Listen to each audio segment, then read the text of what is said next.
goal is scored by Bertoncin, number 2. She broke free of her defender and had the empty goal. Puts the ball away with force, and Italians are up 4-0. So that press by the Czechs did not work, and they concede yet another goal with the scoreline now at 4-0.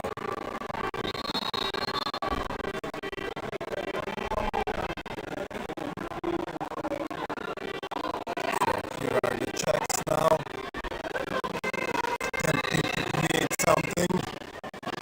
Three players now going inside, trying to remove the Italian defenders. Number 7, Sakalova.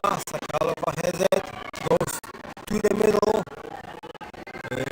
but shot again is blocked by the Italian pedals from the number 2, Valtrova. That's Matilda Valtrova, one of the 2 twin sisters. Italians have it. Czechs again pressing the Italians. See if the Italians can once again break through. It looks like that might be a possibility. The ball goes to Lombardi. No, she gets it to number 10, Fanny, who gets it nicely forward, but that shot doesn't find its way to the net. Yet another shot, this time blocked by the Czechs, and the Italians get a corner out of it. So, with that play, the Italians get their second corner of the match.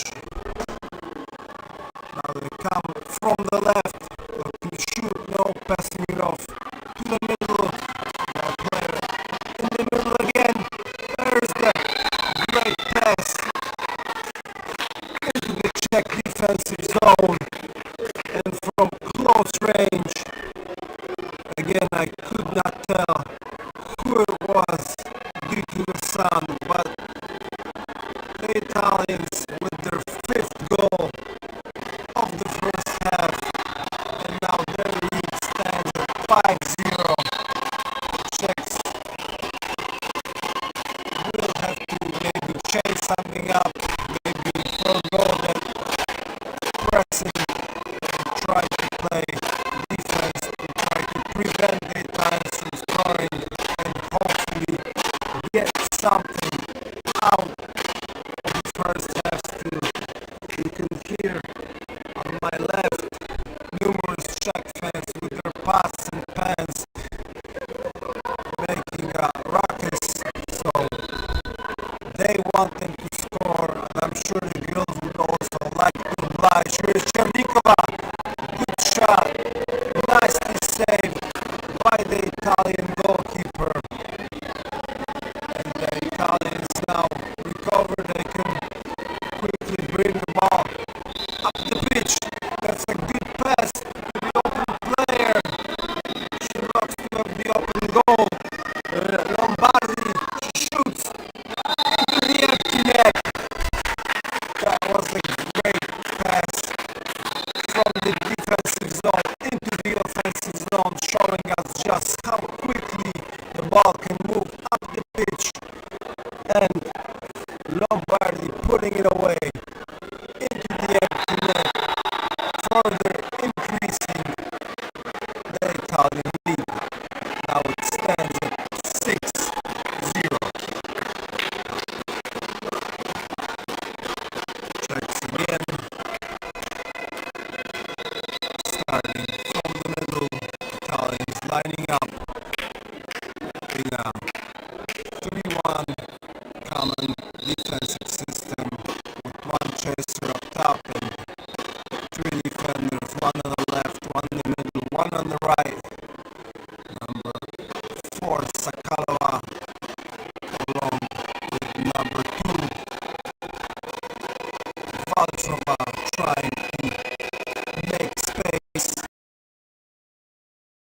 Helweg, Teppich, Böhmer, Olaf Prascher, Carpet Sales and Carpet Lying and Carpet Care, Sun Farming GmbH, which is Solar Systems, and Alexander Holst, who is a private princer who also helped in sponsoring the event. So I'll be back with you shortly. In about a minute or so, we'll resume proceedings here on pitch 2 between the Czechs and the Italians.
So welcome back again to pitch 2, just about ready to start with 15 seconds left in the break.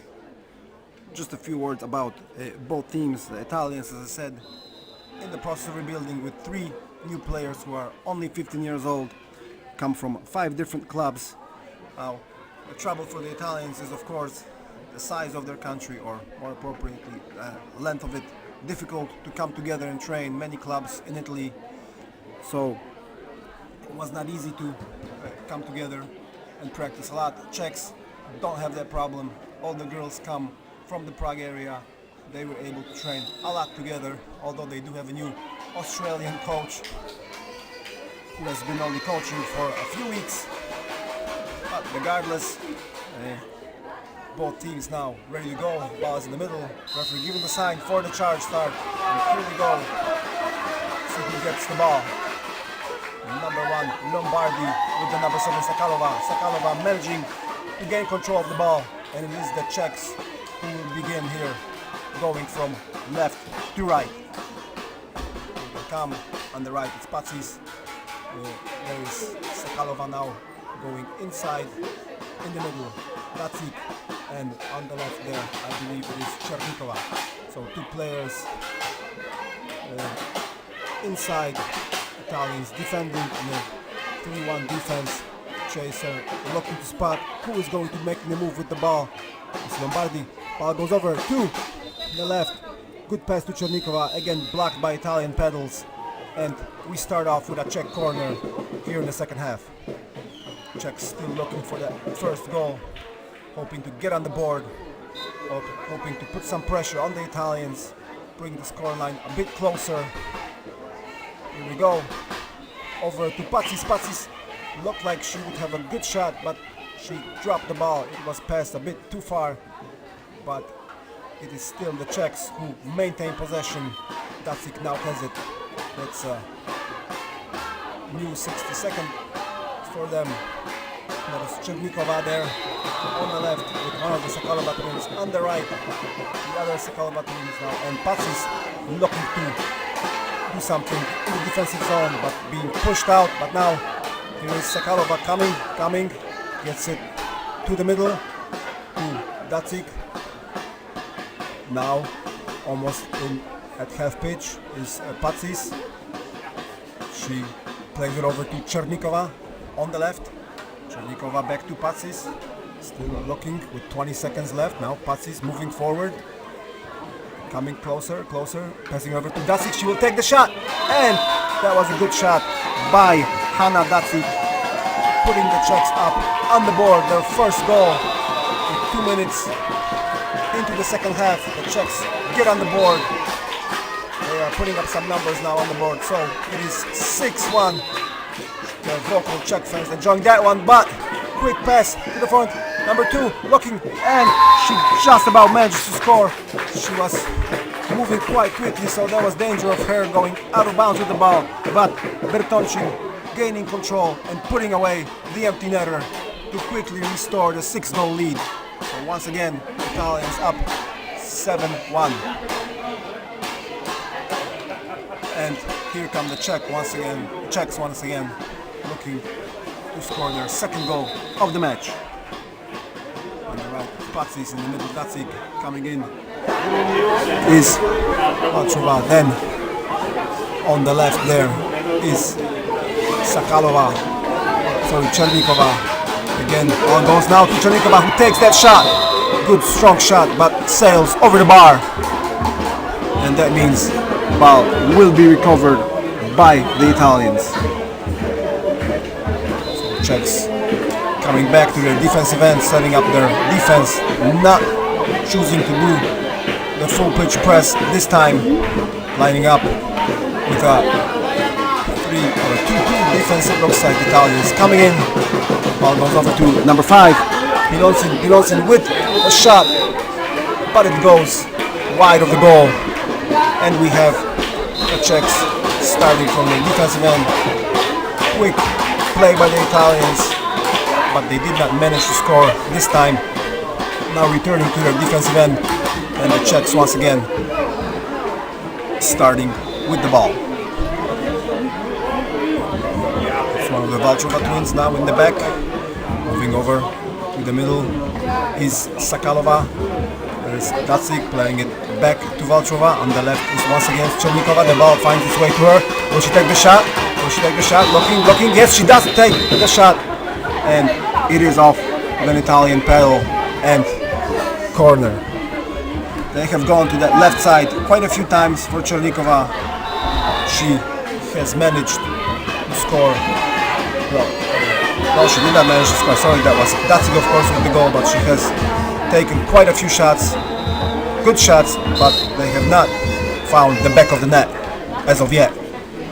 Check once again. There's Dacik in the middle, running it over to Sakalova, recovered there by Chernikova, I believe. She has it, takes the shot once again, but once again it is off of Italian pedals. In fact, that was Valtrova, Matilda Valtrova with the shot. Once again, we have another corner for the Czechs, played by Chernikova. Now on the right goes to Dacik. Dacik with the shot, blocked by the Italian goalie, and this time the Italians regain possession of the ball. Moving forward, see if they can get the ball off the pitch quickly. Looking down the middle is one of the Italian players, but she's being pressured by Chernikova, thrown into the water. The number 10 Fanny Eskimo rolls her way out of trouble, going to the right. That's a bit of an angle, so she goes into the middle, but it was a bit far. Bertoncin could not control the ball and goes out of bounds together with it. So Czechs recover. They have all the close call. If Bertoncin had gained possession of the ball, surely she would have put it away into the net. But as it is, Czechs recover and they come forward again. Here we go. Valtrova goes back to Dacik. Dacik looking, going back towards Patsis there. Now over to Valtrova. Back to Dacik. Dacik has it now on the right. Goes to the middle to Valtrova. She goes to Alova. Back now with number 1 player. Now on the left there is Patsis with the ball. 20 seconds left on the clock. She gets it to the middle. Czechs gonna think of something quickly, so they advance forward. Ball goes over to the middle. Back to Dacik. That was a good give and go between Dacik and Valtrova, but blocked by Italian paddles, and we have yet another corner for the Czechs. Many corners for the Czechs, many shots, but only 1 goal to show for it. But again, just as they've done again in their previous game, for example against the French, they do put up the shots on the board, just cannot find the back of the net. Here is Valtrova on the right. Valtrova playing it back with number 7, Sakalova. Sakalova back to Valtrova. Now it goes to the left. Looking inside. Now has to go to Datsik, looking to get into zone. Not just yet. Back to Valtrova. She comes in a little bit closer. Stopped by the Italians. Being pushed out. Looking to do something with the ball. She has to go outside once again. Again, only 20 seconds left on the clock. I say only, but that's plenty of time actually. So they can still do a lot with this. But they must get the ball inside. That's what they're hoping for. No, the shot comes from long range. And again, it doesn't even reach the goal. Stopped by Italians who have a chance now on a fast break. Rushing up is the captain, Lombardi, on the left. She's got a player trying to break for goal, but Lombardi goes in herself as she was not picked up by Sakalova. There was an empty net in front of her, so she decides from about 6 meters to take the opportunity at the empty net and scores another goal for the Italians. Now we have Italy 8, Czech Republic 1, with a little over 2 minutes left in the game. Here the Czechs looking to get something from this game still, to score another goal, perhaps make a few defensive stops, and maybe they can bring this game a bit closer. There's no chance of victory now, but they would like to maintain a good goal difference that might count in the end, because as I mentioned before, these 3 teams in this group are fighting for the World Championship spot in China next year. There's a shot again, but again from distance. Again, very good defensive play by the Italians, stopped by Italian pedals before he even has a chance to reach their goal. Again the Czechs coming. Once again it was inside. This time it's a bit closer, maybe it's a good chance, but no, she has been turned. Takes the shot immediately after a foul. Referee whistle for the foul. The Czech player immediately took the shot. Italians may be a bit unprepared, so the Czechs do get that second goal. It is now 8-2.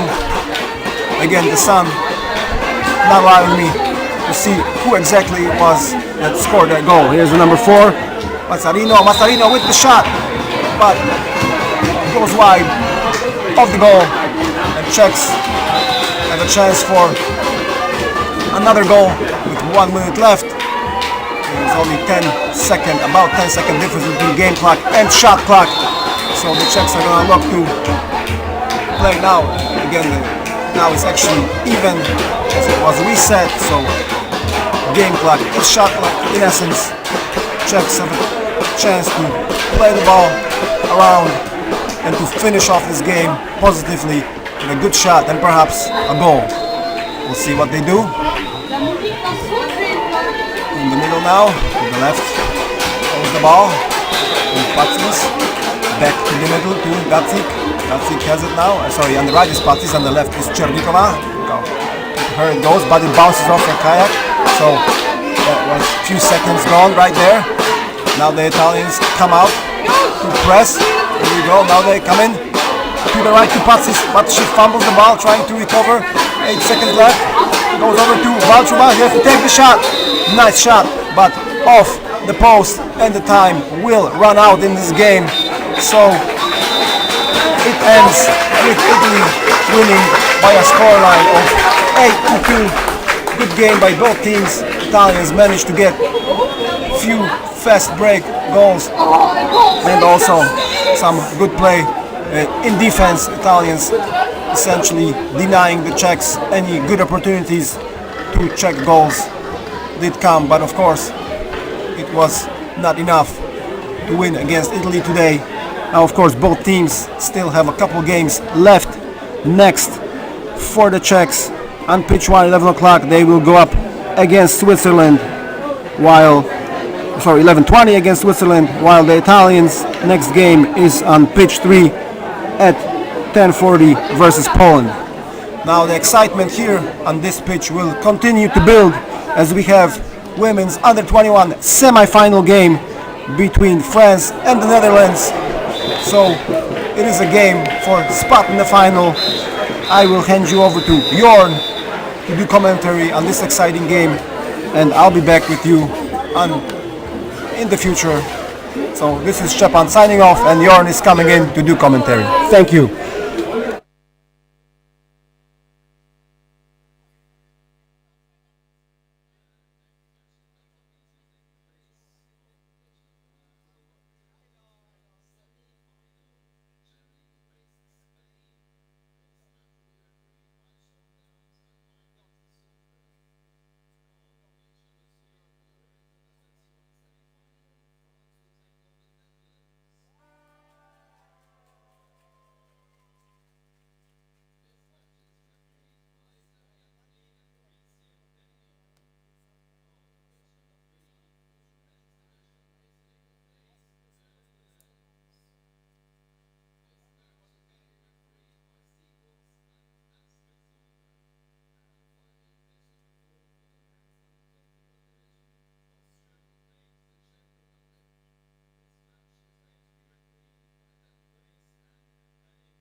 Hello and welcome, good morning. The European Championships Canoe Polo 2023 are about to start there with one of the first semifinals. The semifinals from the women's division under 21. We're going to be watching the Netherlands versus France. On the left side with the blue boiling aids we have the Netherlands, and on the right they just switched sides, so they are now supporting the white. So no all blue today for the French.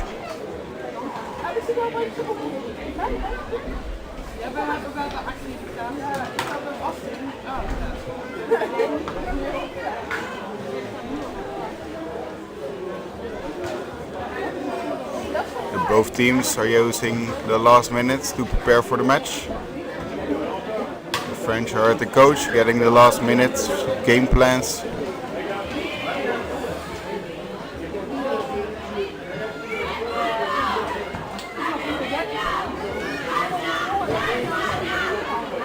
The Dutch with number 1 Budding, number 2 Witteveen, number 3 Huizinga, number 4 Berghout, number 5 Manders, number 6 Lotring, number 7 Kuipers, number 8 Huizinga, and the coaches Jesper van Memelust and Selina Dijkstra. On the right side, in the white, we have number 1 Albard, number 2 Corsin, number 3 Bonamy, number 4 Ricard, number 5 Gannemore, number 6 Tirel, number 7 Hira, number 8 Guimau, and the coach Nicolas Niveux. The ref just signaled that there is 1 minute before the start of the match. Well, the game ball has been placed in the middle of the pitch on a small ring that floats, so that we can ensure that the ball is in the middle of the pitch.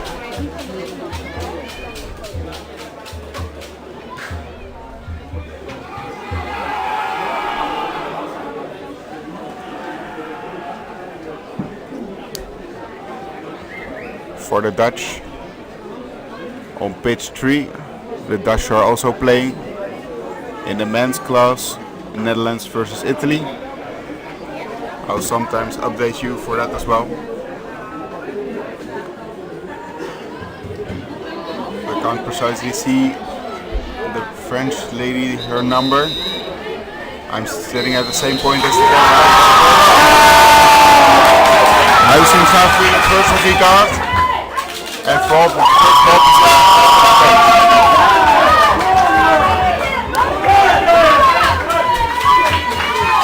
a little bit of pressure. There was an Eskimo roll needed. Luckily, all of these girls are easy and quick to do that, so they are up on top of the water again. The Dutch using a strong 1-3-1 defense, while the France using an attack.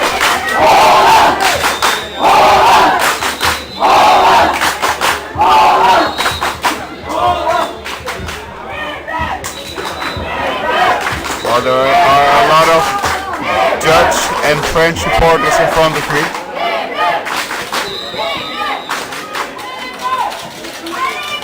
Quick pass to the left, a bit of movement from Alaba.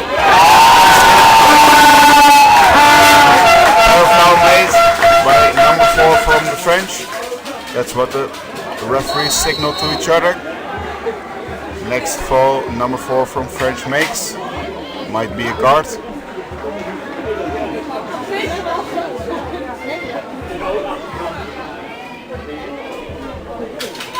French with quite a high defense, trying to pressure the Dutch. Follows shot from Manders, but it's deflected by the goalie, number 3 Bonamy. Both of these teams have met before during this tournament. They were in the same group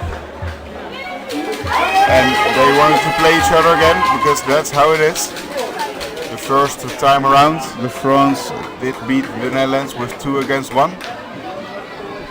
So for the Dutch, this is a rematch.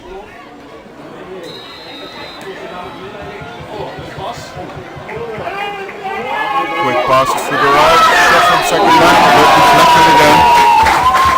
Shot from back out, but again, the French defense was a bit too strong.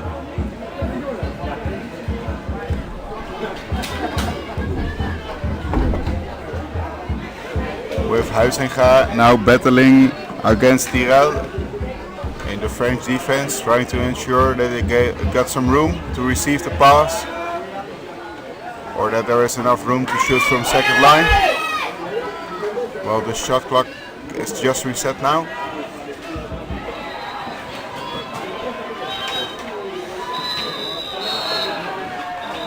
Timeout's been given.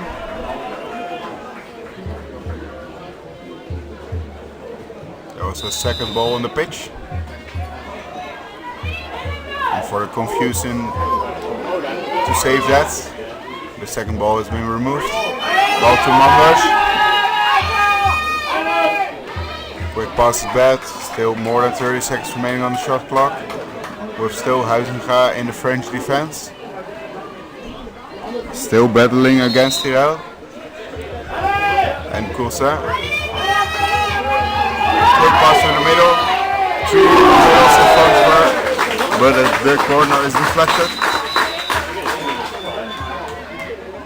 But the ball wasn't touched.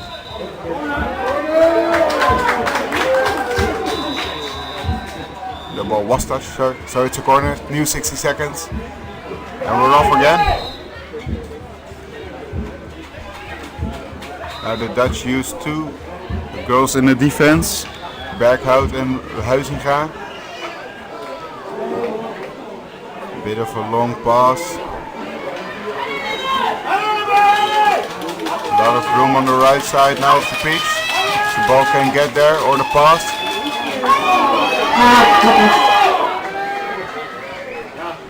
60 seconds remaining. Both of these teams did already win a quarter-final. Otherwise you're not in a semi-final, at least with the system we have here.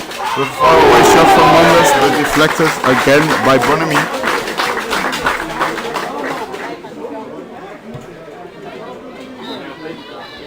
The quarterfinals, the Netherlands did beat GB with 3-1.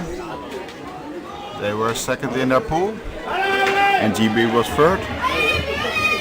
France did beat Czech with 7-0. France were first in their pool, and Czech was fourth in their pool. New 60 seconds, because it was a bit of too late of a push.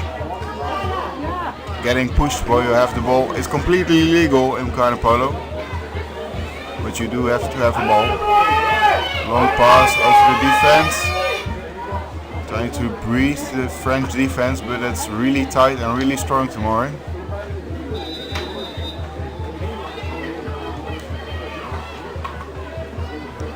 We've already half of this first half done. Far away shot from Lawrence. And Bonamy almost caught it, but this means a new 60 seconds.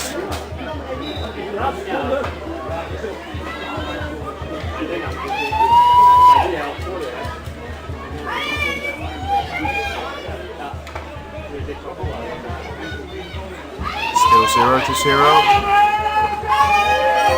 Bit of a faulty pass.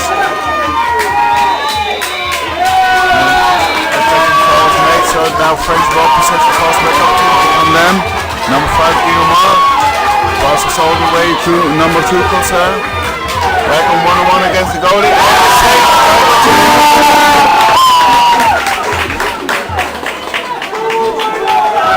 Now pass back opportunity for the Dutch if they're quick. But the French keep pressuring the Dutch a bit. So the fast break option is gone.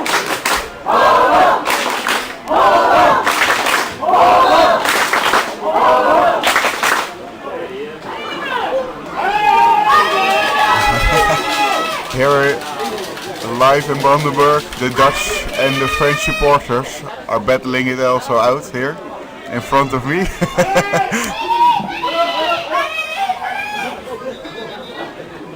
Some pressure from Heyre with 15 seconds remaining on shot clock. Shot will be imminent. Second line shot blocked by the French defense. Now French ball possession. Ball went from Grima eventually to Bonamy. Fast break is not really an option anymore because Witveen is under her goal again. One of the 2 goalies from the Dutch.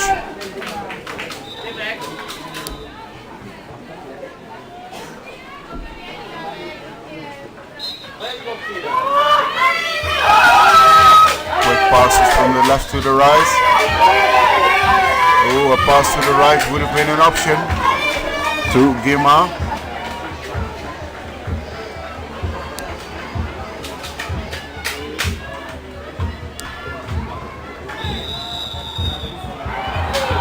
Foul was made at the side of Girma. Girma versus Huizinga.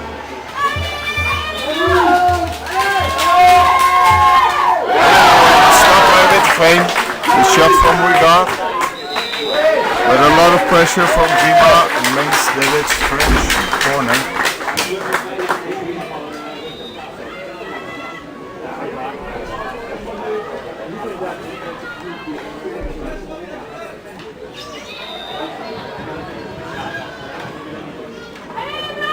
2 minutes left in this first half.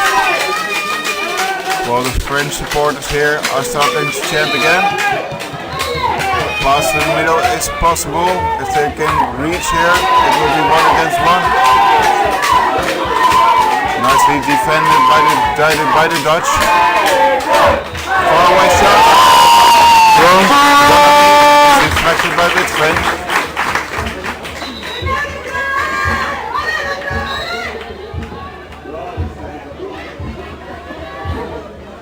Both of the teams were aiming for the highest as possible, or at least the Dutch, they said they really wanted to be on the podium. The French want to be first, but they still have to battle it out here in the semis with still 0-0.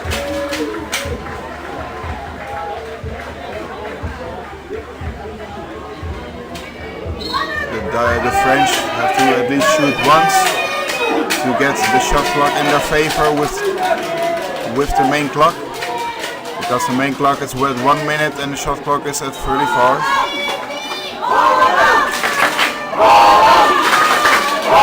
Another charge attack from the French. Quick passes to Lemar. 20 seconds remaining. Bit of a faulty pass. He's now possible. Many of his half. Should be a goal here. There are way more Dutch players than French. Oh, and saved by Bonamy. 20 seconds remaining. If the Dutch now pressure the French, what they do, then they ensure that the French won't be able to score a goal here.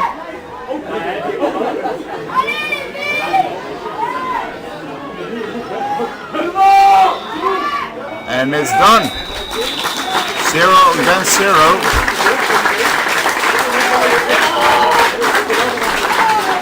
Real tight match here.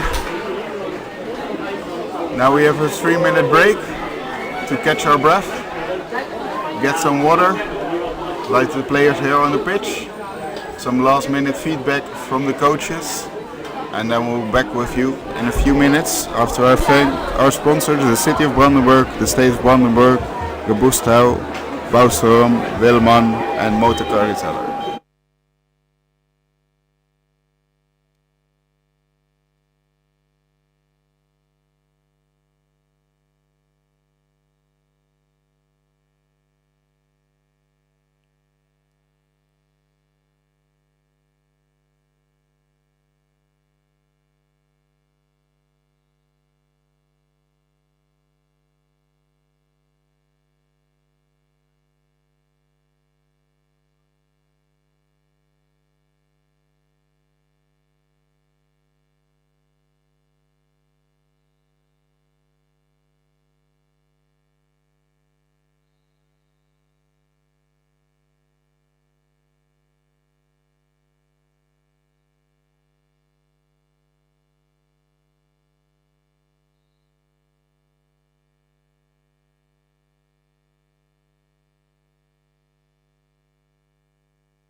Just 30 seconds on the resting period while both of the teams are lining up.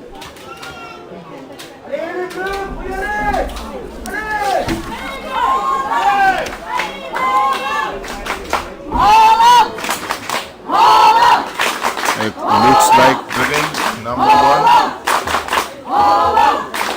is going to be the sprint.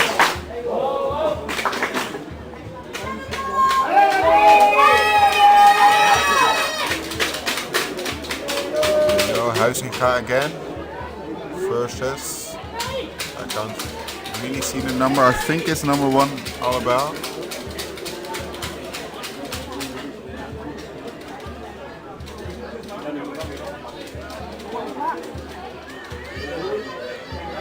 And we're off!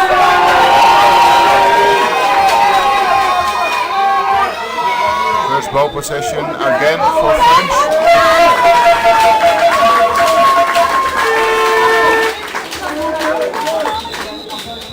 Timeout's been given because the main clock was a bit sketchy as it is resetted.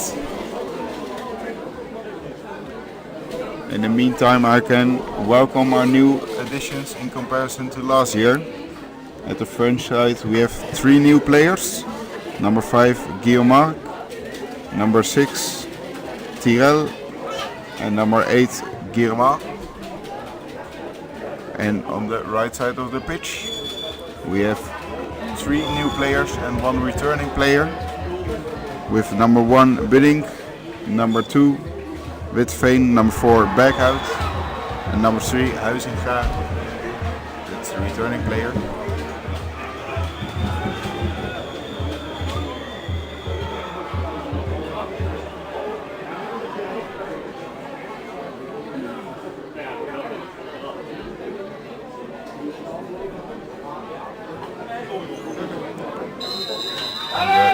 Here live it says it's the first half, but it's the second half of course.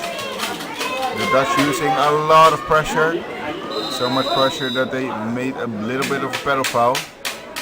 So new 60 seconds, a little bit of room was on the left side.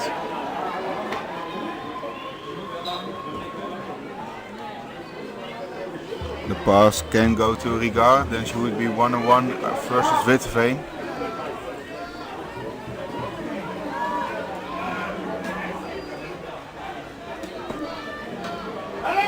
So Rigard and Kulsa in the Dutch defense, quick passes with a lot of pressure from the Dutch. And she's turned around for the shot.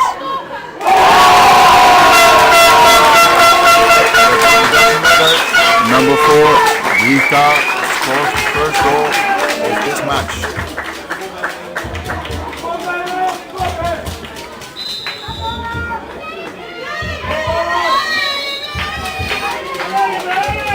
Took about 11 minutes, but now there is a goal. While on pitch 3, the Italian men are leading with 3-0 against the Dutch, while they use a 5-out defense.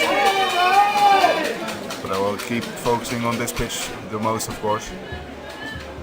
Just a small update. 30 seconds on the shot clock with Huizinga in the French defense versus Alba and Cousin. 20 seconds. Shot will be imminent. Quick passes to Huizinga, second line shot deflected by number 6, Tyrell. Still in Dutch ball possession, back to Huizinga.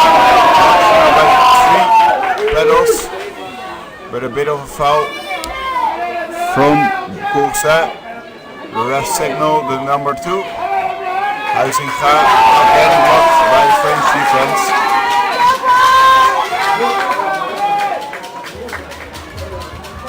A lot of pressure, but still in Dutch ball possession. To Huizinga, second line shot.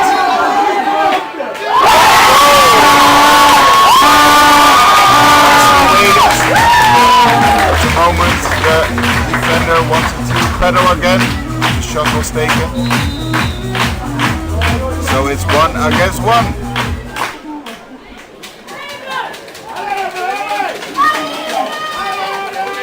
Quick substitutions on the right side of the pitch. French now 1 against 1. Cool set.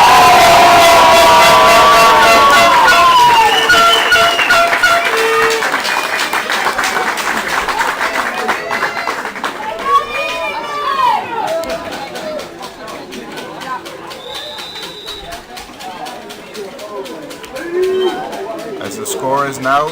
This was the final score when they met up before in the pool phase. Quick pass to the right. With Lotging stopped by Bonamy. French ball possession going all the way around the pitch.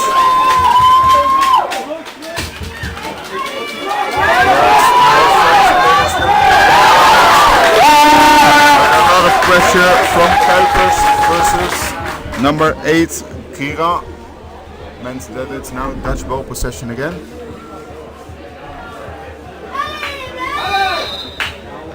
The shot clock wasn't reset.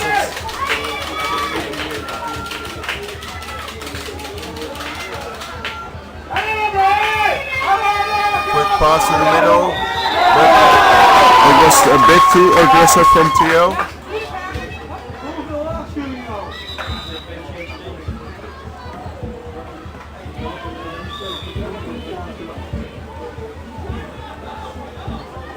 Quick pass to the left. By Bonamy.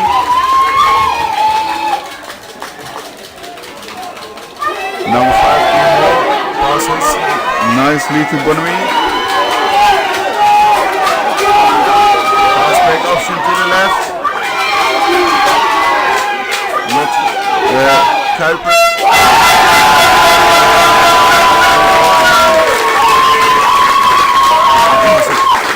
Order to make.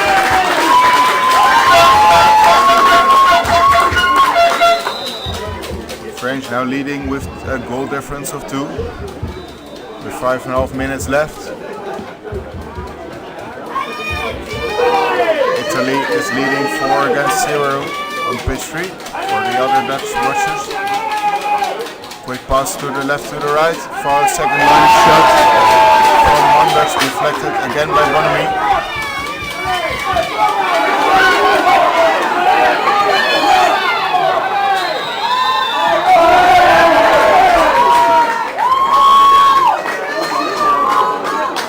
Obstruction foul was made, even if you stop, and it was still obstruction. But that's easy to see from here, but hard to predict on the pitch.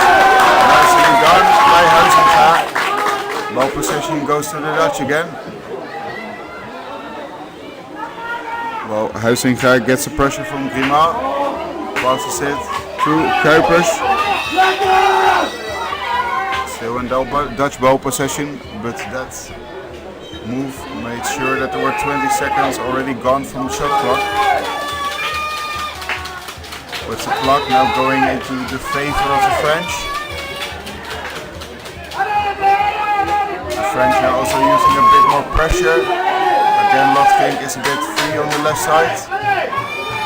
Huizinga deflected by Bonamy. And another Dutch corner.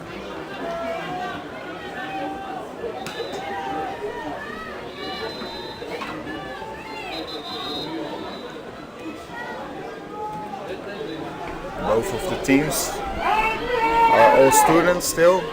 Second left. From Finds the back of the net.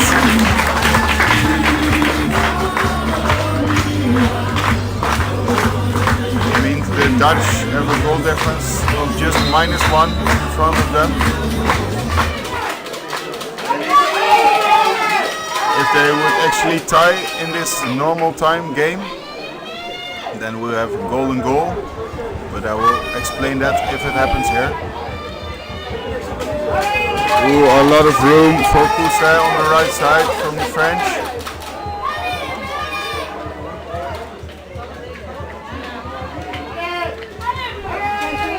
Quick pass to the right. Ooh, nicely deflected. It was a pass, not a shot. So the shot clock should not have been reset. I think it was around 30 seconds.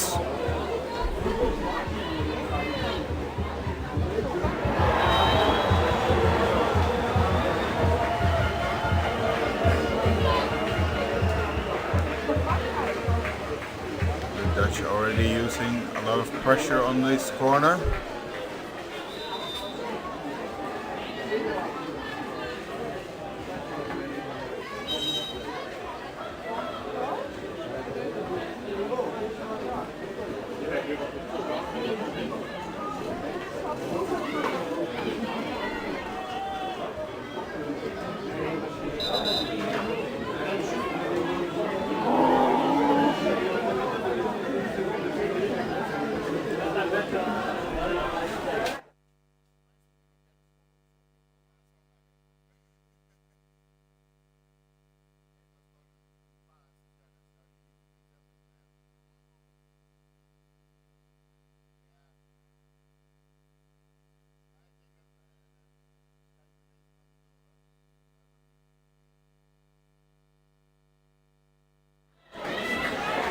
refs now speaking to the table.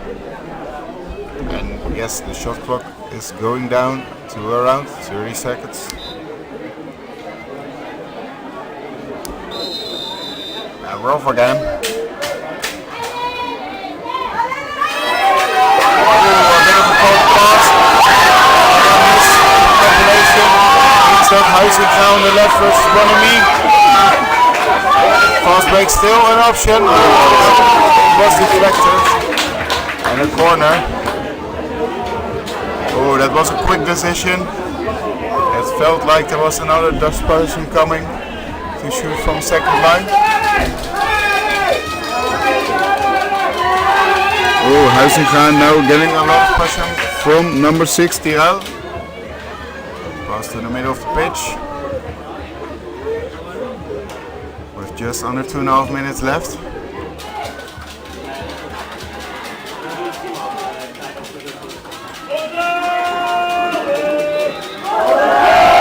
Well, the French players here.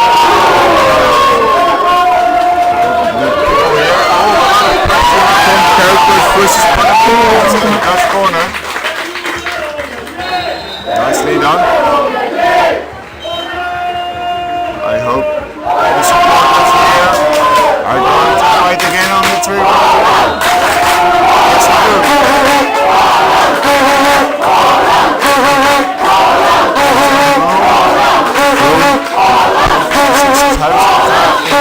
Defense, but the French defense is really tight with number 6 here. Oh, awesome.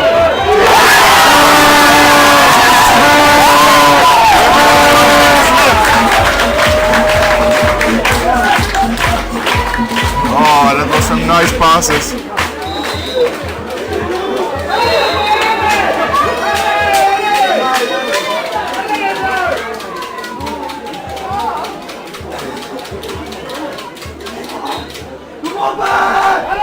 A lot of pressure now from the Dutch defense on the French offense. There are 3 players in the defense of the Dutch. So the passes have to be perfect, otherwise there is a fast break option. Pass to the middle, if it can be received. It's 2 against 1, 1 against 1. 2 sets, once it back to the net.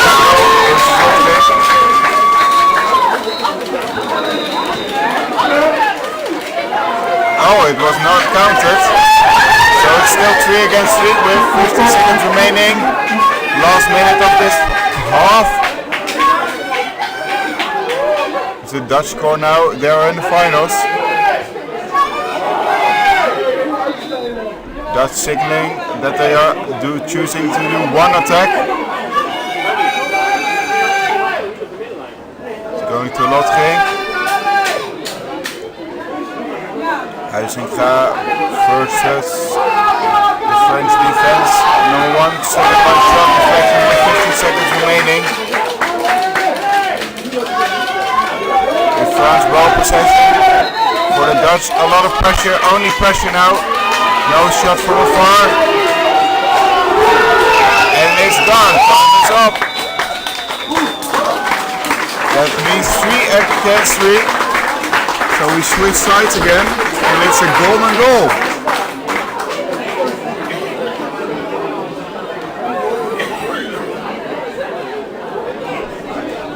A golden goal means the first party to score a goal wins. It's that simple. See you in a few minutes for the golden goal.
French are lining up for this golden goal.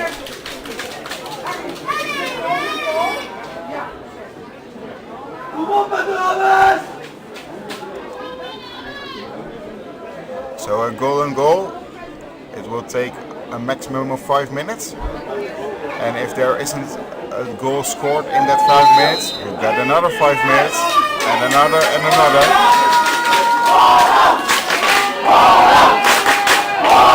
It looks like it will be Huizinga versus number 1, Alaba.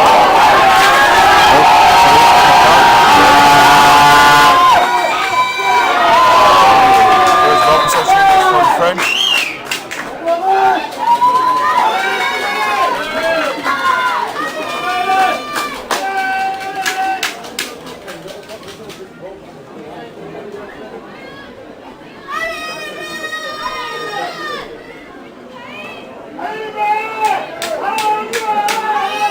Passes from the left to the right.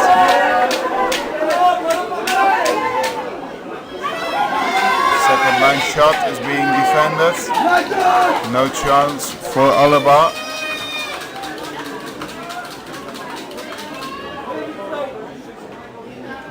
Well, number 2 Cosset and number 4 Ricard are in the Dutch defense. Some room here on the left for Alaba. Second line. Ball is still inside the pitch. I don't know where that was. But the Dutch are now in ball possession.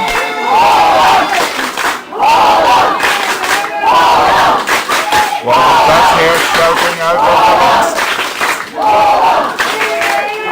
Quick passes to the left to the right. Across the pitch. Huizinga is still battling with Cousin and Tyrell. With Bonamy under the goal from the French, who has saved the French a lot of times already this ball, or this match. Quick pass to Lotgate, shoots and one top bar. Means this the French ball possession. They have to go very quickly back.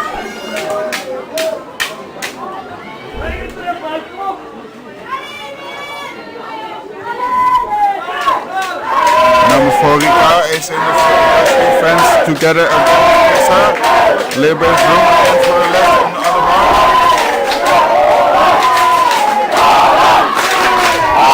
All the supporters here from the French and from the Dutch. I shouted myself. I can't hear myself. Second line shot is also the bar.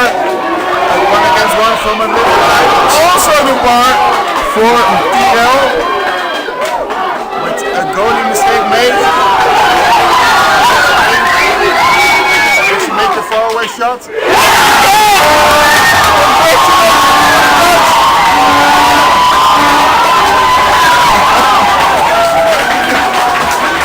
first final ever for the Dutch. Well, I think you can't see anything because of the Dutch supporters, I have to say. Hij steert mij de.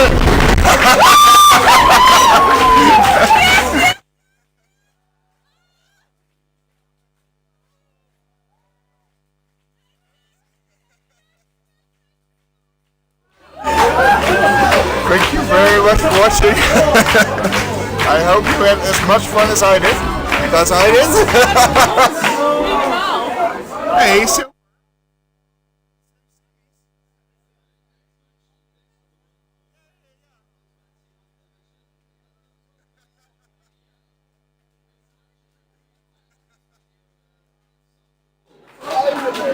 match on this pitch will be Portugal against Belgium for the 9th and 10th place in the men's under 21. On paper that should be an awesome match as well, so keep on watching and enjoy that one.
Welcome back to pitch 2, and what a game we've just had here. The Dutch under 21 women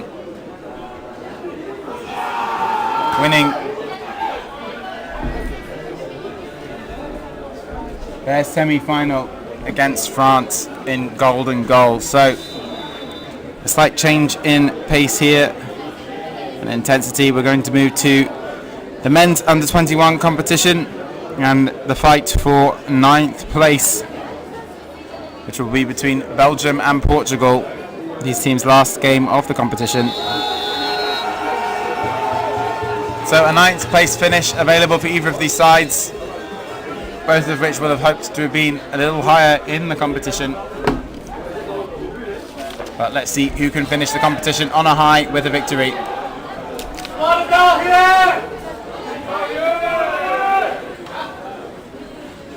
So it looks like it's going to be Abreu for Portugal, lining up against Lazare for Belgium.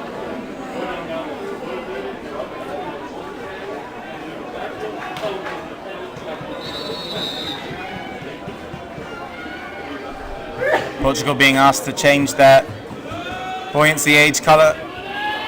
I believe there's a word black until they change them over, so difficult to differentiate for the referees from the black, red and yellow on the Belgian buoyancy aids.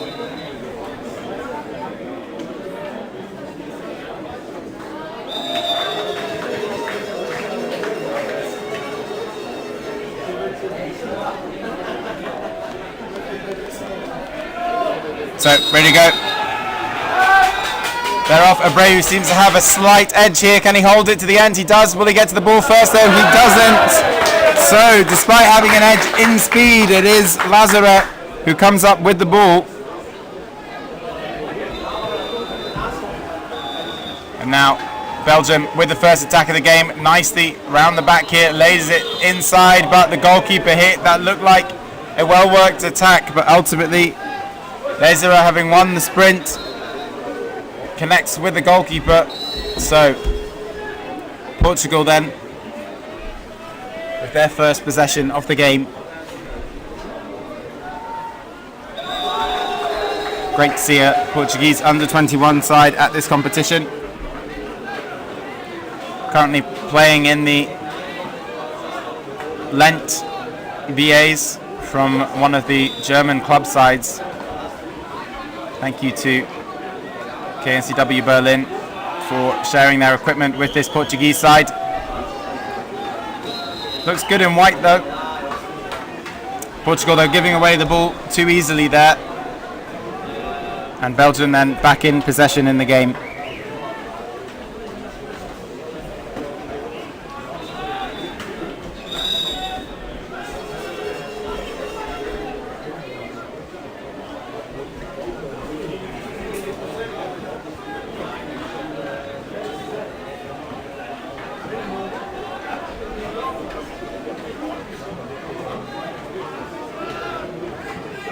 Trying to find a way on the inside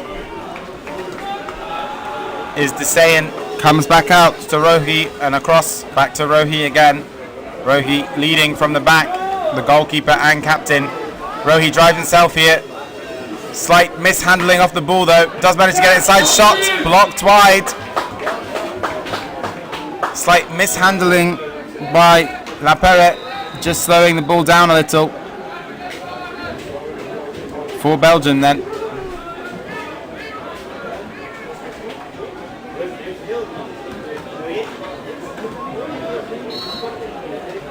So Portugal already securing a higher result than they did in the last European Championships where they finished 12th. So 9th or 10th on the cards for them today will be an improvement.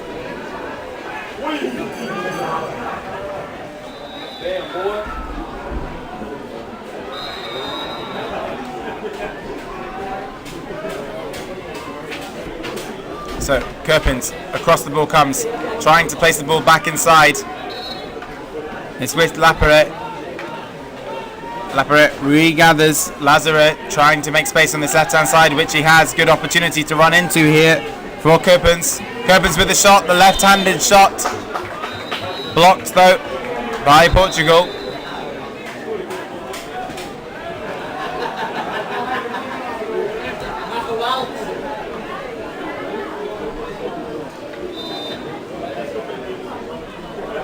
And Fernando then with the block for Portugal. The Portuguese playing a very, very tight defense. Looks like a very tight 2-2 defense effectively that they're playing within the boundaries of the 6 meters. But Belgium finding it hard to break down at this point in time. 30 seconds then left on the shot clock here.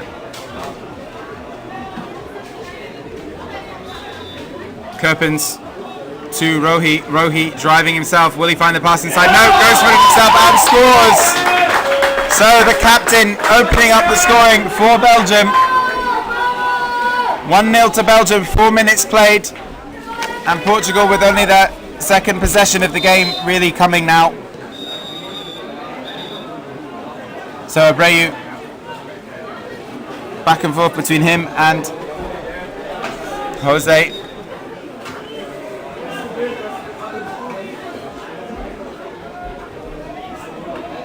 Damas to Floor, to Abreu,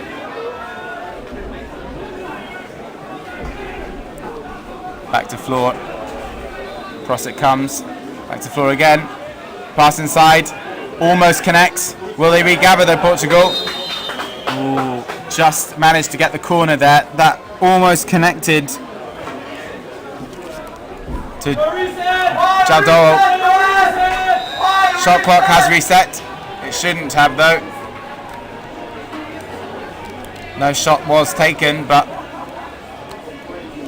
they play on despite protests from the Portuguese crowd here, or Belgian supporters. Floor then, back to Damas. Damas, inside ball comes, nicely worked. Oh, off the top bar. Really unfortunate. Off the top bar again. Twice in a row then. Once for Do and once for Abreu.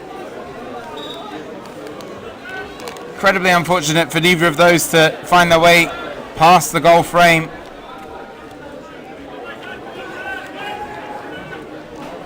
But good signs for Portugal. They're opening up gaps. Abreu looking to run himself. From deep comes Damas. Damas across the pitch to Floor. Floor tries to lay it inside, but they're fouled in the process. Portugal straight back out it comes from Do. Do over. Back round the ball comes to Abreu. Abreu shaping to shoot. Does shoot off the bar again. 3 bars for Portugal. Foul on the inside here though, just before the shot. So they're going to have the opportunity. They take it from outside the 6 meters though. Ball comes back out. Nicely worked round from Portugal. This is mature play from Portugal. They're just setting up an opportunity for themselves. They're not rushing things. They're only a goal down. Still the first half of the game. Floor then takes a push from Lazara into the water, but manages to reset himself. Ball comes back to Floor now. Hunting on this right hand side is Damas. Damas has the opportunity to go himself. He's been left a gap, and will he opt to try and get the ball inside? There's the potential opportunity there to try and get the ball into Doro. Still free at the moment. Will they go for it? They do lay it off to him. One more pass inside available if he can get it there. He does get it there. Shot coming, saved. Can Portugal regather? No. Belgium gain possession then. Portugal have 3 men back, but Belgium away on the break. They have a 4-on-2 situation. Back it comes to the captain. The captain doesn't shape to shoot. Out the ball goes. And Hoffman eventually with the shot for Belgium. But the opportunity just faded away from them in the final couple of seconds. Hoffman will take the corner then. Hoffman floats the ball across to Rohi. Rohi to Desayan. Desayan back to Rohi. Hoffman on his shoulder, lays the ball off to. They'll reset this now. Nothing coming from that first run. Desayan to Rohi. To Hoffman. Hoffman to Desayan. Desayan back to Rohi. Hoffman with a good run. Good speed. Fails to gather the ball though. And Portugal give away a foul, reaching across the boat with his paddles. Doo there.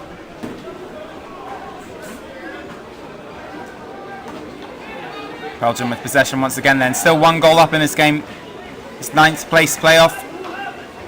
9th and 10th to be settled as a result of this game.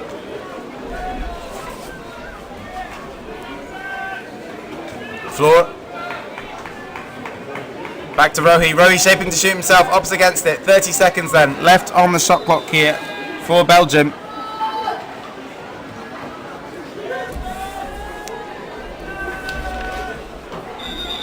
Rohi on the ball. Over the top the ball comes to Desayan. Desayan to Rohi. 10 seconds, 9 seconds, dropped ball. Rohi's going to have to take the shot himself here. 7 seconds left. Does take the shot off the bar. And I think it will land for Portugal to gain possession. They do. Belgium quick to respond there. They've got 4 men already back. No breaking opportunity for the Portuguese. So 40 seconds left on this first half. Portugal will want to work one significant opportunity here to try and tie up the half.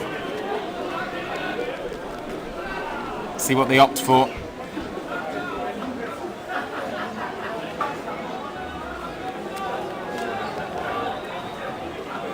Drive comes on the inside to nice ball again though, good save. And that was a well worked opportunity. It's gone for a corner.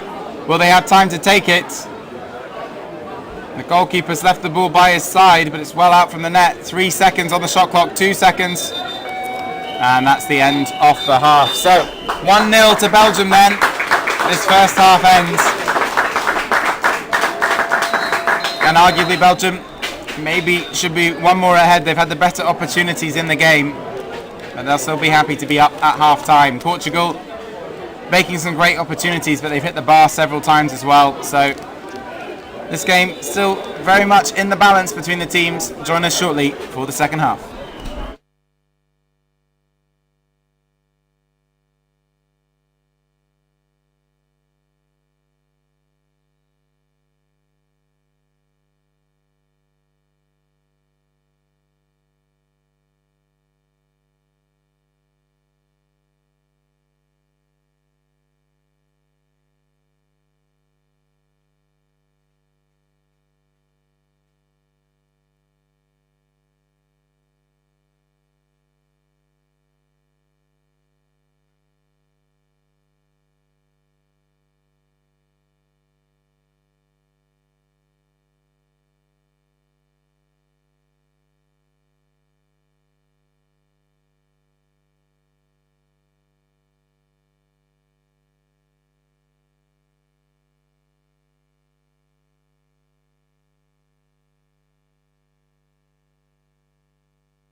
So ready to go for the second half here.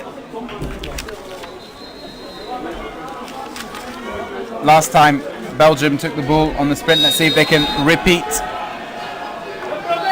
Lazara again and yet again. Abreu makes it, and this time looks to gather the ball. He does. So Portugal will start the second half with possession here. And well won by Abreu to get himself under that time and take the ball away from Lazara. So Portugal with the possession. Abreu back out.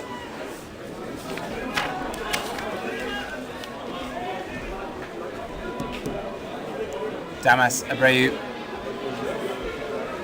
Ball back now to Floor. Floor over to Damas. Damas regathers. Back to Floor. Opportunity on the left if they can feed it to him. They have done. Inside ball. If he can get it there. Has to opt for the shot himself. Can Portugal manage to regather that? Doe is doing his best to get to it. Does. That's well worked by Doe, having not received the pass on the inside there to fight to get the ball back. So Portugal with another attack. Regathered by Floor. Floor back to Damas. Damas back to Floor.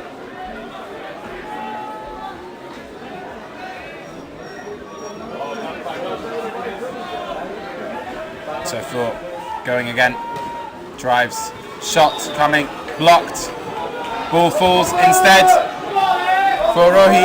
Rohi with the long ball up the pitch, 2-on-1 situation here for Belgium then. Can he get this ball away cleanly? Goes for the shot himself, but it's well low. And that was a very poor choice by Laparette. Had to feel that ball. If he had time to shoot that, he had time to pass it.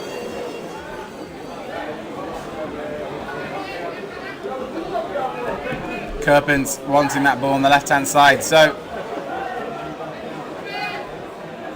still 1-0 to Belgium, but they should be further ahead in this game at this point.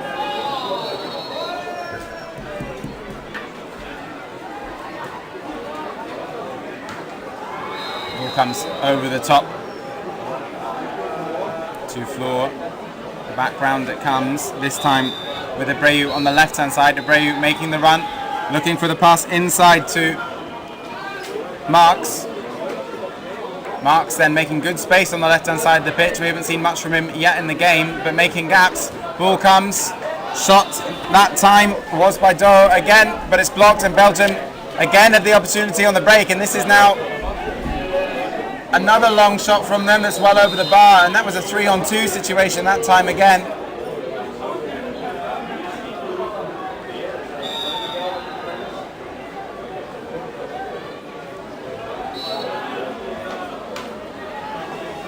So Portugal with possession again.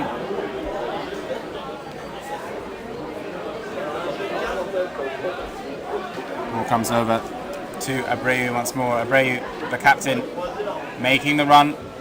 Comes back to Damas. Damas looking for the ball inside. Asking for a foul there, but none coming for the ref. Abreu with a nice run inside. Can he get that ball to Marks? Marks doesn't regather, but a foul is committed. Marks is taking up good positions at the moment if they can get the ball to him. Doe in there as well. Opportunity on the right-hand side though. That's closed off now. So they're trying to place where the foul took place from.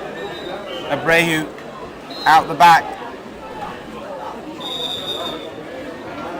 Driving forward is Floor. Abreu to Floor. Floor across the pitch to Damas. Damas to Floor. Floor starts the run. Plays it off on the left-hand side to Abreu. Abreu shoots over the top bar.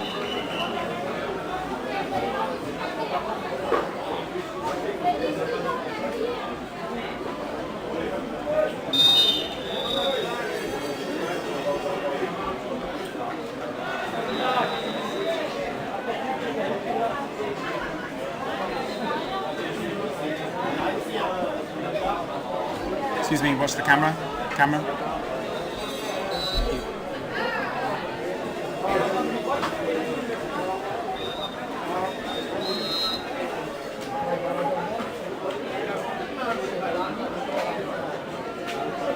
So run coming now for Rohi on the left hand side, back to Lazaret. Lazaret trying to drive in himself. Belgium off the bottom bar. That's going to land for them though if they can regather. Can they get the shot? 2 goals for Belgium.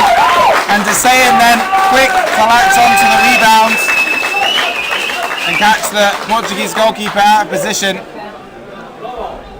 And Portugal then increasingly frustrated here.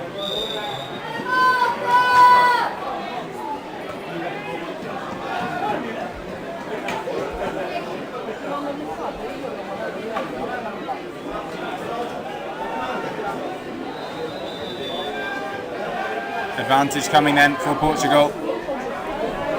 Direito for Portugal now onto the pitch as well. Damas on the ball. Floor on this left hand side. Comes across to Direito. Direito, no option for him. Nicely worked across. Clean passing from Floor. Floor opts with the inside ball. Does he manage to pick up this? He does. Will he get the shot away? He does. Blocked. And this will land for Belgium. And can they get away on the break? And Desailly is away up the pitch if they can get the ball to him. It does come. Pass is a bit wild though. And it's going to land for Direito covering back. So well played by Direito to latch on to that poor pass across the pitch, and another opportunity for Belgium. This Belgian side making good opportunities but not managing to convert them regularly. But they do lead 2-0 against Portugal here. Shaping to shoot again was Damas. No option. Ball comes back out to Direito. Over the top the ball comes to Damas. Damas driving in himself. Nice pass by Damas there. Oh, nice opportunity. That was unfortunate. Damas with the ball to Abreu, and Abreu off the top bar, but that was nice in Portugal. So Portugal opt to change tactic. Nothing to lose for them in this game. And 9th, 10th playoff. So goal difference will not be important. They go for the high risk, high reward strategy. And they push 5 out against this Belgian side. So every player picks up an opposing teammate and then puts pressure on them to try and force a mistake. But the long shot coming from Belgium is well wide. And that was a bit rushed from Belgium. They are up by 2 goals, but there's still 3 minutes left. They could have taken a minute out of the game there by running the clock down under the 5-out pressure. So Portugal then with the ball. They need to make something happen now. Floor across the pitch. Damas. Run coming from Direito, who's looked spirited since he came on, but caused the foul there. So it's going to be 5 out again, surely, for Portugal. They haven't picked up their men at the moment, though. And there's going to be gaps here. Nicely worked across. Shot not coming, and Belgium realising, I think, that they can use the time left on the clock. Portugal have come back in to a defensive position, but they're beginning to push back out again now. That ball has to come over the top to Rohi. He thinks about making the run, does make the run in the end. Lobs for the shot, saved. Rohi then hesitating to make the run.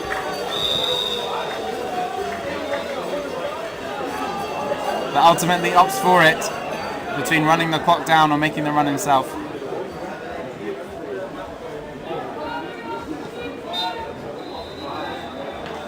So Belgium then 1 minute and 27 seconds to see out this game and take 9th place at these European Championships.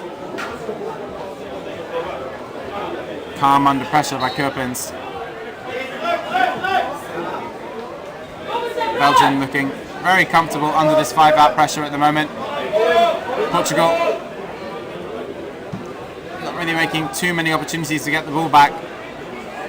And the Portuguese get out to the Belgians. They're generally stopping at them or riding up onto them rather than really driving them around. So Belgium just very comfortable to sit on the ball. They need an anchor player though, Belgium, and they've just run out of pass options here.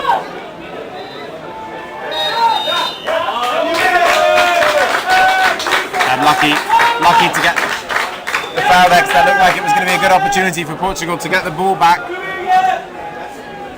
But they did foul Portugal, and it will be Belgium's ball for this final 26 seconds then. So let's see if Belgium can work one more opportunity here. Hoffman made himself available and free. Can he go again? That's a late push, an unnecessary late push play on Lazaro there. Frustration from the Portuguese. I'm not sure there was much play on advantage there, but leaning by Portugal. Long shot coming. Off the bar. Portugal very frustrated, but Belgium take the victory. And it will be 9th place for Belgium then, and 10th for Portugal in the competition.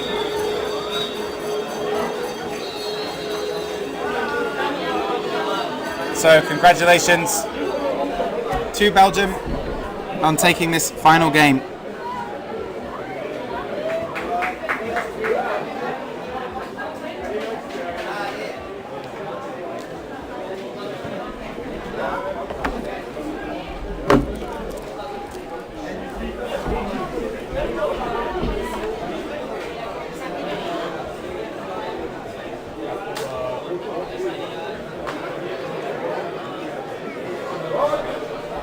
So the next game on this pitch will be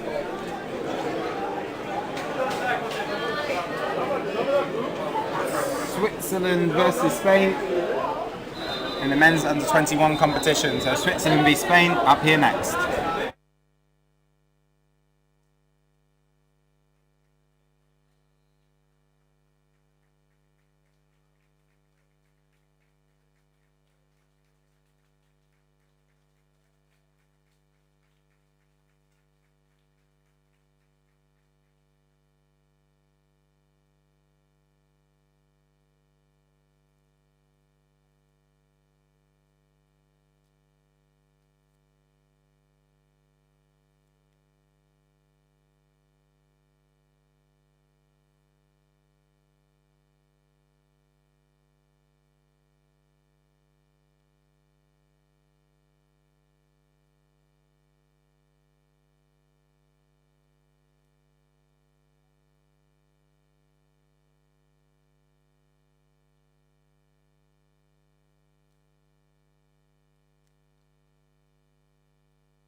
under 21, Spain against Switzerland. Here at the European Canoe Polo Championship, and we have the first foul, power foul committed by the Swiss here. My name is Benedict Lagler, and next to me we have Christian Born as a commentator. Welcome everybody, also from my side. And we see here the Spanish team sitting there attached with one player inside, which is trying to make a gap, pressing a block. Now the Spanish team come, first wave, they go out again. And I guess this Spanish team, this brilliant team, they now want to show all the people what they really can do, because they expected more as world champions. They wanted to win this European Championship, but they didn't manage to go through the pool with Italy and France, so they are now here in the game and they're playing for the places between 5th and 8th. We had another paddle foul, another shot coming by Aguilar, and first corner for Spain. So the Swiss have a really difficult situation right now here. They're confronting a team which is eager to win, which kind of takes it naturally to win this game. So let's see what will come across. Yeah, and these two teams, they've been facing in the first stage group each other, and it was a 9-0 for Spain. So it's clear who's the favorite here in the game. And we have here now a foul. Yeah, but Meza was claiming the foul, number 7 from Spain. Didn't get it, now it was a foul. Was a goal? What was it? Goalkeeper foul? No, he actually pushed the goal away with his boot. So the referee made a call there, because I guess he used, or it interpreted it that he used the setup of the pitch for his advantage, and you're not allowed to do that. And now we see the first attack from the Swiss coming in here. Yeah, they're playing with 5 guys outside at the moment, trying, and now they sent Schneider in their defense. Now the first wave, Misoshil from the right side coming in, bring the ball back out. And we see Schneider inside working on Guignol.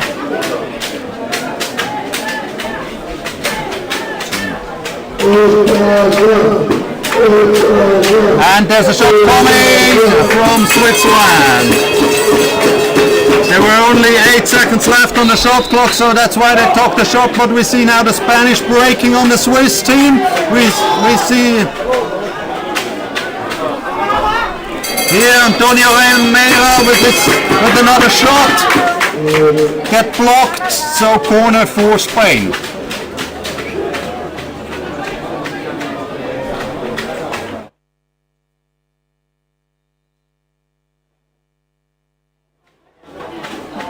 And now the Spanish goalkeeper brings the ball in. Socoto.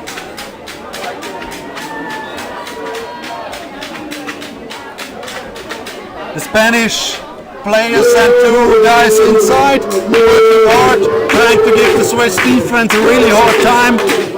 They in with Romero and Saber. There you go. The moment.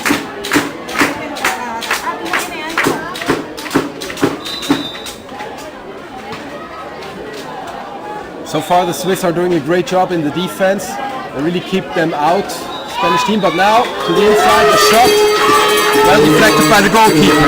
And here's a timeout for Spain. The foul, unsporting behavior from the Spanish player, because he took the ball up after the foul and put it to the other hand side. So the Spanish are down now by 1 goal. Which might be that chance for the Swiss team to take the lead right now. What an exciting game.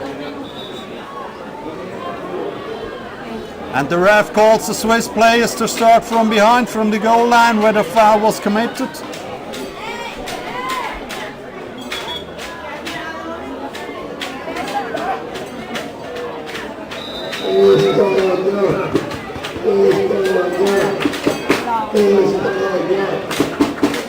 And there's a little confusion between the two referees.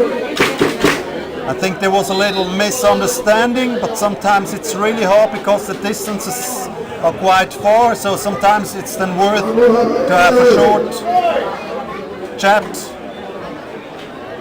just to make sure that everything is according to the rules.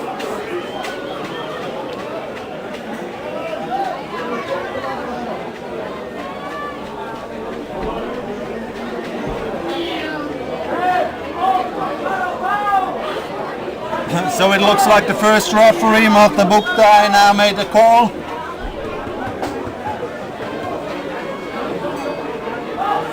Together with the second referee, Julia Abate. And we have here the first attack, 5 Swiss players against 4 Spanish players.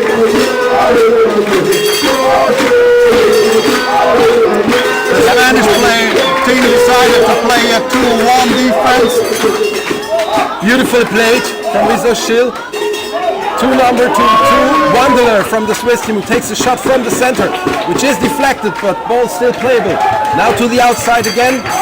And we have another wave coming in with Wiesel with the other brother, but he loses the ball, but still can keep it. Bring it back to the outside. Kübler. Lashley, sorry. And what a nice work from the Spanish defense, putting the Swiss on the pressure. But now we have here a paddle foul.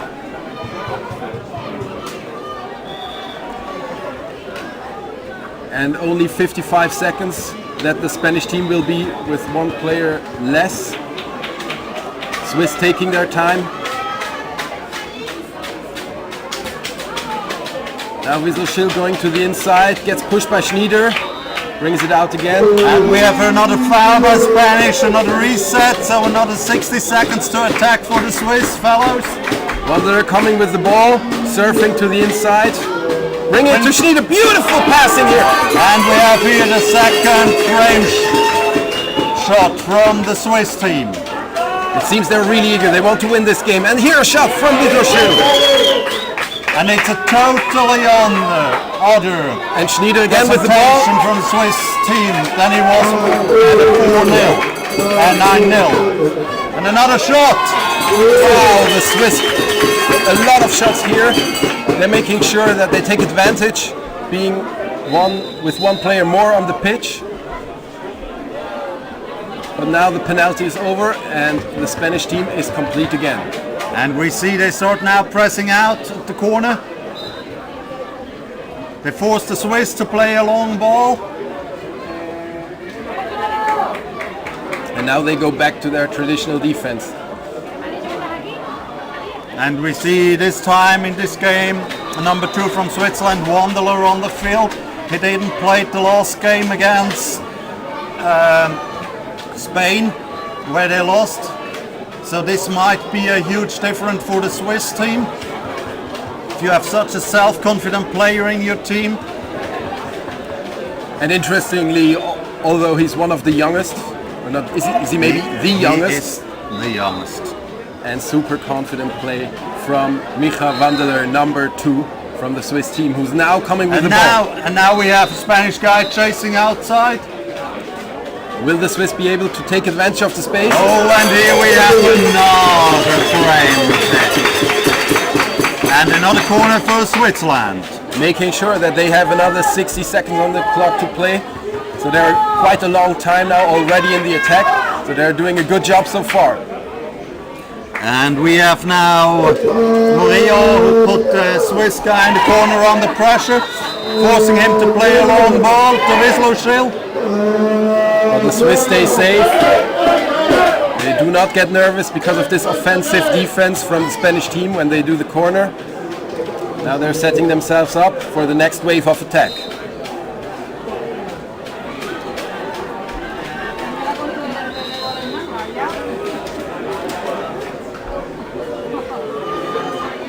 Move with the ball outside. It was not a good attack. Decided that they need to reorganize again. So now on the outside, And I think what the Swiss team does beautifully, they really go far outside, making sure they have a lot of swing when they go inside.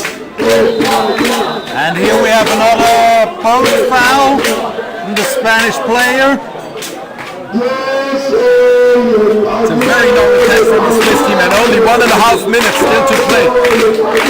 And now doing the free shot and start with another attack. Schnieder on the inside, now Micha Wandeler. But it's exactly the right tactic the Swiss play at the moment.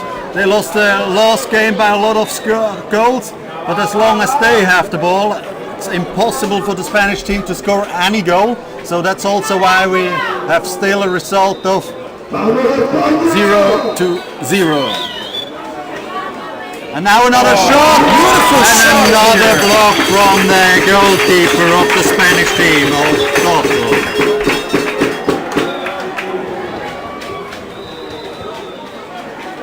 So less than a minute to go in this first half. Swiss taking the next corner. And Guta is really doing a great job in the goal. He has deflected so many shots from the Swiss team. And let's see what the Swiss are doing now within this last minute of this first half. They were always 4-player outside. It's only 30 seconds to play. Will they take the last shot? Garcia with number 9 of Spain getting a bit nervous, it looks like. And here we have a goalkeeper foul. That's a bit of an unfortunate situation. 20 seconds still to play. And we have a Spanish pass break. A really nice pass from Aguilar and a shot to the corner. Deflected to the corner. by a Swiss foul. 5 seconds. Will they still be able to have a shot? 2, 1. And this game, first half, is over. And the ball flipped into the goal, but it was just a bit too late, so it doesn't count. The time was already off. We could hear the balls before, so this first half, the result is Spain 0, Switzerland 0. So, what are your thoughts about this first half so far? Your impression? I must say it's a very interesting game, considering that the Swiss really took a big loss against the Spanish team in the game before, yesterday, I think, or the day before, it was 2 days ago. What was the score back then? Do you remember, Benny? It was 9-0. 9-0, and now after the first half we have only 0-0. So it seems that the Swiss were able to kind of introduce their tactic much more to the game, which is interesting to see. And actually, I would have expected a bit more from the Spanish team, as they wanted to win the title this year. Now they couldn't do it. I thought for these last games, they're going to be super hard and super tough, and also released, kind of making a bit more goals, which didn't take place right now. So it seems that the Swiss also do a great job. What are your thoughts, Benny? Yeah, when I look back to this first game they faced each other in this championship, this 9-0, then I said after the game, it isn't a shame if you lose by a lot of goals against this team, especially when your Cons player is missing. And yeah, and now we have a total different situation. We have another 10 minutes to go. The game is completely open, so everything can happen. And I guess we take a short break and we'll be back in about a minute.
So the teams are ready for this second half. We see on the one side, we see Wieslow sprinting against Garcia.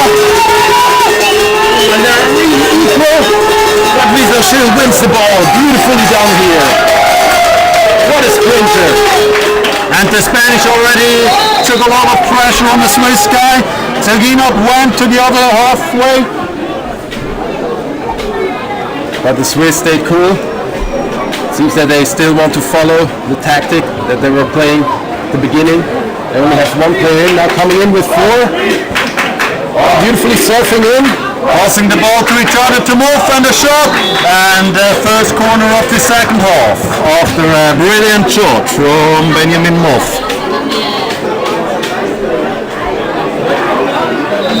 Now the Spanish seem to set themselves up again for their defense when the opponent has a corner shot, executes the corner, so they're going all out, except from the goalkeeper, trying to put some pressure. So they try to force the guy to take the long shot and then put the guy under pressure, but Röschler manages pretty well.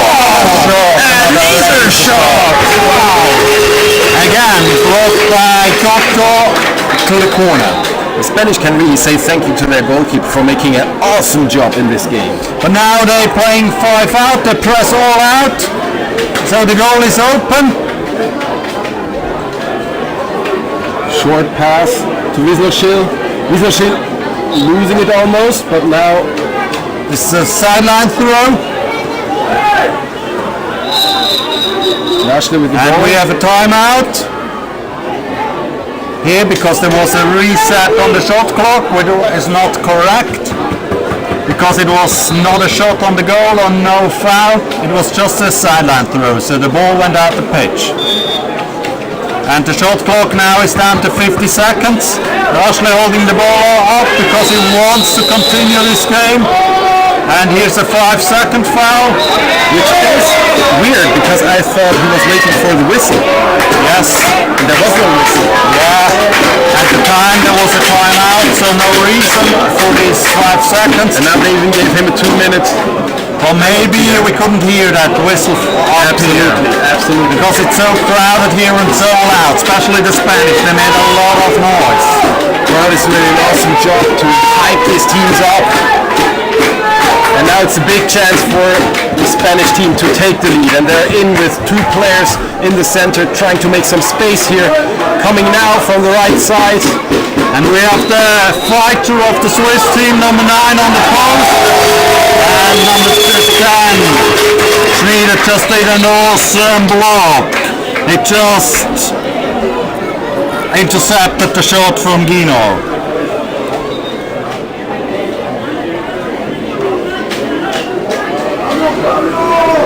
And Guinot is going to the corner to take another Spanish corner.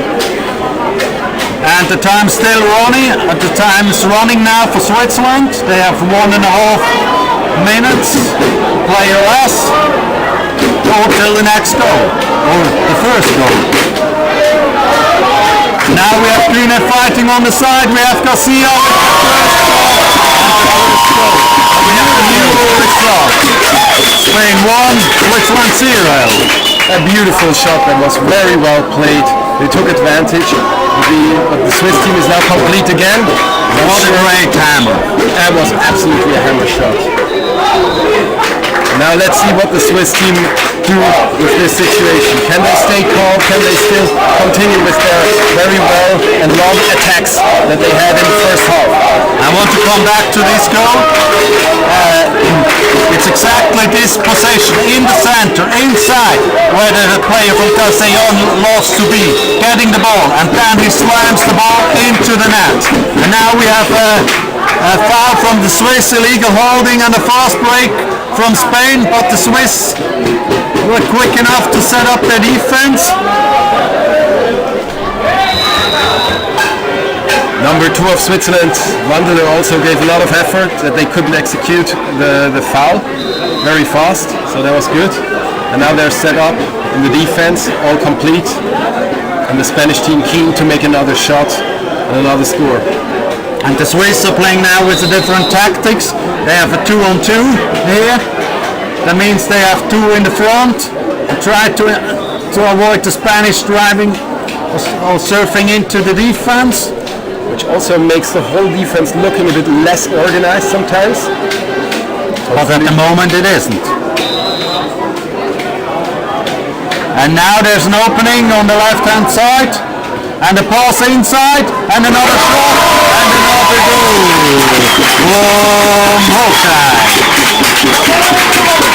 Very, very well played. Beautiful assist here through the middle. Jorge says thank you. With an awesome shot. So the Swiss with 2 goals behind. The Spain now contributing to this game with their seniority and all their experience, showing that they should also win this game. And now we can hear the Swiss crowd supporting their team. And the Spanish putting again a lot of pressure on the Swiss attack.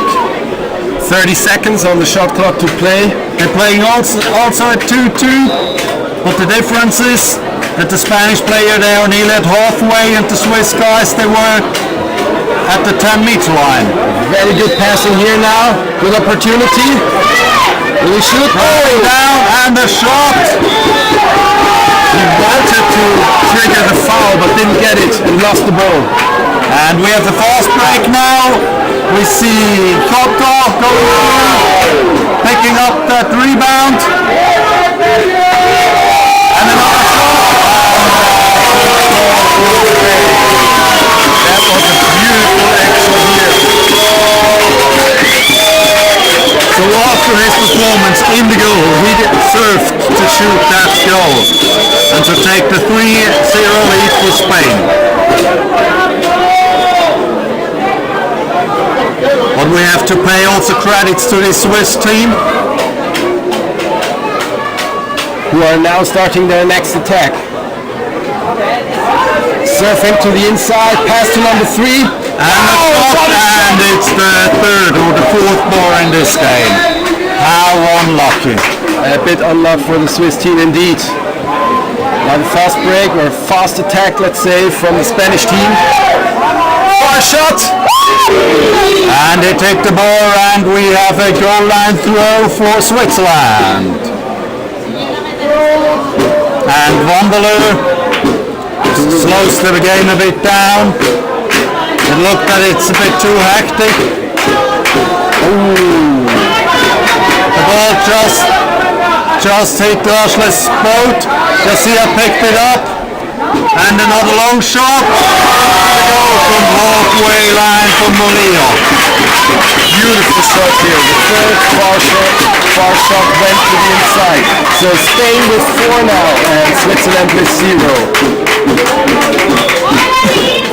So I think we are at a moment in the game where the Swiss, which is really important that the Swiss don't lose their heads. They should stick to their plan. A plan which worked like 12 minutes perfectly.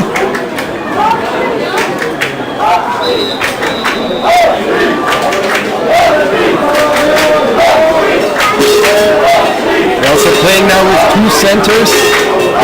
Swiss team are now coming with the wave from the outside. They need to break it up again. But it seems that they become a bit nervous right now. But now a beautiful pass here to Rochelle. And the pass inside to the center and the shot. And that goal from the fan of Switzerland, Jan Schneider.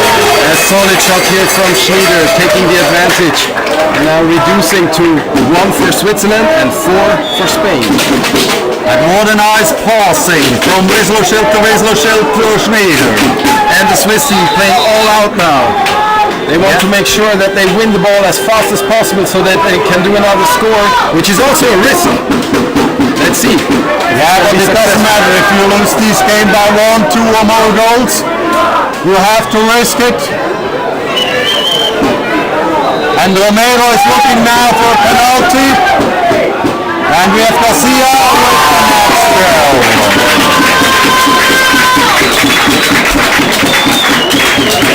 Romero complained to the referee because he tried to shoot the goal and there was a foul on him. but he wasn't facing the goal, so the ref decided it was not a shot, it was a pass, I guess. But it's always hard to say from up here because the referee has a much better view and more experience than we do up here. We see more mistakes now from the Swiss team. Another pass was blocked by Paddle, and now a fast break for the Spanish team. And Garcia dribbled ball all the way down and pass to Romero. Pass and a really nice shot from the lefty Romero. An Malagan player here. And now this Spanish team shows all their qualities. In one half time, 6 goals so far, which is an awesome result, considering that the first half they didn't score at all. Now they're showing who's the stronger team.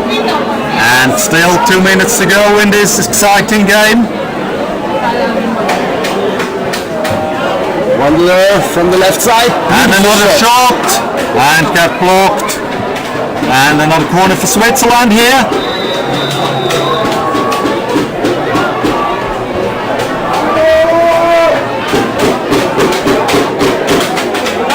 Again, all out from the Spanish team to defend this corner as good as possible.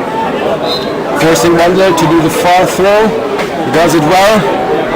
Swiss still in ball position. Spanish team going back to their traditional defense. Will the Swiss still be able in this? But Romero is much ahead. He's trying to intercept the pass. Now we have Rottler surfing over Spanish ball. Sweden taking a shot. Romero picks the ball up for his Spanish team. And we have another fast break. 2 of the Swiss players are behind, so good situation here for the Spanish team coming to the inside. So another shot for Vioto. Well deflected by the goalkeeper from the Swiss team, but the Spanish still in ball position. Spanish team. Zobino just picked that rebound up. 30 seconds on the clock to play.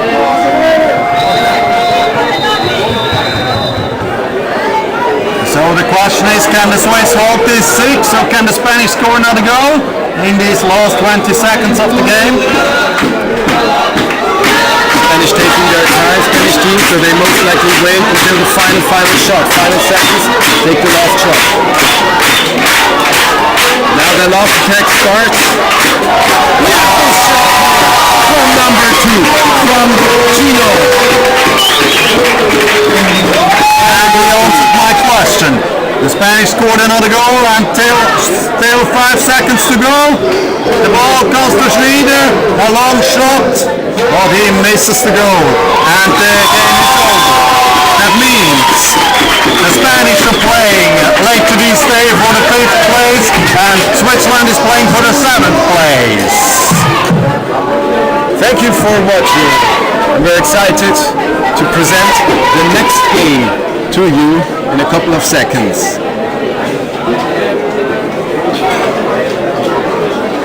The next matches to take place on pitch number 1 for the women's under-20. And the next game will be a woman game at 11:20, Denmark against Great Britain. And the command will be made by Almo.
Hello, welcome back to pitch 2 at the Canoe Polo European Championships 2023.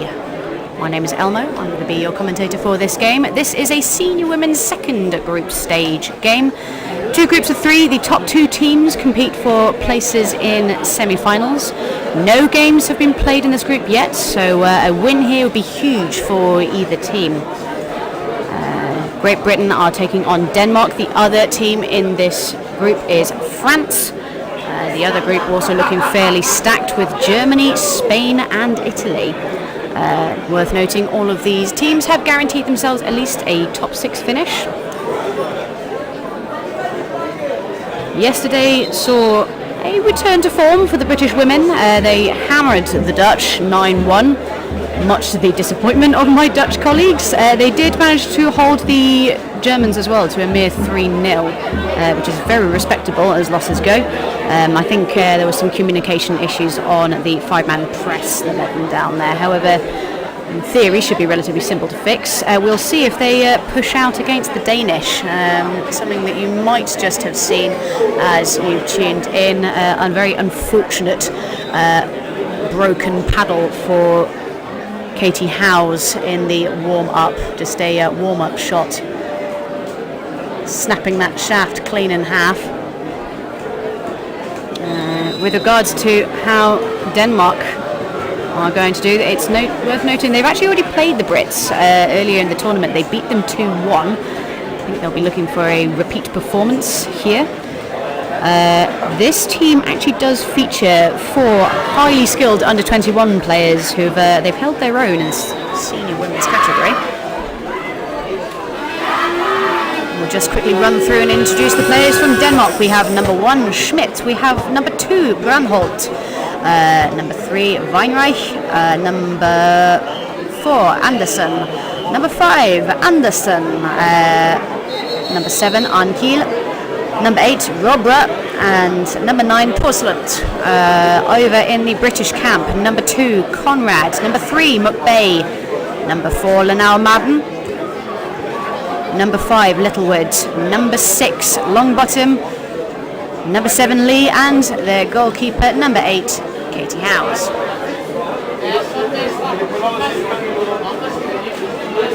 Just to give you all a heads up, I am in a sea of red shirts. I am absolutely surrounded on every side by the Danish, who have appeared to have executed a pincer manoeuvre on the commentary tent, so might get loud. Would like to mention our lovely sponsors, the City of Brandenburg, the State of Brandenburg, IMAS, Standanlangen and Maschinenbau, and Alexander Holst.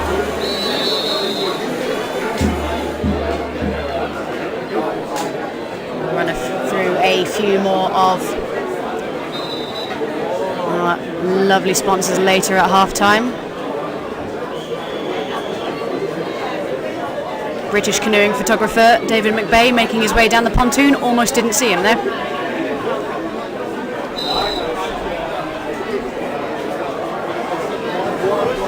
Ball placed in the ball release. We are ready to get things rumbling here on pitch 2. Britain lined up and ready to go. It's looking like sprinting from Great Britain.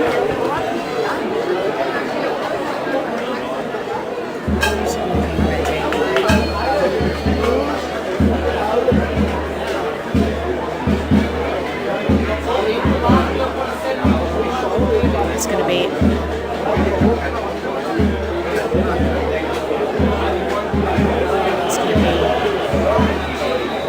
McBay. Taking on Weinreich.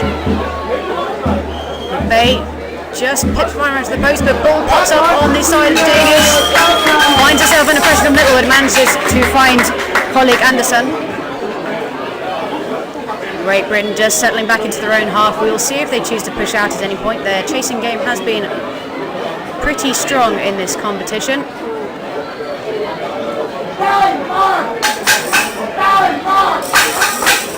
Littlewood circling menacingly around the Danes.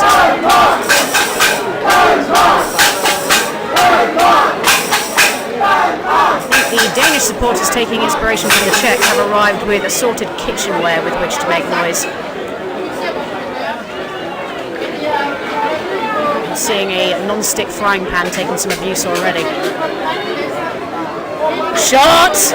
Low from Andersen. Goes off for a goal line throw. How's to take? And now Madden making an appearance to come make some space in the zone.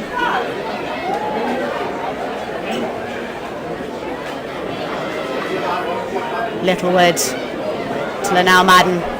Back out to Littlewood, bounces off the boat. McVeigh just trying to put a boat in between Andersen and the ball. Manages it, turns beautifully, tees up, holds the pressure, gets the ball into Lanao Madden. Over to Howes. Littlewood. Opportunity now from Longbottom. Shuts down, back into the hands of Littlewood.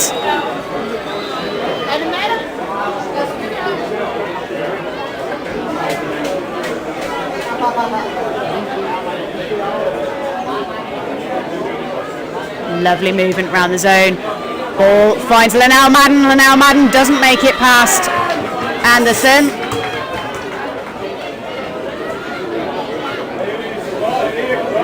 Goalkeeper Robert not having to do anything about that. Lanao Madden takes it short. McVeigh. Long bottom over to Littlewood. Illegal kayak tackle turns the ball over to the Danish. Littlewood looming, trying to shut down that initial pass, taking all of the speed out of the Danish break.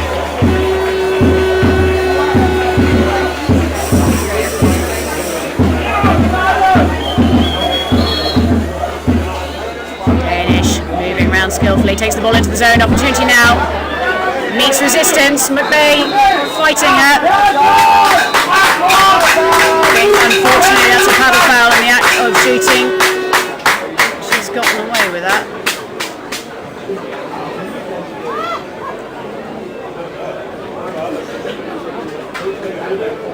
Just timing out to sort some things out so that the ball can be taken from where the foul occurred.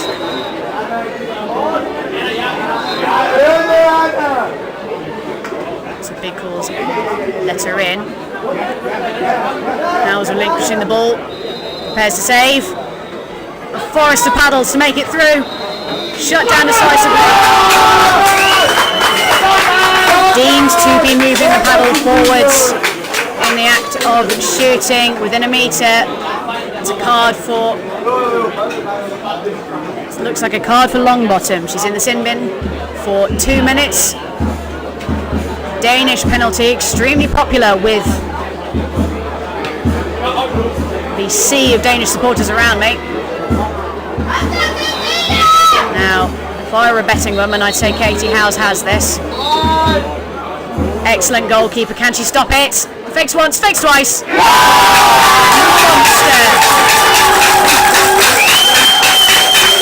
Weinreich making me eat my words. Denmark 1, Great Britain 0. 6 minutes and 55 seconds left to go.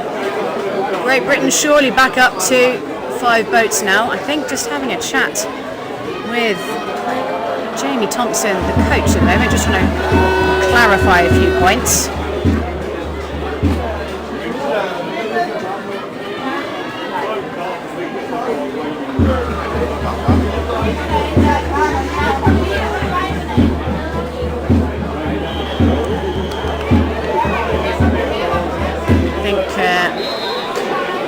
Referee's off to go and have a discussion. Clearly Jamie Thompson's raised something that merits further investigation.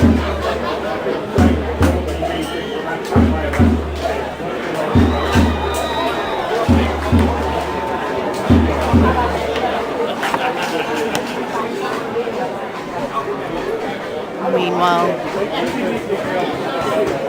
the Danish await, ready to fight to keep that 1-goal lead.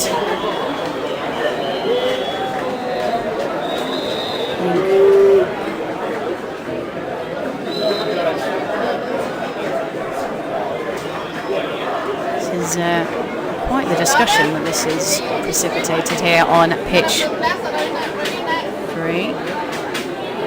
2, sorry. I think whatever decision has been made, it's going to be unpopular with someone.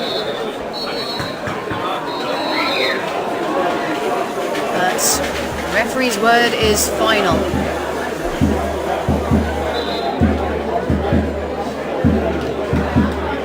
The Danish captain being summoned. This looks like it could be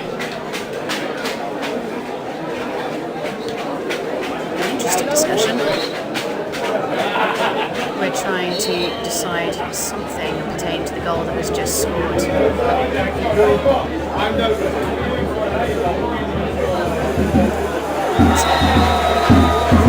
As to what, I'm afraid I couldn't tell you.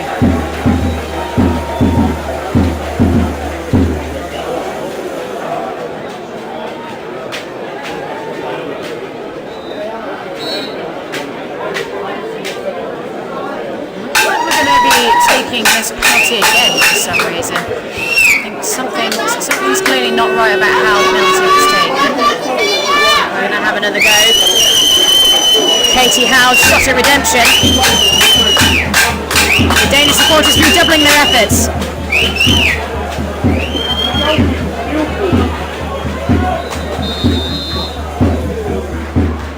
Howe stops it a second time. Monster shout from my left.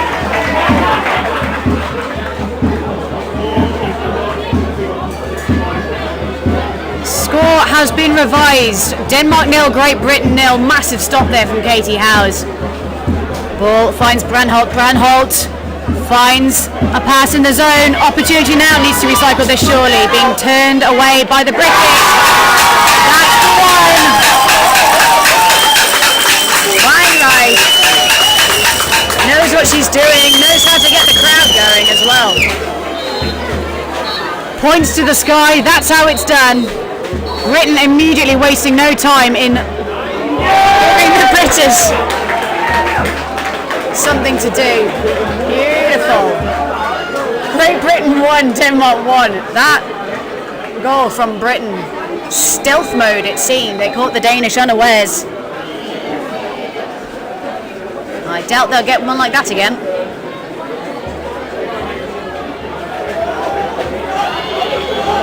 Great Britain pushing a chasing 2 and 2. McVeigh punches out to hit Weinreich. All the way across. Ball goes loose from Andersen. Turned over by Lee. Lee, long ball up to McVeigh. McVeigh meets Weinreich. Needs to find a friend. Finds Linnell Madden. Needs to recycle this surely. Nope, takes it herself. Turns away. Realises she's under no pressure.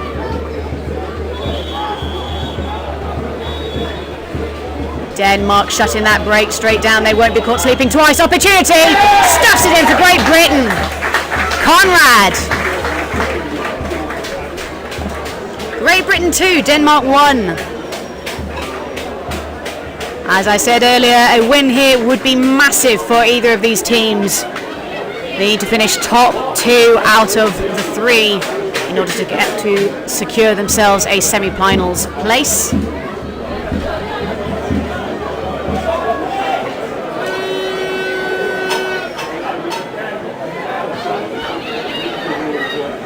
Lots of shouting, lovely pass inside the zone, opportunity. Over the top of the pin players, finding the handle at Andersen. Brings Denmark back in the game, 2 goals apiece.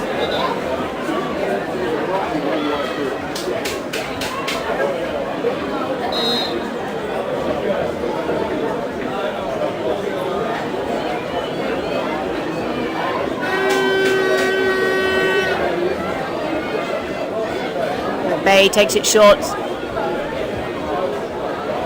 Onto Longbottom. And to Howes all the way over to Littlewood. Littlewood looks dangerous. Takes 2 deflections and just manages to go wide. Kept on.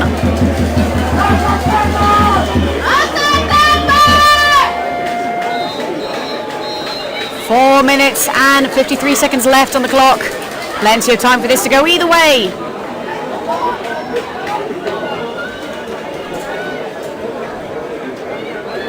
think Anderson just taking a minute just to reset there.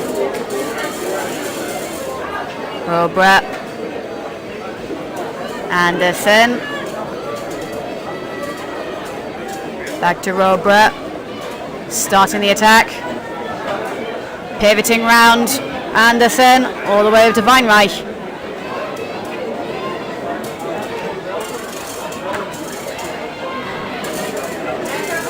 Robert all the way across the zone.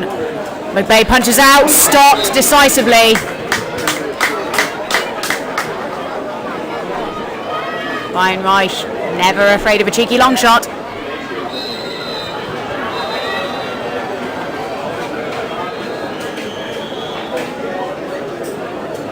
Danish corner, Weinreich to take. Long ball across, Littlewood's punching out. I think manages to get a paddle to it, but Anderson managing to keep control. Under pressure here. Turns the ball, finds Brandholt. Brandholt takes it in, opportunity. Ooh, shut down by the British paddles. The defence just closing up in front of her face.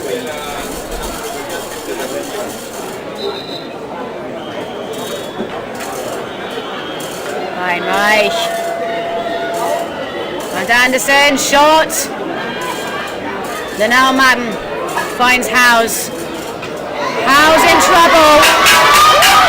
Anderson takes it to a paddle. None of the Danish are aware they turned around. Now Littlewood's going to go make a mess. Needs to hold this, but not paddle. Yeah, that's reasonable call, paddling on the deck. Littlewood will not give the ball back because he's under no obligation to. You want the ball, you can come and get it.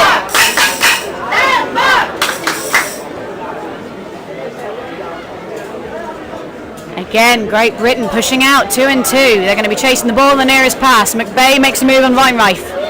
Tees up. Again, just forcing these more difficult passes. Taking all the speed out. Great Britain, they won't push too high here. McBay looks stuck a little bit. I think she needs to be committing to one way or the other, really.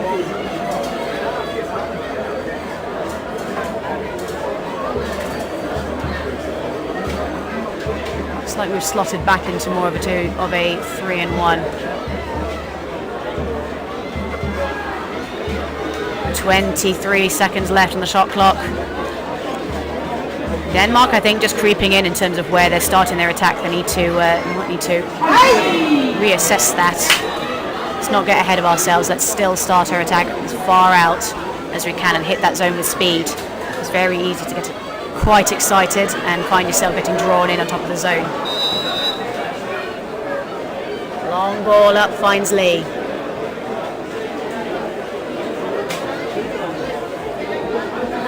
And the British circling like vultures.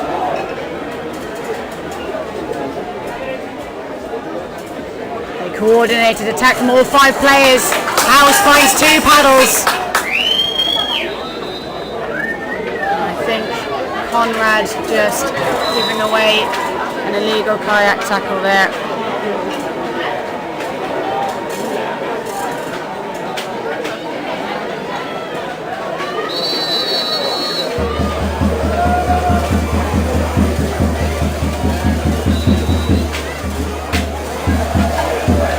Great Britain looking like we're rocking a 3 and 1 with a high top man chasing, just watching that ball. You can see Bethan Littlewood's head swiveling backwards and forwards like a predator.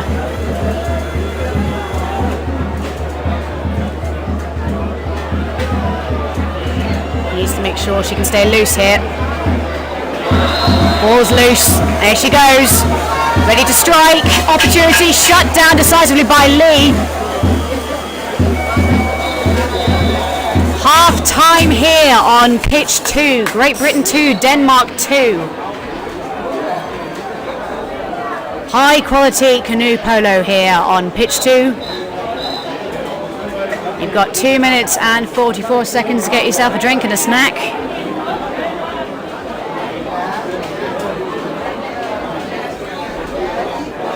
Ready for the Red Boat Rumble in the second half.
Just joining us here on pitch 2, this is a senior women's group stage game. This is the second group stage.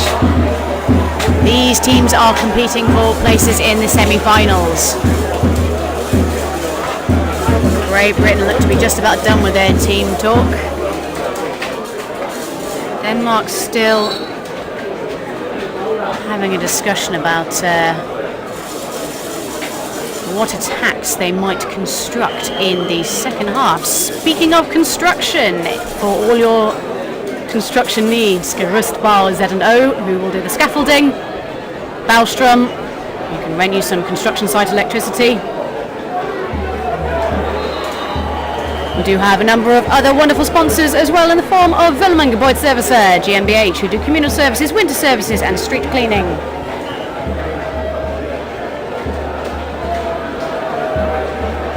Big thank you to CPS Polo Equipment, Mother Car Reseller, Philips Heizung und Sanitär GmbH, who do heating and plumbing.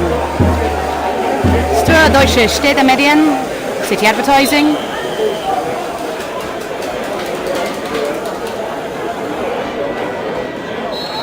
If you're looking for something to do with DIY, Hellweg are your people.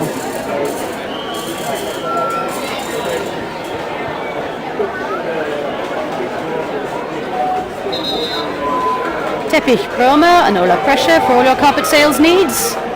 And finally, sun farming.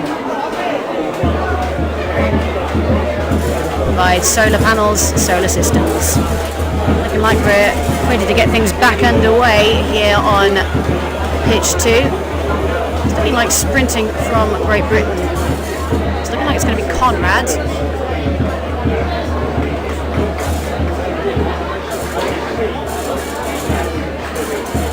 From Denmark, it's going to be Weinreich. They're off. I reckon this is pretty evenly matched at the moment. Conrad getting a paddle to it.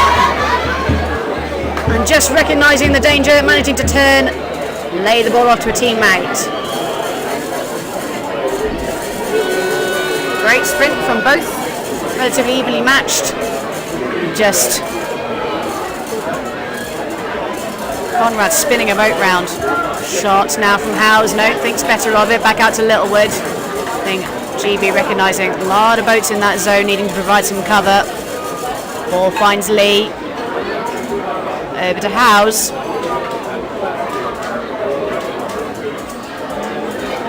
Conrad takes the ball in. Littlewood, Howes.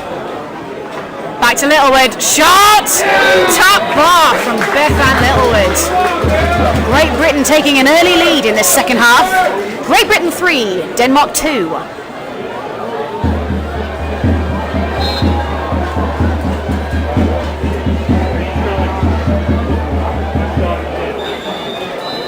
How will the Danish answer?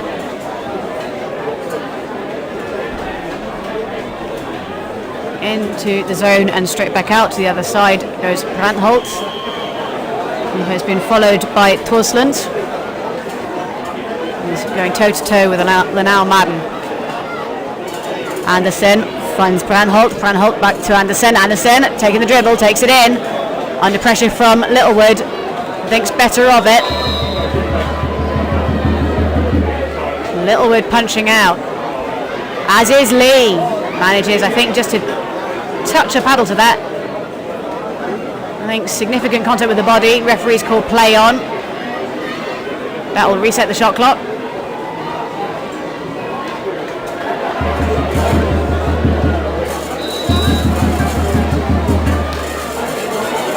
Look at the coordination on this attack. Andersen needs to look right. I think. Paddle foul committed. Pops the ball over the top to Lee, who finds herself under heavy fire from Andersen. Manages to get the ball away.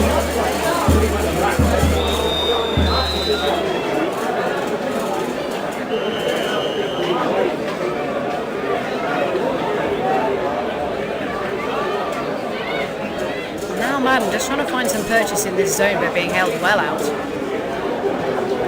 On bottom, Howes recycles out. Big gap opening up on the near side of the Danish zone, but now being covered effectively by Torsland. This Danish zone just closing around these British boats like a bear trap. Opportunity now. Littlewood finds some paddles. Long bottom and now Madden. Just trying to close that long pass down. Ooh, almost kept under control. Not quite by Robra.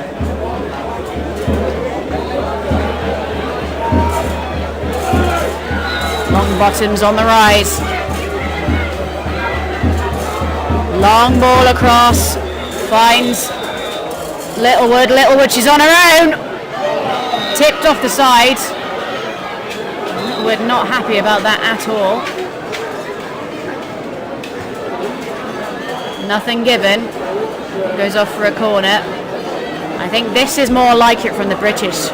Starting out with tons of space to run in and hit that zone. McVeigh to Longbottom. All the way back out. And Conrad in the zone, going toe-to-toe with Schmidt. Open up some space for teammates. Just dipping her tail under the nose of Schmidt. Bay, long bottom. Sends it to the sky.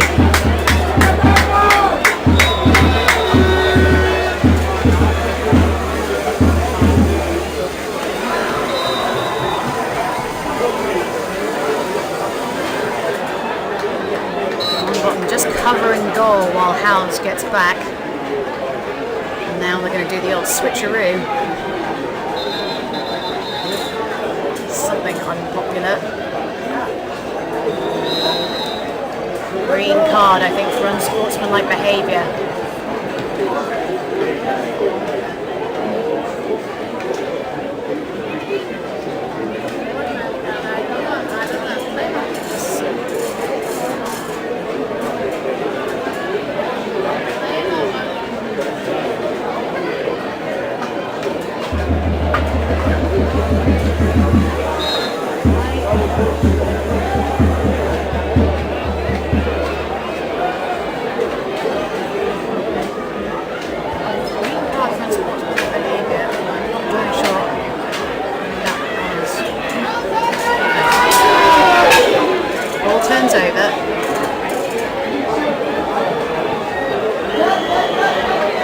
Long ball up, finds McVeigh, she just needs to get her hands to it.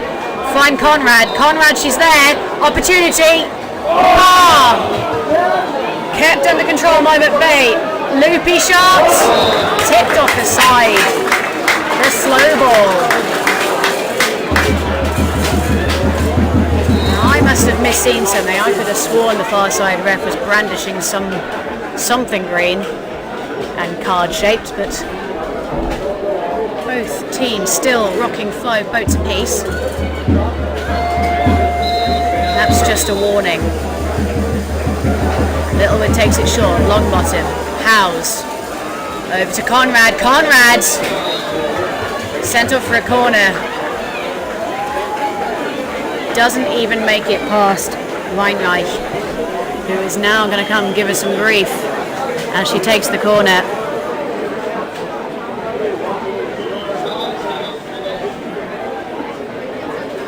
I think referee's just saying, yep, you got to let her on the pitch. Stopped, yep. Easy paddle foul. Manages to get the ball away.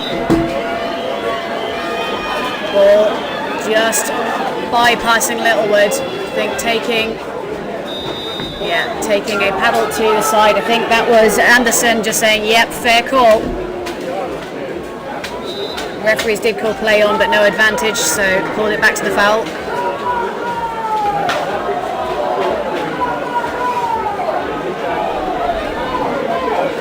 Ball finds Howes. And Denmark looking to punch out here, I think wisely. Clock is ticking. And they've got to close this gap. Off they go, punching out. Anderson. Taking on Howes, manages to get the ball away. Ball finds Littlewood. Littlewood needs to find this pass in the zone. Just over the head of Conrad. Opportunity now for the Denmark team. The atmosphere's just picked up around me. Lopey ball over the top finds Brenholt. Opportunity now from Brenholt. Swatted away.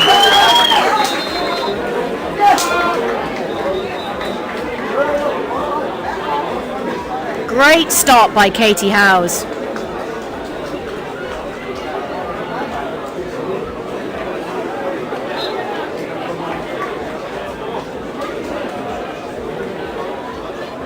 Great Britain just pushing quite high and wide with their defence. There's a lot of gaps in it. Brenholt, that had gone to our hands, we would have been in real danger. Opportunity now, shot, bottom bar. Anderson's coming in. Recycled out. Opportunity now for McVeigh, but being controlled away skillfully by Weinreich, just taking control by dipping her nose under. 1 minute and 48 seconds left on the clock.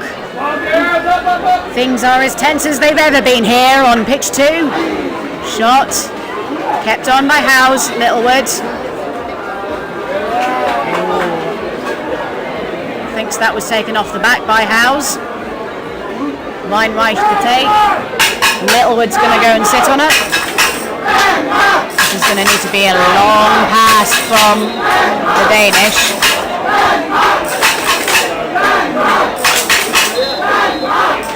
Long pass, that's the one. Safely to the hands of Anderson. Now Brenholt. Back to Anderson. Not again, just needing to tidy these passes up. Passing has been pretty solid so far. Anderson taking some time just to reset. Draws in, no one's going to it, draws the player. Weinreich. 30 seconds left on the shot clock.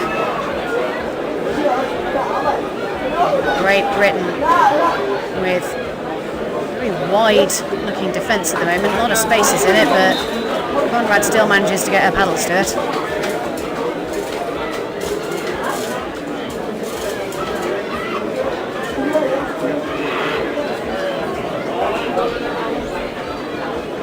McVeigh being an absolute menace on the taker. Forces a bad pass picked up. Resists pressure from Brenholt. They just need to hold this really. Denmark are going to push out man to man. 5-man press with 18 seconds left to go. It is all picking up here on pitch 2. Danish are pushing. They just made a mistake. 8 seconds left. Littlewood just needs to hold this. Opportunity now for the... That's... yeah. The Danish, to be fair to them, it really looked like they were going to turn it over in those dying seconds of the game.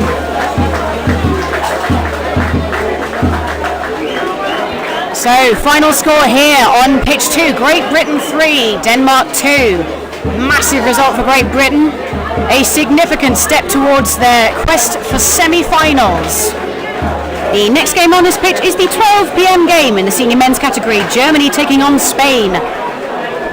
Commentated by the one, the only, Curly Barker. We will join you here shortly.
Earlier in the day in Group E throws this wide open, so a result here for either of these teams, certainly a win would make it very likely they will be successful and go through, but a draw here would make it really interesting for us, the independent crowd. We'll name check these teams for you. I'm just joined by Eleanor Gillis. Welcome, Eleanor. Hi, Curly. So we'll take you through this game. I think it could be a really lively one. The Germans, I would say, marginal favourites, but probably second favourites in the tournament might be Spain. And now the French have gone home, so this should be a good one. I'll name check the Spanish for you, and they are in the white kayaks, the red buoyancy vests and the white helmets, and they are number 1, Arreo, number 3, Corbea, number 2, Gordo, number 5, Blanco, number 7, Gordo, so the brothers, and just checking they are brothers, yep they are brothers, and number 9, Casal, and number 10, Baez. They are coached by Caterino, and they have had some previous success in the ECA Cups. They've been placing well this summer, and I'm here with some intent. And the German team are Julian Prescher, number 1, Lennart Unterfeld, number 3, Tim Rieke, number 4, Jonas Gauselmann with the number 5, Arne Beckmann, number 6, René Kirchhoff, number 7, and Marco Hopstadt, and the coach is Björn Sirotsky.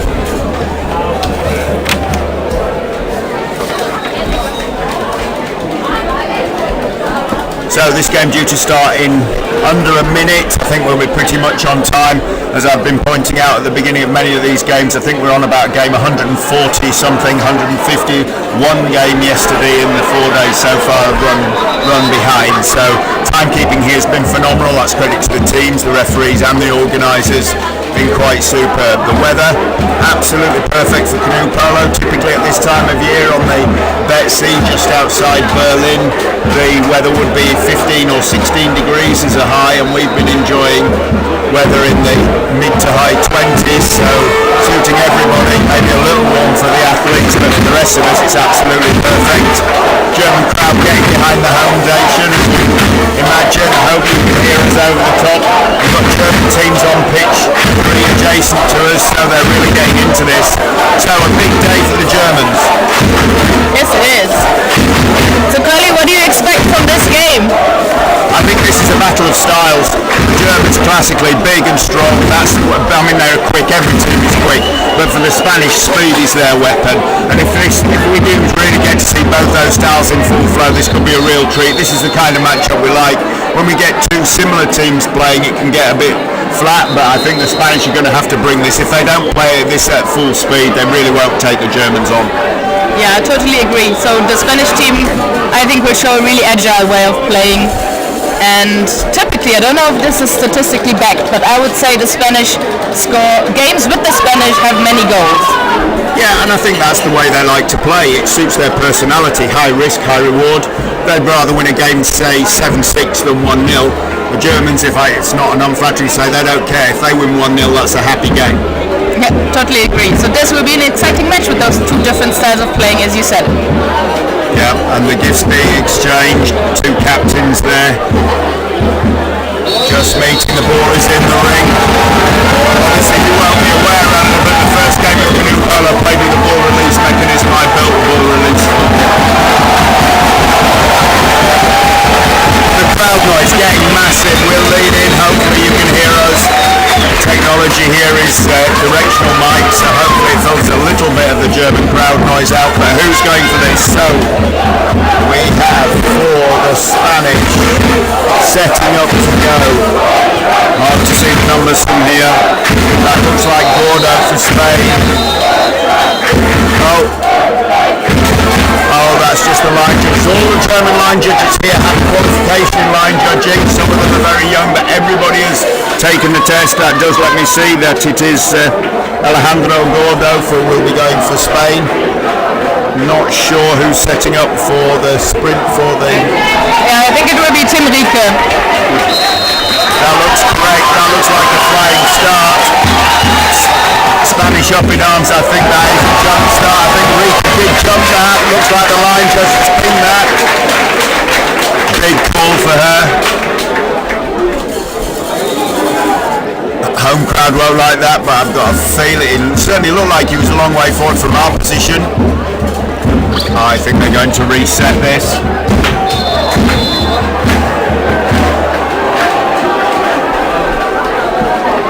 What I thought I saw is that Tim Rieke was floating a little bit forwards when the game was started. So now the game shouldn't have been started, so it's been being repeated. Yeah, that looks like the decision. I think you're right. He did look like he was well forward at the line when the whistle went, so they'll reset. That's tough on the two athletes, but not the first time this will have happened to them, I'm sure.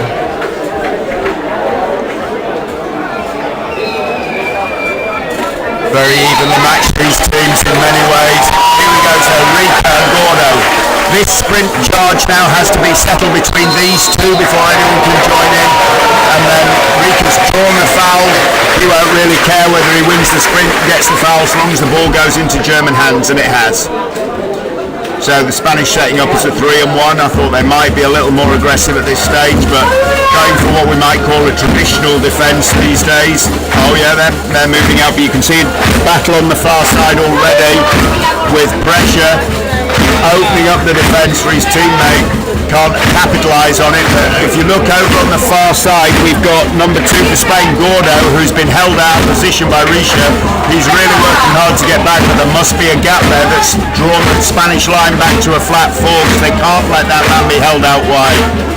They've responded to it well, but that battle's going to run all game, especially if Rieke thinks he can win it. He's going to do that all game long. first few seconds or first minute of this game? First Spanish possession here.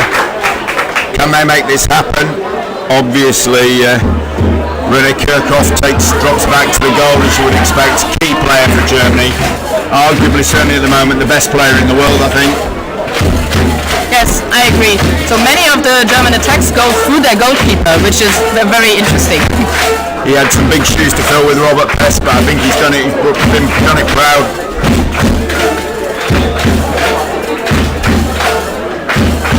So Italy, a mighty black German wall there, holds them out, and that shot's brought down by the defence. It just falls into Kirchhoff's lap, literally.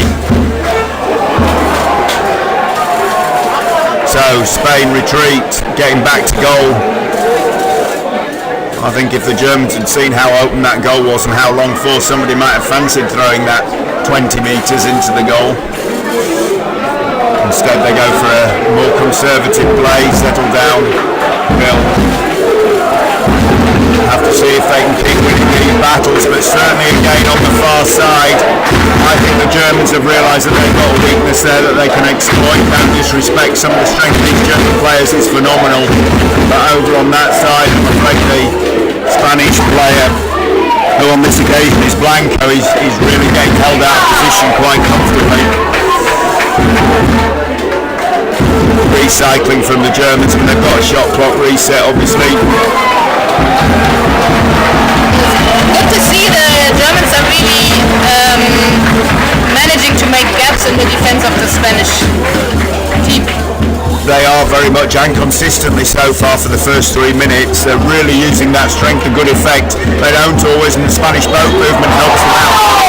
But at the moment the Spanish are taking them on strength for strength and not really winning those individual battles. That's gone out as a foul. The Spanish keeper's been bumped into, and that gives them possession. So great for us end-to-end stuff, but the Germans will be a bit disappointed about that outcome.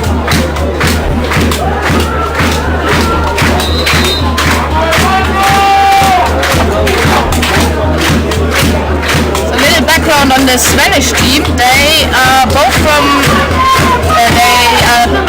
two Spanish clubs, most of these players, so they are experienced in playing together as well.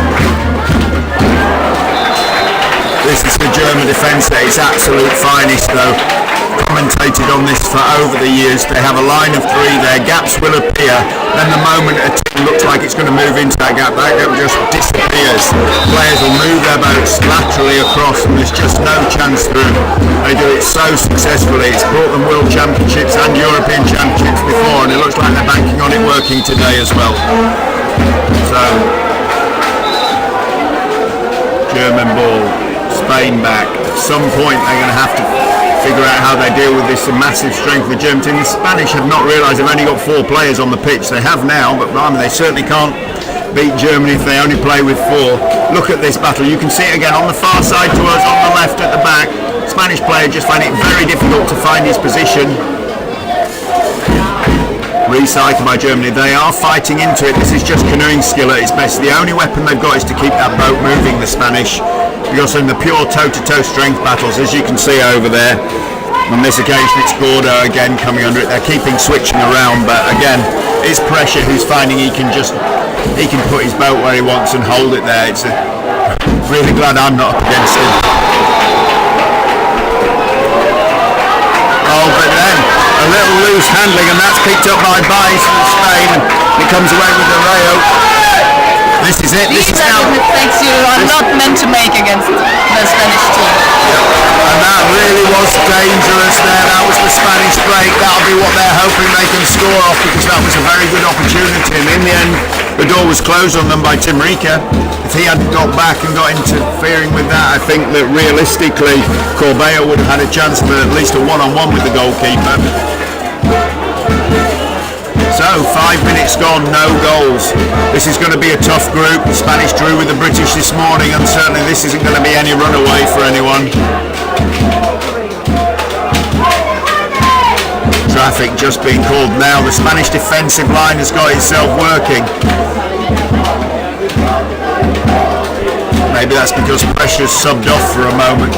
Give the Spanish a bit of relief.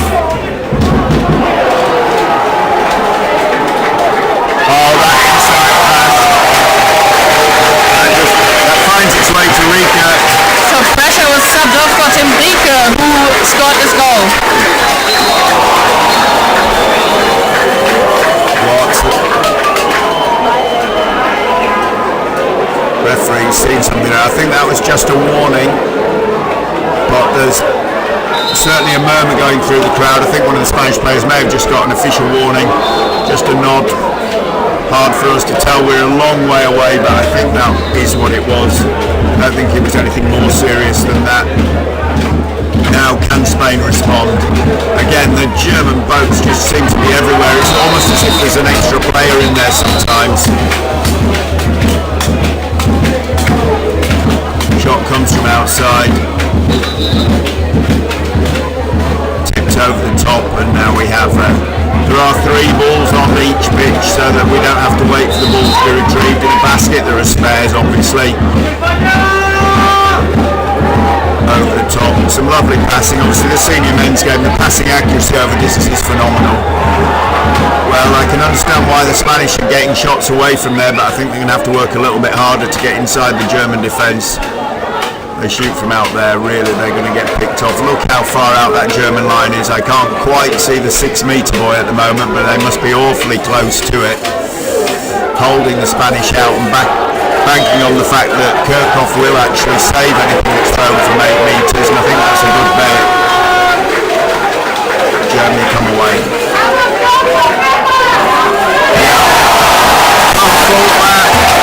Rene Kirchhoff tips one over, gets the ball back, he's inside his own half and he takes that long shot. Well, we said he was a valuable player for the Germans, he's just proved that.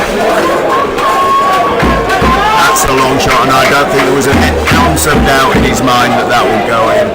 Not even a gram. So Spain have to be careful here.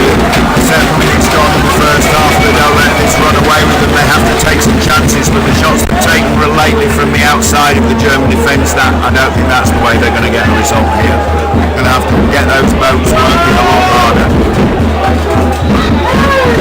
For me, it's interesting to see that the Germans had a really good attack just before this goal happened, but they cashed in by getting a counter-attack. So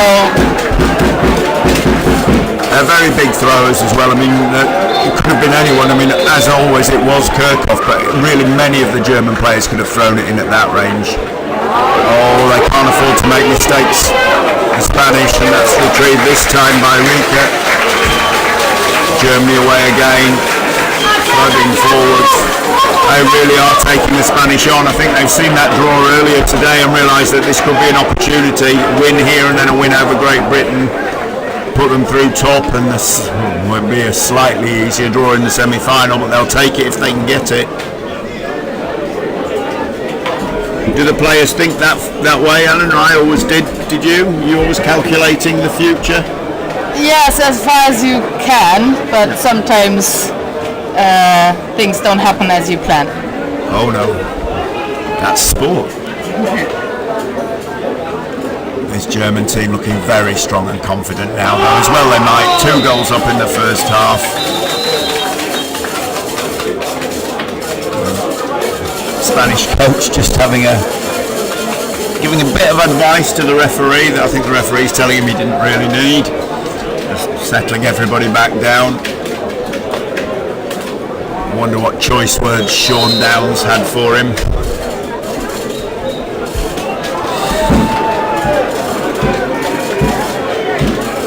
And so, yeah, this is when Germany are at their most dangerous. You can see how cool they look, and then the gears go cranking up and in they come. Very confident here. Captain Jonas Fearon will be very pleased with this first half performance. If they go in at 2, they'll be over the moon if they go in 3 and then. Just waiting on the shot clock, it goes down to 25 seconds. The crowd know that something's coming, just as we do, just as the Spanish do. What is it? Where's the plan?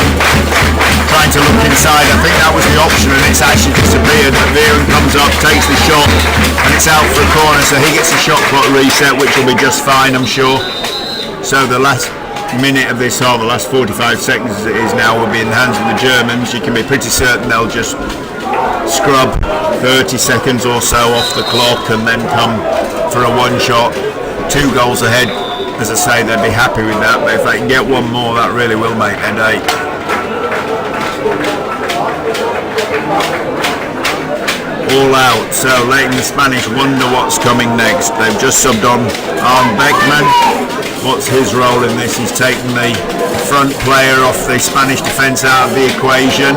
Spain have dropped out to a 2-2 to be a bit more aggressive. I think they probably want to force that last shot to be out at distance. And I'm pretty sure the Germans are looking for an inside pass. Can they find one? It's going to fall there to Corbea to cover the inside pass. Wow, plenty on that from Kirchhoff, but it's wide and high. We go into half-time with Germany leading Spain. The men's group lead by 2 goals.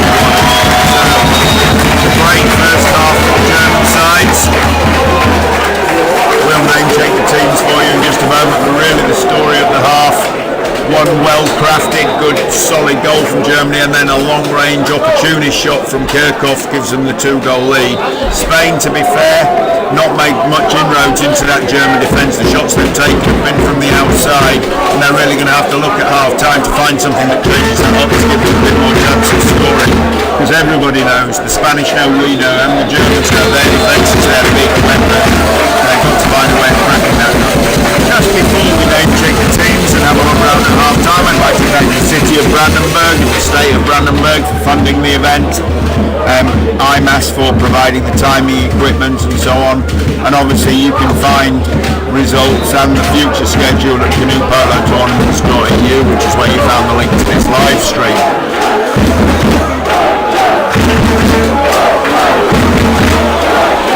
So anything to add, Eleanor? We've got a minute or so before we name check these guys. Do you want to guess the result? Do you think that... From what we saw in the first half, I don't think the Spanish have got enough in the locker to come back to this, but if they could score early and get the Germans wobbling a bit, the last 3 or 4 minutes where you see the Germans just looking confident about everything they do, for every team in the world, to stop them feeling like that, you have to pull something out of the bag. If Spain scored really early, maybe that would just rock them. If Spain came back to 2-2, that I think would rock the confidence of the Germans, and that's the first thing you have to do. Before, you know, they give every team respect, they know how to do that, the Germans, they don't take anything for granted, but right now they're playing like this game is in the bag, and that is when they are so difficult to beat. Yeah, I agree. There was a phase in the game where both teams were losing the ball, making mistakes in the attack, but in the last 3, 4, 5 minutes, none of this. Absolutely not at all. So, on our right and attacking the goal on our left in the second half will be the Spanish senior men's team, and they are number 1 Arreo, number 2 Gordo, number 3 Corbea, number 4 Palavea, number 5 Blanco, number 7 Gordo, number 9 Casal, coached by Caterino, and on our left, attacking the goal to our right, the German team. Number 1 Julian Prescher, number 2, number 3 Lennart Unterfeld, number 4 Tim Wieke, number 5 Jonas Gauselmann, number 6 Arne Beckman, number 7 the goalkeeper René Kirchhoff, and number 9 Marco Hauptstock. And on the sideline you have the coach Björn Zirotsky. Ball release mechanism is set, scorekeeper operates it, it's ready. Referees can alert downs. Another start issue. How unusual is that? The team's normally so disciplined on this. So disciplined on this. The referees for a moment not agreeing, but that's a German ball. So the line judge has called that as a flying start. Getting a little bit of appreciation from the German crowd. Right at the start of the attack you could see again the Spanish defender on the left side having a really hard time to stay close to his other defenders. The Germans were working that in the first part of the first half, and I suspect the coaching has been saying that was working for us. Let's just wear them down, the gaps will come. And I think they're probably right. That those matchups, the Germans just seem to be having. But that said, away come the Spanish with Casal. Get the ball away and just take the easy option. You have to really under that sort of pressure. Moves it out to Baez. Pumps it up the pitch. Arreo. So the key to this second half for the Spanish is what they can do with this black German defence, this solid wall.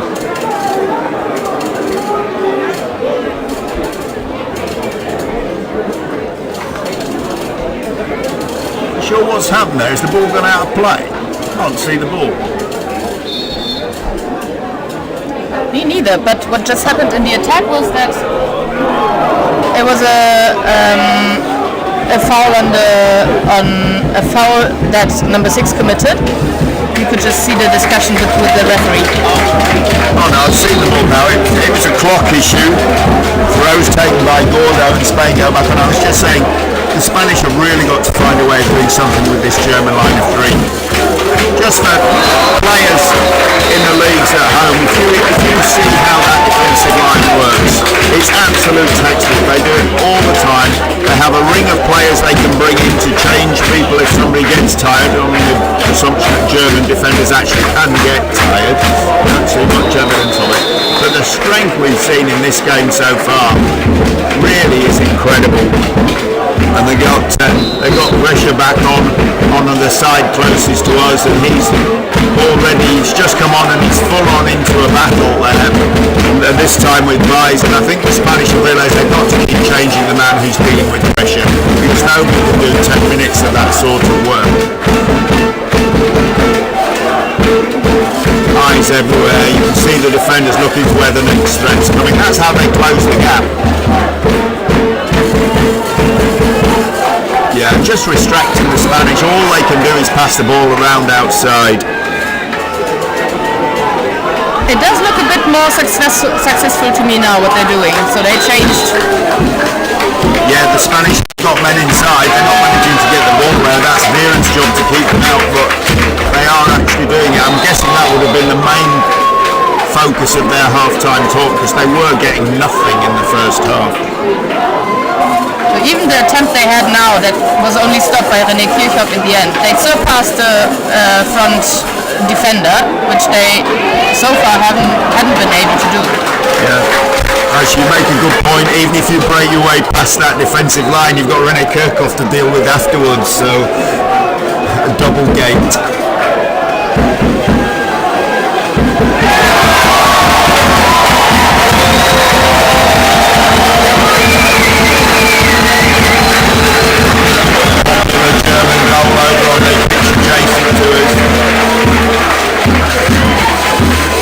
Now Germany building again, I would say not looking quite as confident as they did at the end of the first half. I wonder if the Spanish have just managed to get in their heads by getting inside. Strange how the game changes, but no, this would settle it. Unterfeld trying to find a shot. Any of these German players can score a goal here. All recycled. They're looking in again now. At the moment the Spanish line's actually doing a good job. On the far side, suddenly as I say that, there's been a little bit of traction for the Germans, but up till that point, the period of this German attack, they'd actually been holding it pretty well, the Spanish. It's been a shot clock reset, now a bit of play on call, so there's a good 45 seconds for the Germans to keep this attack pressing. But at the moment, the Spanish managing to hold it, but there is a big gap in the middle. And again, as I say that, it starts to close, as you would expect. Unterfeld takes it right, not far enough to move the defence. Swing it to the other side. The size of these pitches, not too big for these players. They can comfortably pass it with accurately. Here we come. Is there anything doing? Nothing obvious to me where they're going to go. They're just trying to feed it inside and compressing the Germans. But again, that kind of game I think the Spanish can actually cope with. Well, the Germans are now in quite a comfortable situation, so they can play the ball around, keep pressure up on the Spanish team, try to find a good opportunity or play back out, get to the corner. That's what they like to do. Yeah, if it's shot clock reset corner all the way to the finish line now and they win by 2, they'll be quite happy, as we were saying. And pretty much they're big enough shooters, all of them, that a shot from say 5 metres is almost certainly going to be a corner if it's saved. Very, very hard to bring a shot of that power down to hand. I mean, the goalkeepers are good at it these days, but it's still very difficult still, especially with the very big shooters. quite happy to scrub another few seconds off the clock here. Looks like that's the plan. Unterfeld not really looking for anything much as he recycles the ball. Something will come as the shot clock comes down. Doesn't look like they're about to get a reset out of this at the moment. Again, the German workforce is keeping everything over to the left, so I would have thought they'd swing it to the right, and that will mean it's coming down through Unterfeld, but perfectly clever enough to switch it back the other way in an instant. Almost as if Kevin thought, well, I don't have much of an idea here, so I'll just throw it hard and high. The great Spanish goalkeeper really to just pop it out over the top. That's Areo in the goal there. We'll just be pleased to tap it out, but it does just earn another reset for the German side. We drop inside 4 minutes. Funnily enough, they've had time to some pressure on, and he's going straight to work on the near side of the Spanish defence, trying to make the gap happen. Suddenly there's no openings. Who's that struggling there? Back comes the unlucky guy trying to deal with him. He's lost his paddle, and that is going to be a big ask. Surely Germany are willing. They're quite happy there. Enormous German crowd noise you can probably hear is Germany scoring on the adjacent pitch. And now we're talking to German crowd noise you can hear is Germany scoring on this pitch. On that case, that's Beckman. Stems the German lead to 3-0. And the crowd fully behind now. Both teams on the rise now. So it's going to get very noisy for you and for us. Spain trying to silence the crowd a bit. Areo finding nothing there. That was actually a half chance for Spain. But half chances are pretty much all they've had. I know the scoreline showing 2-0, but I'm pretty sure that's not correct. Don't think the goal was disallowed. Very, very loud here. It's quieting down a little bit now.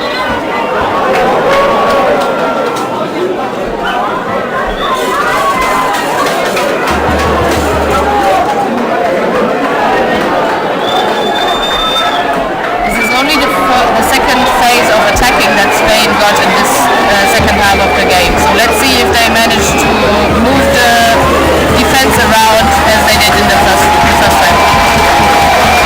Yeah, they have got Blanco inside, but it's not looking like it's going to be very easy to get the ball to him. They are trying, but obviously they've spilled the ball in that process, and now away come the Germans. I wondered if that last goal was dropped off, and I didn't see, or if they just slow getting the score to go on. Could be my mistake, or try and keep it on.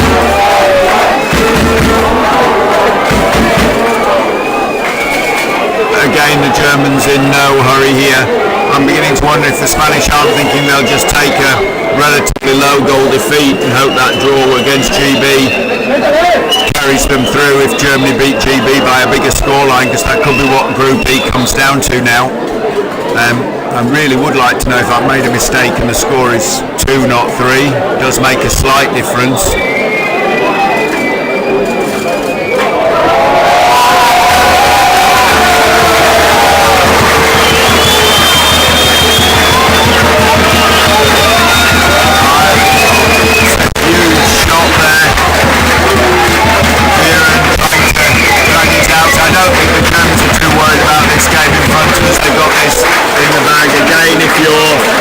If you're wondering what's going on, there's a sending off happening on the adjacent pitch, which is drawing the attention of the crowd. On the regatta course here, the pitches are all one after the other, as on many big regatta courses, so the crowd can see 2 or 3 pitches at a time, and Germans getting involved in everything at the moment. Spain on the attack. They have got some penetration inside. You're right, Alan, they are getting a man in there at the moment. It's Baez, but not getting any luck in getting the ball to him. Because even if they can and he can get a shot away, there's at least a chance they could get a penalty or a free shot, but they're really not getting anything.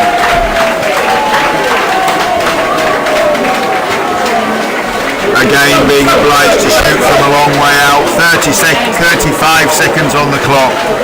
Well, I think Germany will probably one-shot this. They'll take it up the other end and maybe try and throw something right at the last second of the game, but feels to me a little bit as if both teams are quite happy with the result as it stands. The GB Germany game, which decides men's Group A, is on here on pitch 2 at 14:40, so you can see the conclusion of this.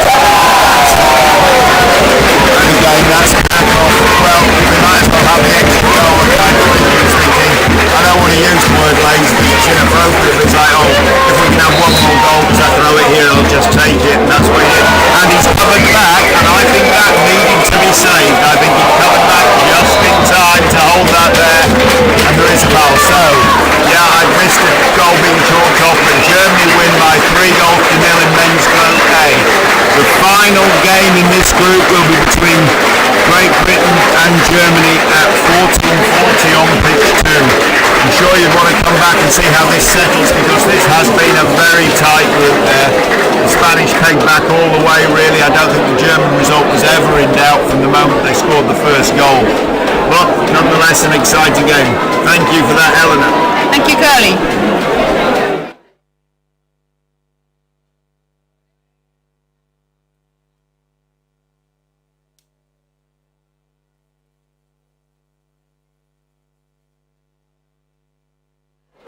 The next game on this pitch is a men's Group H game between Belgium and Sweden, and that game will start at 12:40, so please come back for that game. Goodbye.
if you are still here after three very exciting matches on at least first three pitches. I don't know what the game was on pitch 4.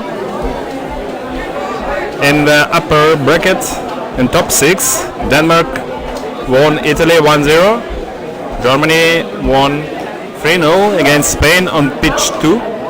The game just finished here, and there was semi-final on pitch 3 in under 21 men class between Germany and Italy, which was won by Italy 4-3. It was a very exciting game. Feel free to rewatch it later. Next game on pitch 2 is Sweden against Belgium.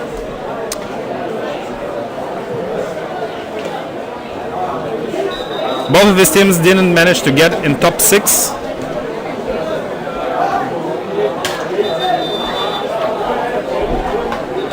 Sweden finished 4 in group of Italy, Netherlands and Portugal. They lost all their games in the first group stage. Belgium was playing in group with 5 teams: Germany, Spain, Switzerland and Czech Republic. They have 3 points.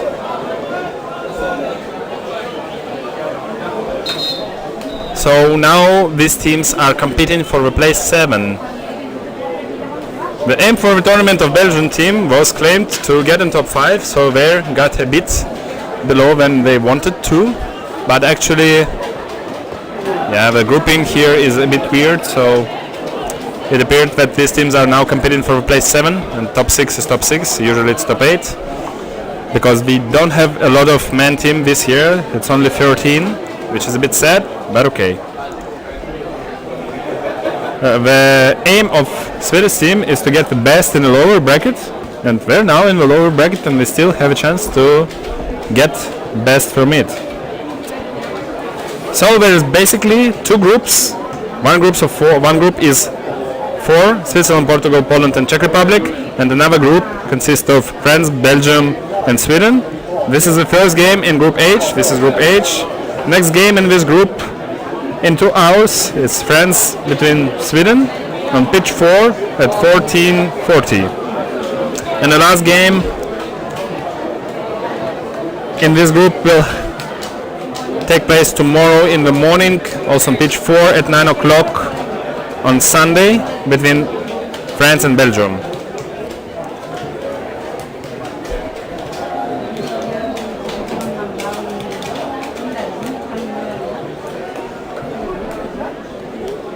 Still sometime before the beginning of this game, but almost 20 to 1 on the clock, and the game should begin very soon.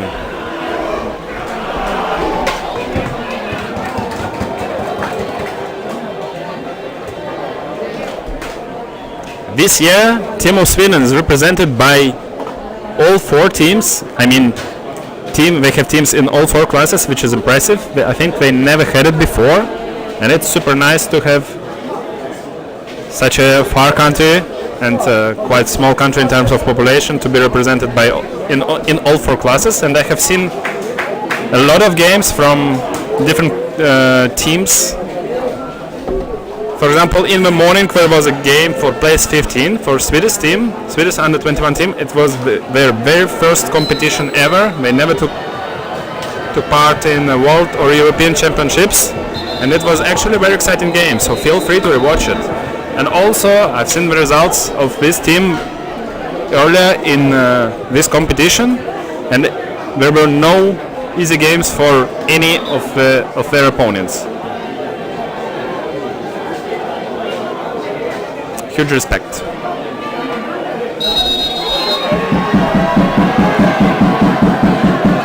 So teams are lining up, and we will see charge start very soon. If you don't know what does charge start mean, and if you're a bit unfamiliar with polo, the ball is at the center of the pitch. Right now you can see it, fixed there. And 2 guys from different teams will sprint in order to gain the first possession. So the first to get to the ball will get it, and that's what you want. In order to score, you need to get the ball. one of the most exciting parts of the game is the start of the game, and it's nice.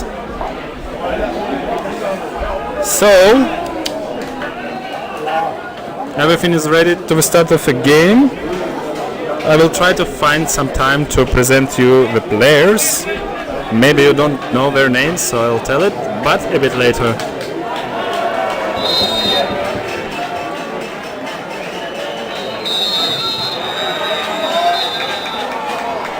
I think there was, maybe Swedish player. It's Erik Malmberg. I think is the most experienced player in this Swedish team, who started a bit earlier than expected, and now it's another fall, directly another fall. So the ball now goes to Sweden, and there are actually two Swedish players.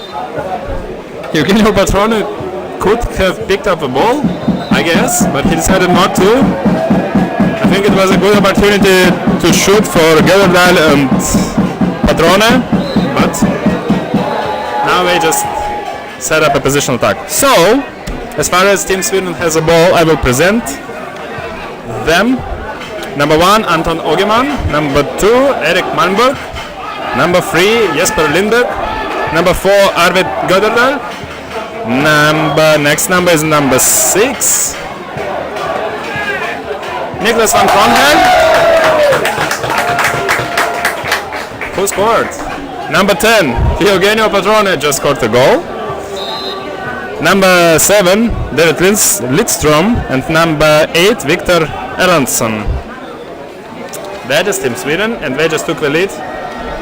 Eugenio Patrone is the captain of this Swedish team. He also plays quite long time in this national team, maybe not as long as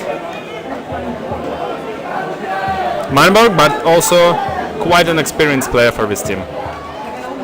So Team Belgium, number 1, William Barton. Number 2, Joran Jacobs. Number 3, Robin Muesli. Number 4, sorry for that in advance, Till De Valdere. Number 6, Mats Mompey. Number 7, Edward Heelen. Number 8, Wout Rohey. Number 9, Tom Negers, sorry. I did my best. Sorry if it was wrong anyway. So Belgium has a ball on the right side, putting it inside. Some passes over there. The last one was blocked. Ball goes back to, who was that? I don't see it from here. Number 3, Muesli. Shot in the paddle. Yeah, there were a lot of Belgian people in this center, but also a lot of paddles in front of them, so chances to score were maybe 50-50, so this time it didn't really work. Now we have a chance for Sweden.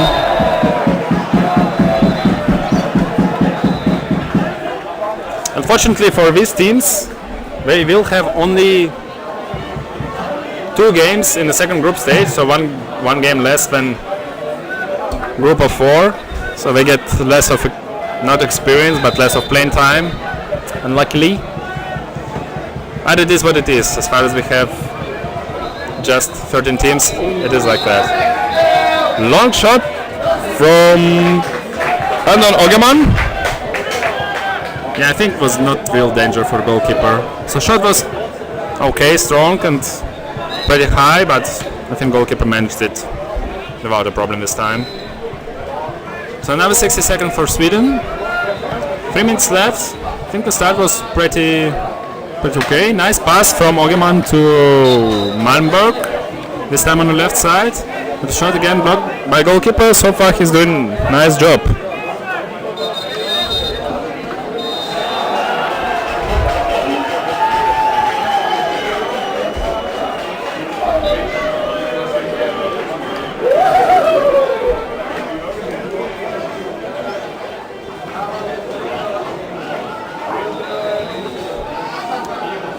A lot of pressure from Swedish team. I think they create pretty dangerous situation now. Patrone on the right side alone. I think the defenders still have seen that. A fall from... Yeah, I think there was a ball fall from number 7, Galen. but as far as the ball stayed with Swedish team, and there was a dangerous situation, referees didn't stop the game. And another corner for Swedish team. Actually, they put pretty big amount of pressure on the Belgian team in the first 5 minutes of this game, and they create some dangerous situations. So they find some holes in Belgian defense. So far it works pretty well, and every attempt is pretty dangerous, I would say. Patrone starts on the right side. They use full width of the pitch, which is wise to do. So there's number 3 of Sweden is completely alone on the left side. However, it is not an easy task always to deliver the ball there. The shot clock was being reset because of some faults from Belgian players. Oof. Strong shot from Malmberg, sorry. And now it's a goal. As I said, every attack from Sweden was really dangerous in my opinion, and now it ends up with a goal and finally. So when you put such a big pressure, it always ends up like this at some point. So 2-0 for Sweden. I think it's very good start of a game, and they seem pretty confident. As for me, and I think it's almost first possession for team from Belgium. They sent Highland inside of the zone, making pretty good block on the right side. Let's see if there will be a shot. Rocky on my right side trying to deliver ball to the center. Illegal holding from Swedish defender, and it's a really close shot. Well, two-hander from Highland. No comments here. I hope he will not do it anymore in this game. 4 minutes left in the first half.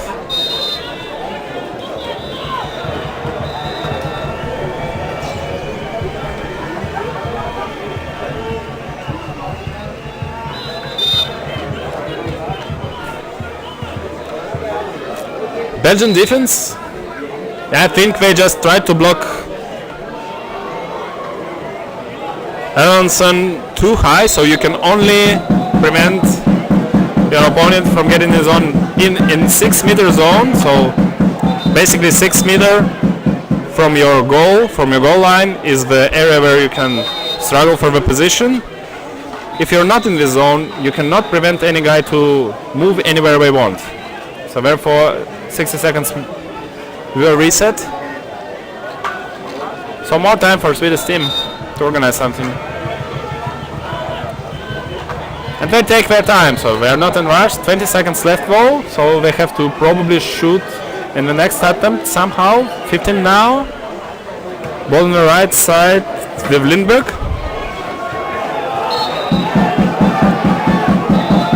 They tried to sneak the ball inside by pass, but nobody caught it, so opportunity for Belgium now to get back.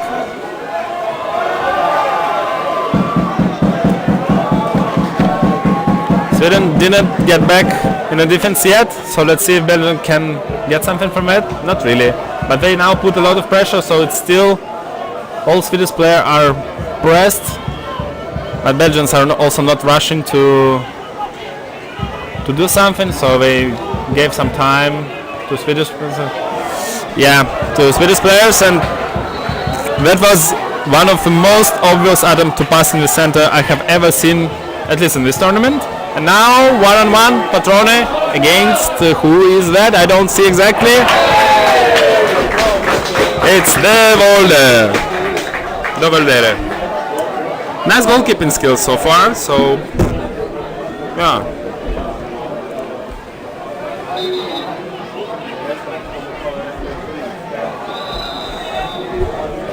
Well done. We see that Belgian defense, they just staying 4 in line, which is kind of unusual thing. Not a lot of, literally not a lot of teams, basically I don't know any who plays like this, at least at the moment. And it's quite an unstandard defense. Both fall from Highland this time, and he gets a card for it.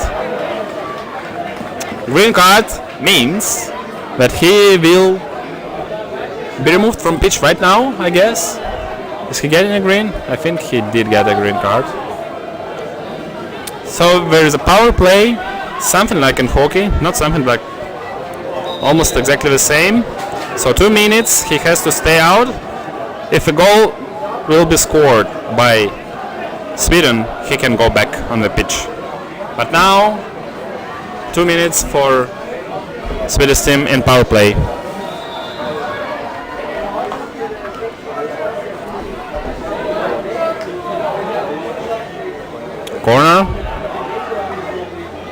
Corner for Sweden.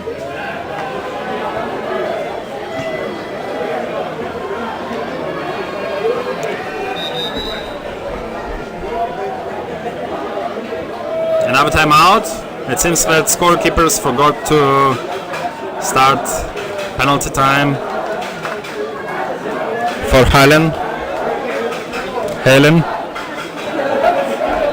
probably.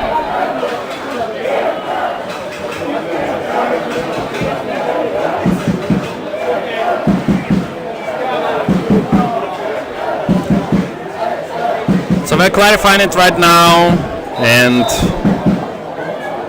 it might take some time. So players have some rest. Last European Championship, Belgian team was not presented, but the previous one in Coimbra, they actually were 6th, so it was pretty strong performance for them. I think it's one of their best results over the last 10 years, because as far as I see, the results before were 10th, 12th, last Worlds we were 14th, so getting in top 8 is usually a task for team of Belgium, and then the last Europeans they took part, they were 6th. So this team is also pretty dangerous. You should always take them into account. The last Worlds, Swedish team were 15th, and the last Europeans they were 11th.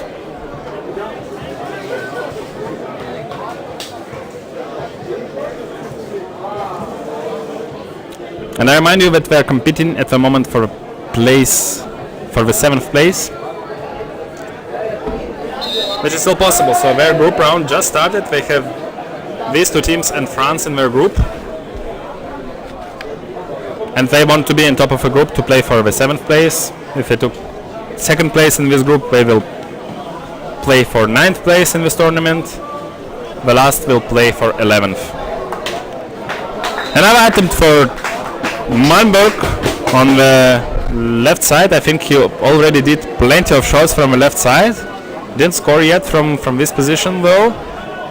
And now they're making a lot of pressure. Both of Swedish guys making a lot of pressure on Belgian team. Ball goes from the right to Patrona on the left side. 1 minute and 30 seconds left in power play for Sweden. So far, no super good chances. But now the ball goes to the center. It's number 3 Lindberg, gives the ball to Malmberg. 2 paddles in front of him, and he misses the target. Now Belgium has the possession. The ball is sent. Where is it sent?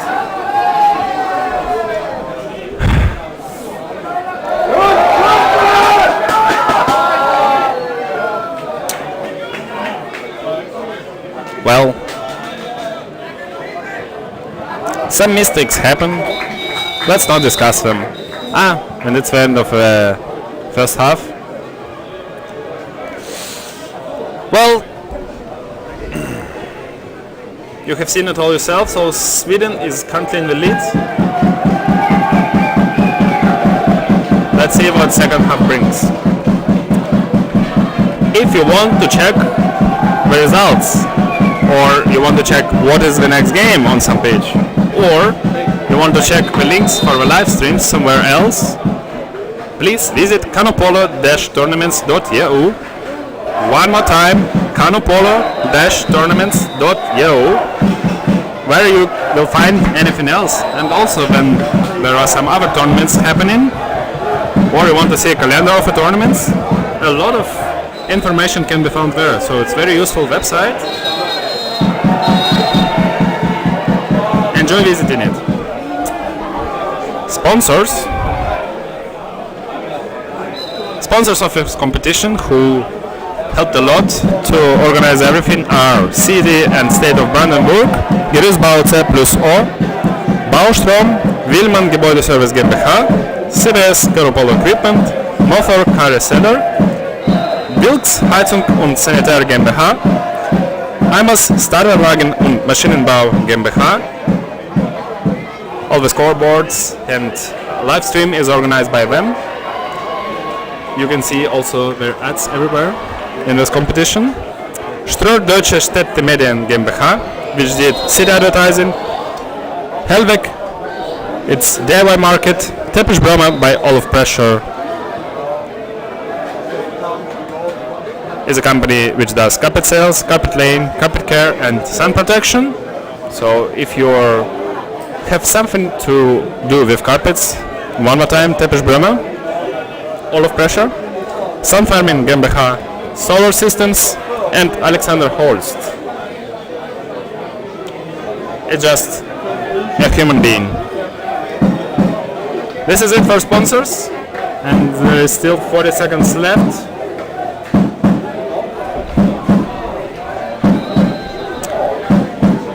In the other group, Switzerland and Portugal played their first game with Czech Republic and Poland respectively. Portugal managed to win against Poland 6-4 and Switzerland beat Czech Republic 7-0. So the winner of Group H will play for the 7th place with the winner of Group G. Every game is important, every goal is important. Goal difference also might play a role in the end somewhere. So nobody should get relaxed till the final whistle of the game. Belgium is already lined up, Sweden is lining up right now and the game is about to start.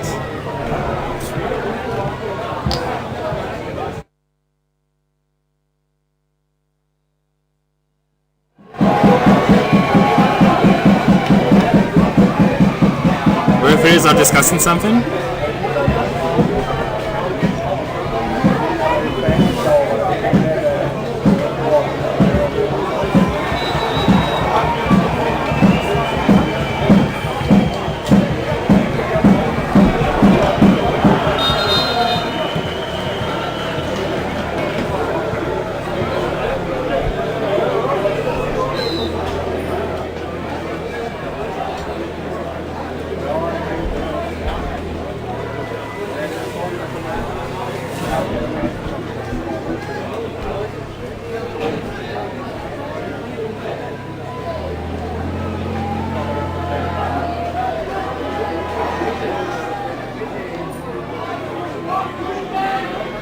So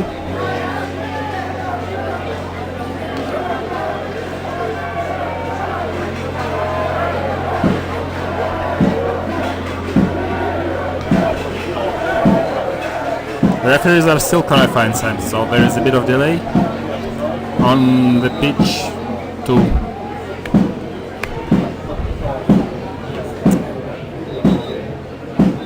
Pum pum pum. La la la. Swedish team has some new players this year, number 6 and number 7, who are David Lidström und Niklas von Kronhelm. Team Belgium has 4 new players. Robin Musli, a goalkeeper there for there, who are Oz, Mats Mempe and Wout Roque. So it's pretty new team, refreshed team for the men class. And one of the new players, Musli, wins the first sprint of the game.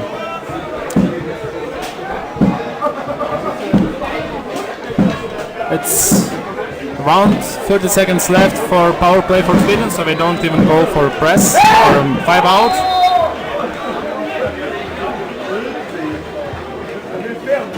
Oh, it's already finished, so the fifth player is already on the pitch. There was not much time left.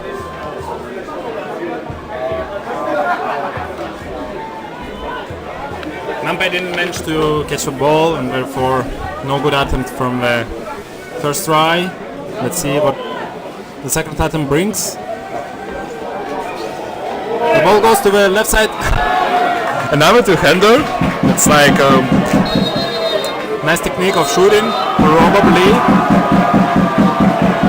However, so far it doesn't work. It was bad this time. Still 2-0 though. Maybe they have to reconsider two-handers in the second half in order to score. However, they have a coach, so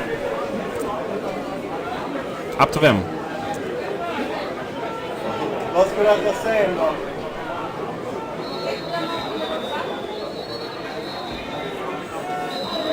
Götterdal is working on the right side of the defense, trying to do some nice block. But I'm not even sure whom should he block it, because Belgian players stay 4 in line. Not the best shot from Brandenburg, I would say. So you can shoot, but if it's directly in the paddle of the defender, you can directly consider the shot as bad. There were just a lot of paddles in front of him, and everybody was prepared for the shot. So why would you? Anyway,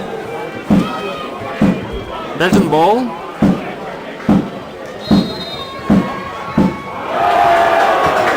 Swedish team plays standard, so no surprises here. 3-1, the most classic defense.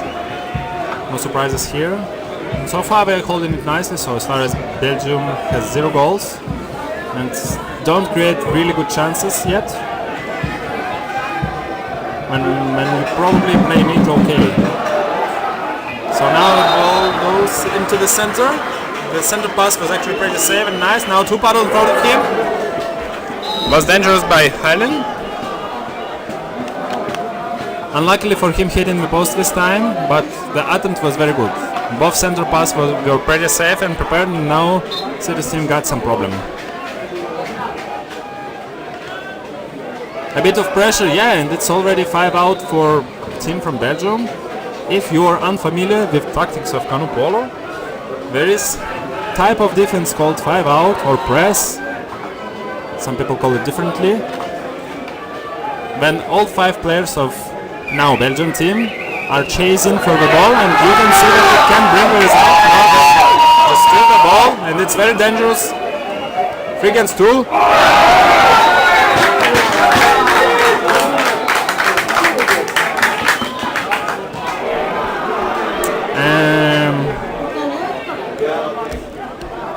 You can watch it yourself on the replay how long the distance between paddle and hand was. Referee say that it's a penalty. Or a corner. Belgian guy stays in the corner.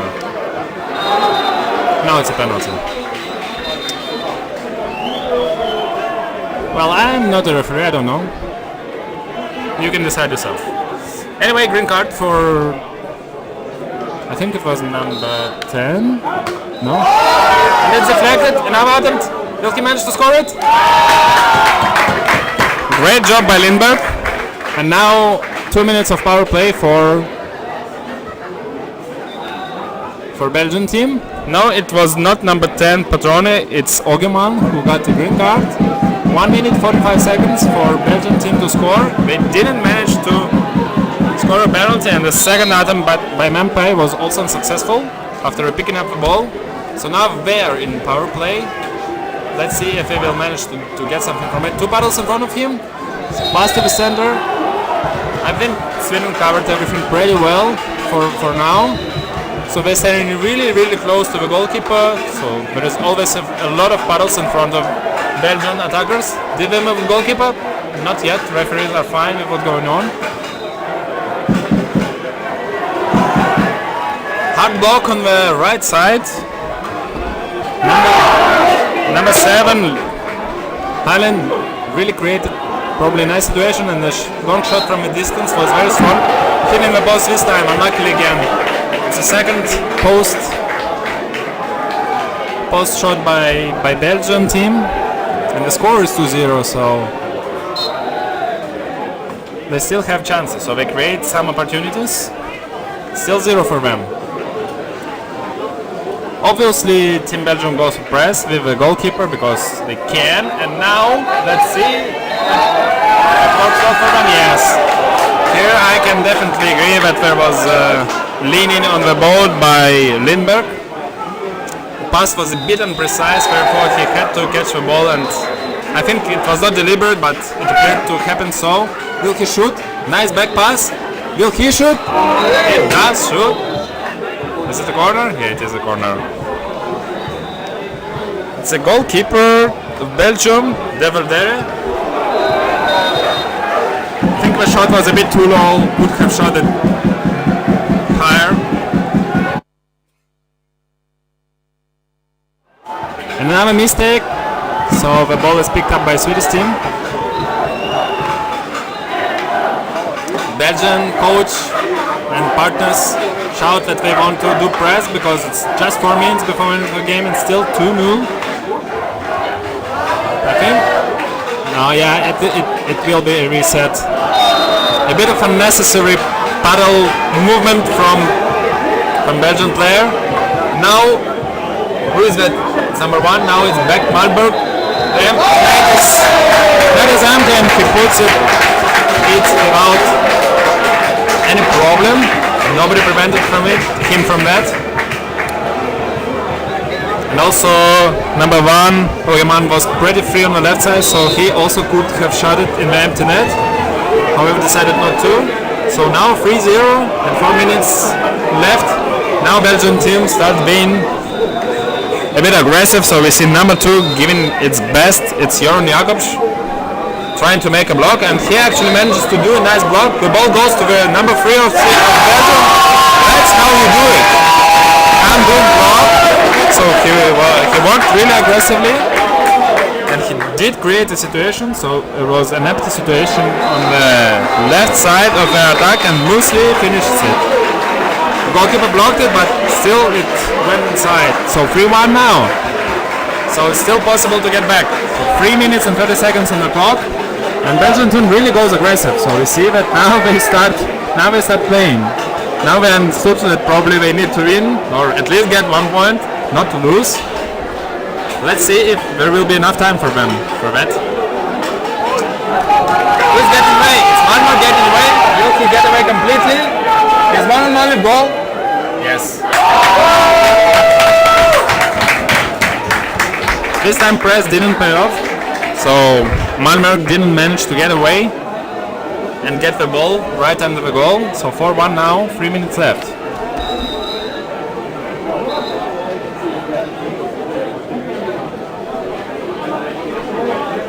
The referees are showing something.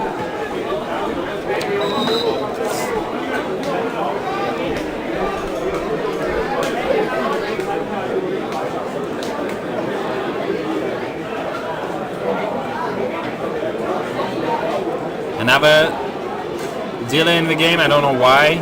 Yeah, now it's ready for restart. Jakobs going for another block. Let's see if it will help him this time. And he's going to be helped by Negers on the left side. Another attempt. Highland was shooting, but also not super precise shot, so goalkeeper managed to block it. It's Lindberg, number 3. So now Belgian team is really in rush. Oh, it's another green card for number 1, I guess. Yeah, it was a green card. That's why the game was stopped. So Team Sweden also plays with 4 players again. It's power play. The ball went really high from left to right, and the shot was pretty hard, but 2 paddles in front of him, so he didn't manage to finish it. Now Swedish ball, 60 seconds, 4 against 5. And team from Belgium doesn't even put a goalkeeper in the goal because they want to press with 5 players. Well, shot clock is going to be reset. Will number 1 get a green card? He will. Sometimes you ask yourself a question, why? But you don't get any answers. This is one of these situations. 4 against 4 on pitch 2. 1 minute and 47 seconds left. The task gets a bit harder, but it's still 4 against 4. However, now Sweden will get a bit more than 1 minute in power play. So they have to hold the ball for 30 seconds more. And after that they will be in power. So now task for Belgium becomes, I would say, quite hard. Patrone is being pushed, he's ready for that, not gonna roll. Lindbergh gets away. Pass is the quality of his pass, how to say it, was not good enough, let's say it like that. Reset for Belgium, they get new 60. Power play of Belgium has finished, so Swedish team are back with 5 players. Belgium are still with 4, but they have to press, so it's last minute, they have no other opportunity to score. And I have to mention that even goal difference is important, and every scored goal is important, so you have to play till the very end. It's very important, so they don't have to miss any more goals, and they want to score probably, if they can, at least 1 goal more. Holding fall, yeah, probably referee decided that the player was pushed in the chest. Pushing in the chest is not allowed. You can push only in back, or let's say side of the body, in the upper arm. You cannot push in the chest or stomach. 2 against 1, classic warm-up exercise. Let's see if it works out. No, it's not. Malmberg decides to shoot himself. Blocked by goalkeeper.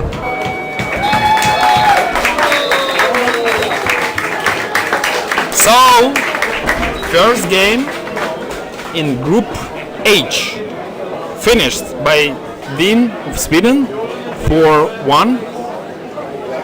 The next game in this group not in 2 hours, in 1 hour and 30 minutes on pitch 4, France against Sweden. Not much time of a rest for the Swedish team, but it is what it is. And I remind you that it was a game in the second group stage.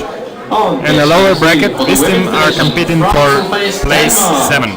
Giulio Abatti and Sandy de Comer will referee this match.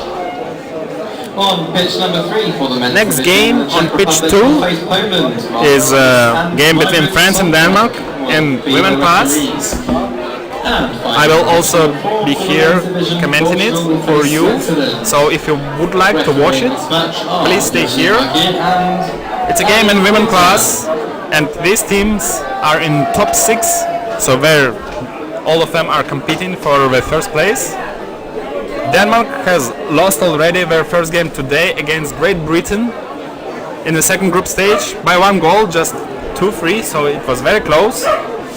But still they didn't lose a chance, so if they get some points now, it might be a tricky situation, and the goal difference is very important. And they lost just by 1 goal to Great Britain, so nothing is decided for them.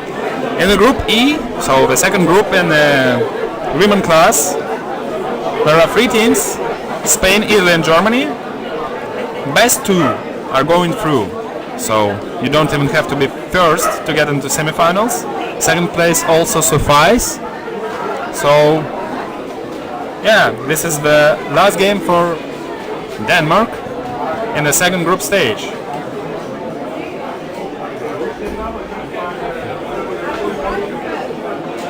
And for France it's just the first game. The last game, I believe, no, it's also today. I thought it was going to be tomorrow, but the game between Great Britain and France will happen at 3:20 o'clock on pitch 4. So then we will know who is going to semi-final and who will play just for place 5.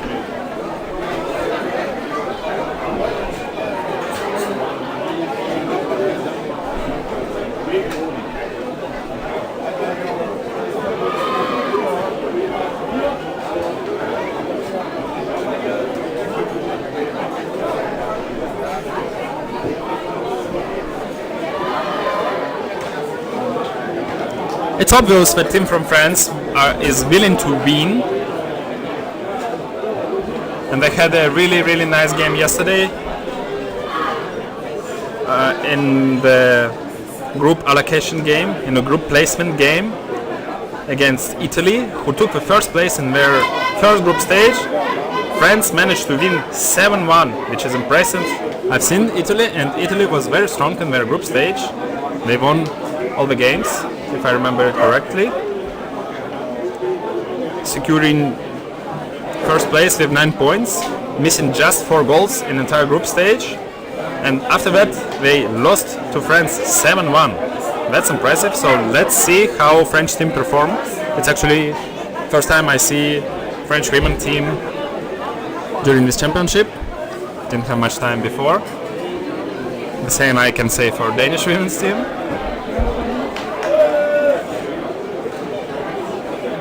Danish team lost to Spain 7-0 yesterday in the group placement match.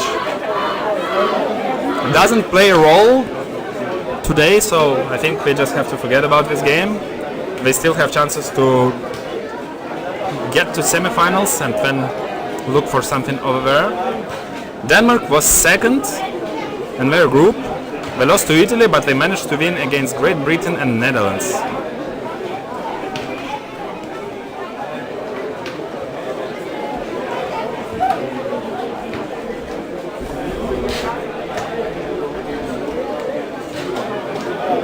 So it's obvious that for France there is no other place rather than first in any tournament. Their worst result in the European Championships was 4th. And that happened in 2013 and 2019. All other European Championships, literally every other European Championships, the French team was on the podium. And last European Championship was won by them. Worlds last year ended up second for a team from France. For a team from Denmark, the best place over the last years is 7th, and they're pretty stable, finishing around 7th, 8th, 9th place. But this year they're already in top 6, which already an upgrade for them. However, they claimed their target to come to semifinals, and they're on the way there, so it's still possible. Target for the tournament of France is obviously win. There is no other target possible for France.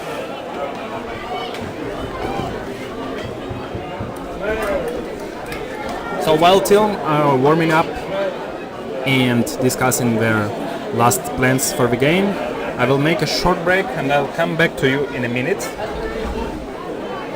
The game must start at 1:20, which means in a minute, and I will be back in this minute. See you!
I'm back right in time for a charge start. It's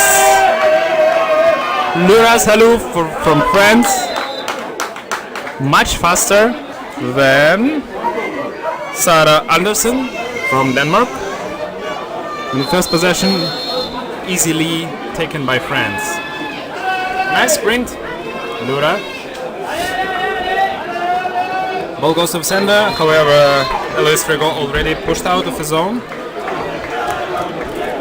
And they will try another time. The ball is in the center. goes to the left, and then long pass all the way to the right side. Pass to the center, a bit tricky, but the ball is picked up by Lemal. She's in the center, a lot of paddles in front of her. She doesn't care, she takes a shot because she can. However, corner this time.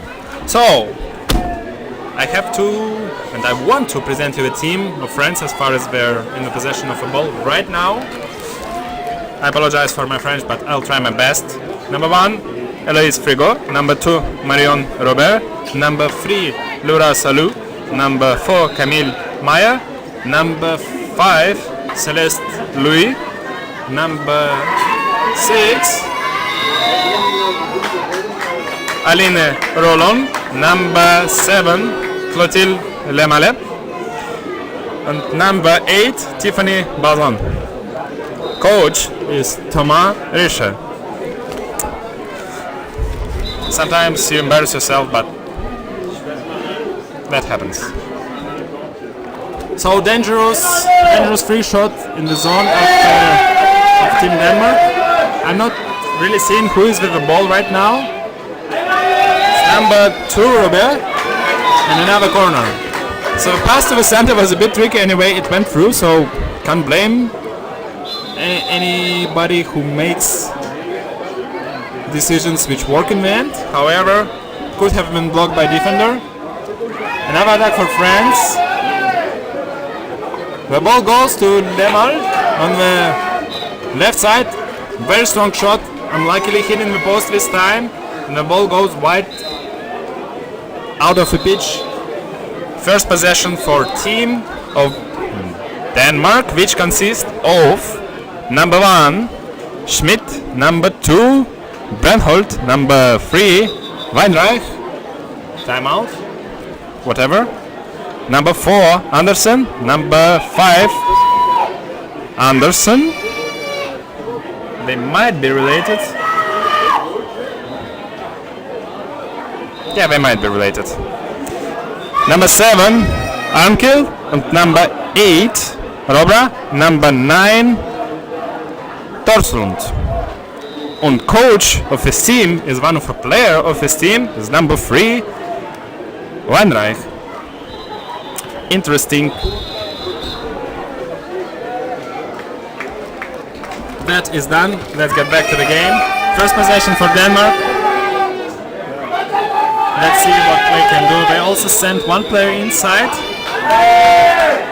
It's Torslund, who just made a fall. I think she moved the goalkeeper, which is not allowed in this game. If you're unfamiliar with the rules, you must and you can not touch the goalkeeper. Speaking of goalkeepers, Celeste Louis just made a very long shot from a distance. She might have seen goalkeeper unprepared, but she didn't. Yeah, she just missed the target, so no judgment. Happens sometimes, but it might be dangerous to lose any possession because goal difference is really important here as well. It's not only points because they have just 3 teams. If you make a draw with any team or anyhow all of the teams get similar amount of points, then a goal difference play a role. And then you probably wouldn't lose any opportunity to score. So, ball for Denmark. A bit of imprecise pass on the left side now. There was something dangerous on the left side. Now nice block by Lemal. But however, paddle fall and referee shows a warning. So, Clotilde Lemal should be accurate with her paddle further in the game. And it's just the first half, so it's get tricky for her. Because she gets the first warning already after first 4 minutes. French team puts a lot of pressure in the team of Denmark, sorry. They probably want to check how confident are they in ball possession, and since so far it was not a real problem. So they managed to save the ball, and now 2 players against 1 on the right side. The shot, good block by Louis in the goal. However, the angle was pretty narrow, so the goalkeeper should catch this shot. Lemal puts a lot of pressure, so she's like positively aggressive as a player. They put a lot of pressure on this team Denmark when they see little opportunity to steal the ball.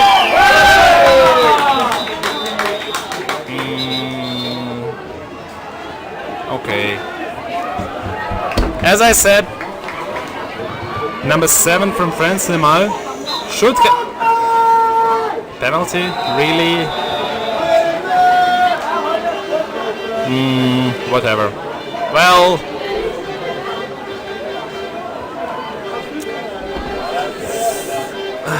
So, penalty for Team Denmark.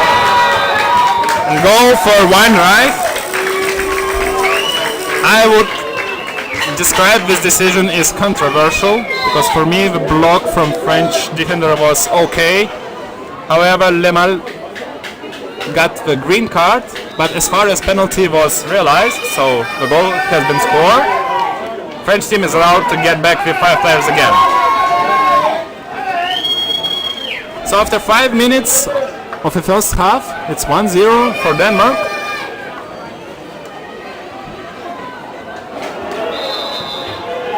Salou passes from wide from the left side to the right side, and with this very dangerous shot from Louis, hitting the post again.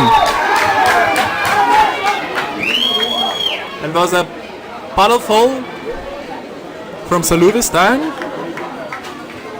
She was not in the best position to pick up the ball because she was a bit late for it. She couldn't get there earlier, and yeah, a little bit of paddle fall, but nothing serious. So possession for Denmark now. Denmark says one player inside. I think I have already seen Torslund in the zone of French defense, and France actually plays 2-2 defense. I'm not sure if it's standard for France, and they put a lot of pressure. So you can see now Salou goes pressing a player, and now Lemal also pressing player, and now it's 3 against 2. So this pressure might be actually very dangerous. So, but they still decide to take this risk. So it's probably their tactics. So they're seeking for a mistake to get easy goals. So far it didn't work.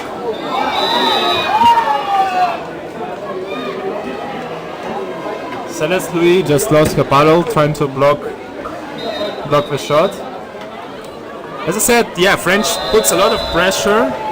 French team puts a lot of pressure on Danish senior women team, but so far I think they managed to secure it. So they felt the pressure probably, but they didn't make any mistakes. So like this, pass was not super precise, but they managed to save the ball anyway. Probably once we get tired, it might be different in the second half, but so far they can handle the ball okay. So it's 2-2. Ball goes to the right side. She's looking for the center pass, not finding it. So passing it to the left side. Salou there is on time where she should have been. So far all blocked. Another attempt for Denmark. Let's see what they managed to do now. Looks a bit unsystematic, but right shot from number 8, Rogra. Hitting the post. Another good opportunity for France. Rabiot with the ball, picking it up. No. Mistake from Frigo. The pass was not very precise. And now a fall from French team. Legal boat tackle, I guess. I didn't see any tackle, but referees shown the tackle. That's weird. Why was not that a penalty then? As far as Sarah Anderson was completely alone one-on-one with goalkeeper, but it's one more time referee's decision. So it's really dangerous to do these center passes. And now they see that they lose the ball because of this. So when the defender sees exactly where you want to pass, you shouldn't pass. You should manage to catch it. It seems that Team France is a bit too much in a rush to score a goal, and it's the second time when we lose a ball in the counter-attack.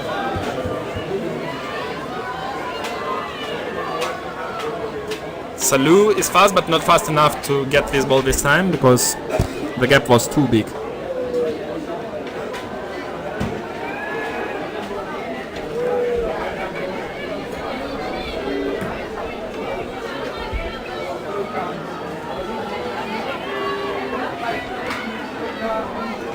It seems the Danish team just kills the time. They want to do the last shot of his first half, not giving France any opportunities, and we see that Lemal does some pressure already.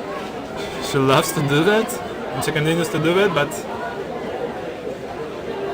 the situation is managed by Danish girls. However, 5 seconds left. Oh no, it's 9 seconds left, but 2 seconds left on the shot clock.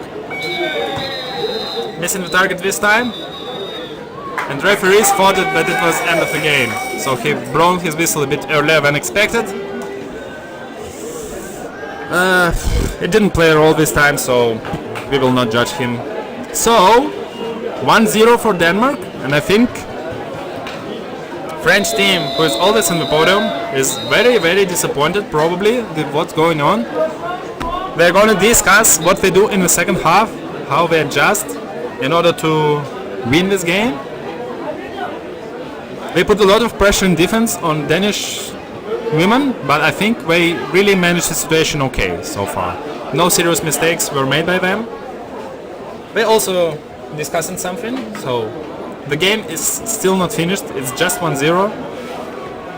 So they probably also want to discuss some new tactics, what to do, maybe they want to score more, highly likely. And in the break, as a tradition, I have to remind you that if you want to check the latest results, schedule and live stream links, if you don't know where are they, they're on canoepolo-tournaments.eu, the best website with all necessary information. canoepolo-tournaments.eu. Go there and you'll find everything you need.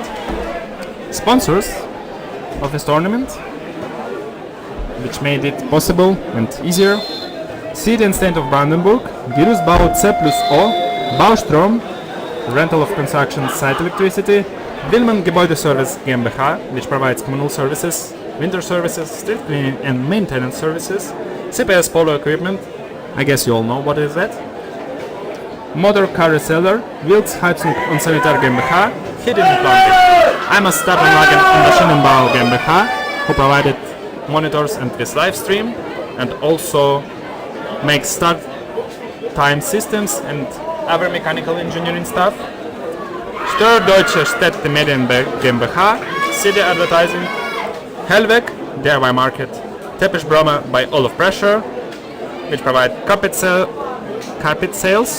carpet laying, carpet care and sun protection. So if you have to do something with the carpets, you can contact Teppichbrommer. Sun Farming GmbH, solar system, and Alexander Holst is a human who helped with personal donation, and thank you very much, Alexander, and all other sponsors as well. Nice. 10 seconds left before the start of the second half. Who are the sprinters now? I think it's different sprinter for France. I see it's probably number 6, Roland, and for Denmark it's still, I guess, number 3, Weinreich.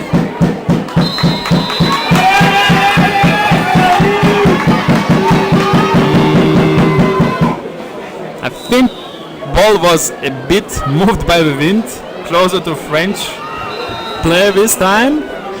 However, nice sprint from both. The ball slipped a bit from the hands of Louis. However, she was lucky to pick it up directly. Robert inside. 4 players outside. First attempt is not good. 30 seconds left on the shot clock. We're probably going to do something in the next attempt, so they would need to make a shot. Another French player goes inside on the left side. It's actually a nice block. Salou with the ball. Shot! Hitting the post. I think it was a really nice piece of play. However, now we lost the ball. Torslund with it. Passes back. There is no counter-attack opportunity because French goal are quite fast, or at least faster than Danish to get back.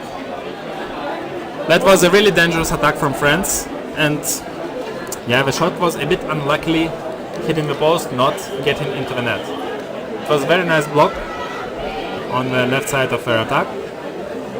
However, in order to score you have to make it in. There is no other way, so it is what it is. Mistake now from Danish team, and now another fall from some Danish girls. I didn't see exactly what happened. New 60 for France, and then rushing forward to score some new goal. Not some new goal, but just some goal.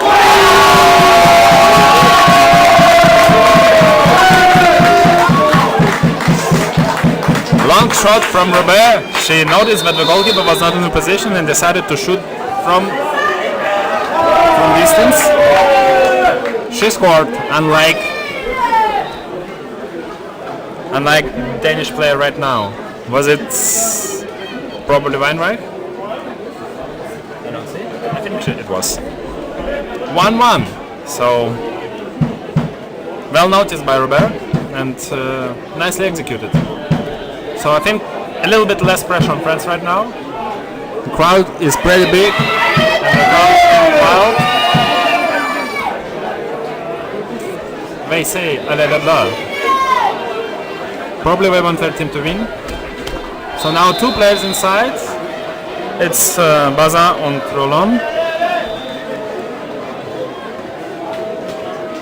Trying to do something. This time just scored. But I think the block on the right side was on the right side of attack was pretty good. So Bazin could get the ball and she was in a pretty nice position for the shoot. And now she also creates a lot of pressure on the right side of her attack. So there might be something dangerous there very soon. Will Lemel get the ball? Yes, she gets the ball and she probably will shoot. And she shoots. And she scores. So that was nicely executed. Good block from Bazin. And good execution by Lemel. Nicely played. Well, game change played fast now. Brandenburg is one goal behind already. Just 2 minutes left. It was completely different. Let's see how they handle the situation. Andersen inside, trying to make block on the left side against Bazin. And Bazin having hard time going all the way around, but she got enough time to get back on the position she wanted. Pressure from France, Salou, and now she gets a ball. Finally this pressure pay off. Didn't manage to pick up the ball very fast. The goalkeeper is already in place. French crowd is very loud. I'm not sure if you hear that, but they are super loud. Nice to have a lot of people here. It's already Saturday, so a lot of family members came here to support their teams. Even from far. A lot of fans from islands has been noticed today in the morning. Long pass from the left to the right side, and unfortunately Louis didn't manage to handle the ball good. Very forward possession for Denmark. 5 minutes and 30 seconds left. Salou in the middle of the pitch.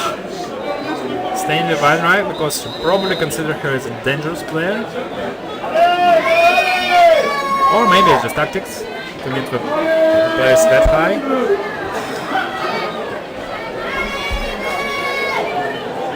Will she manage to do pass? Yes, she got her not in the best position. A lot of pressure from Lemel right now.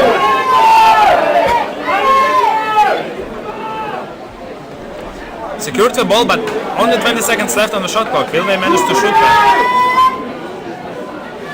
Salou really following number 3 from Denmark because she might have got this task to be always with her, I don't know.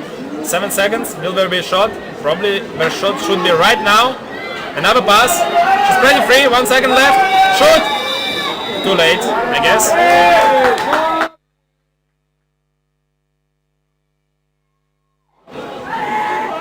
Team from Denmark didn't manage to shoot within 60 seconds.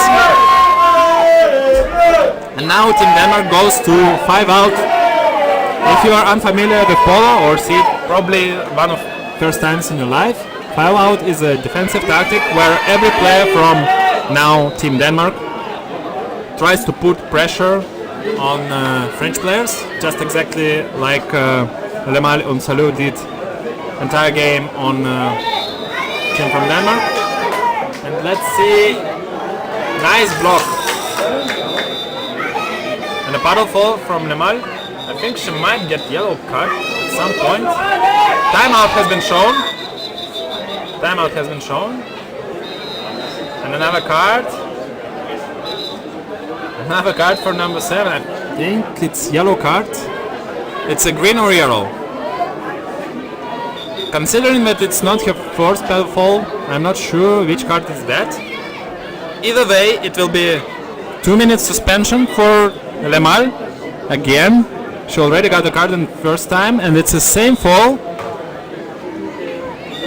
I don't know what was the decision of referees. If it's yellow, she will stay out even if Denmark scores. If it's green, it's a power play rule. So French team is now with 4 players, and it's getting more interesting how they manage that.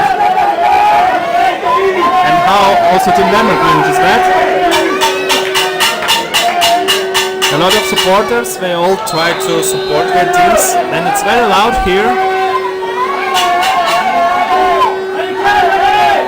A lot of pressure from Team Denmark. We're really close, but to goal, but also other French players are really close, and a lot of paddles are in front of every player when they're ready to shoot. Louis blocks a shot. The ball picked up by France. And now probably it's going to be also 5 out. Let's see if they will manage to force a mistake from France, but this team is much more experienced, so you cannot really press them good enough to force a mistake. Oh, well, you probably can, but it's a very hard task. They have a good ball skills, they normally wouldn't do any stupid mistakes, and their stamina is enough to hold it. And as you can see so far, they're doing it okay. 40 seconds left, and the shot clock was reset because there was some fault from team from Denmark. I didn't see what fault was it exactly, but they have just 30 seconds left and enough time on the shot clock, so they will have 50 seconds altogether. No mistake was made so far by team from France. They're doing it nicely. Now we see actually pretty good handling of a press. That's how it should have been done, so no mistake was done, they're just being fouled sometimes. Which you probably, as a defending team, you shouldn't do any fouls. Team France secured their goal for 2 minutes. Was no problems for them. Long shot. Who was that? It was a captain of a team, Roland, with another long shot, but I think this time it was a bit less necessary than previously because... Oh, sorry, maybe it was a shot clock. Then it's my bad. Yeah, there was not a lot of time when the shots must have been done. This time it goes a bit wide. And now French defense is 3-1. No, it's still 2-2. They still play the same defense. The ball goes back all the way to the right side. Now it's a really big hole on the left. Will she manage to score it? Now it's really nicely played and deserved by team from Denmark. They did a really nice block on the left side of their attack and respectively on the right side of French defense. And Robra, being completely free, put it inside somehow, but now if a pass would be a bit further, there would be a really good chance of scoring. However, boss says French. Number high pass, a bit imprecise. Number 4.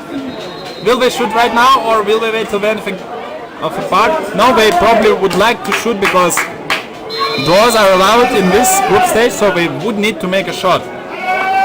They probably wouldn't like to leave it as is. Wilson managed to pick up the ball. Yes, he does, but there was no foul. Dangerous situation. It was number 4 Meyer shooting.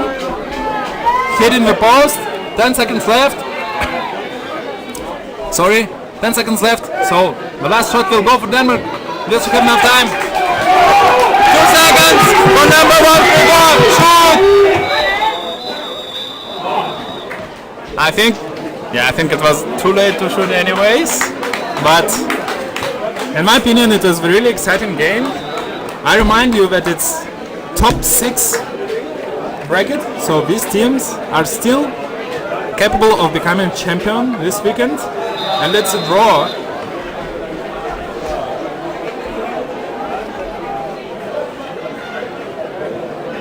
Denmark has already lost their first game to Great Britain, so at the moment French has 1 point, Denmark also has 1 point, and Great Britain has 3 points. So it's gonna be a really interesting game between Great Britain and France very soon at 3:20 on pitch 4, which will decide who goes to semi-final and who drops down to the game for the 5th place. Well,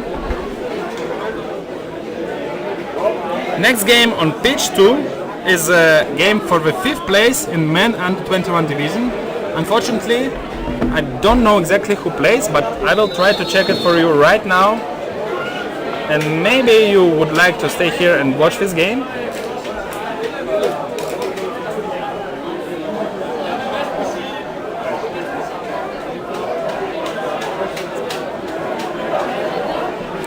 If I got it properly, game on pitch 2 at 2 o'clock, so in 12 minutes, is a game between Great Britain and Spain. That's basically it from me. Thank you for being here. I hope you enjoyed the game. I hope you also enjoyed my comments. If not, you can text me on Facebook. My name is Vladimir. If yes, you also can text me on Facebook. Yeah. See you later, Samuel. Ciao.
Okay, ladies and gentlemen, welcome back to pitch 2, where we have the Spain under 21 man versus the Great Britain under 21 man match lineup. It's the 5th and 6th playoff final. I will go over the names for you right now. Starting on the left hand side with the Spanish team. Number 1, Pepe Couto Pintos. Number 2, Diego Gino Sorribes. Number 3, José Luis Aguilar. And number 6, Pablo Orcho Hernandez. Number 7, Antonio Romero Mesa. Number 8, Javier Saborido Rui. Number 9, Pablo Garcia Puig. And number 10, Josep Morillo Tarrega.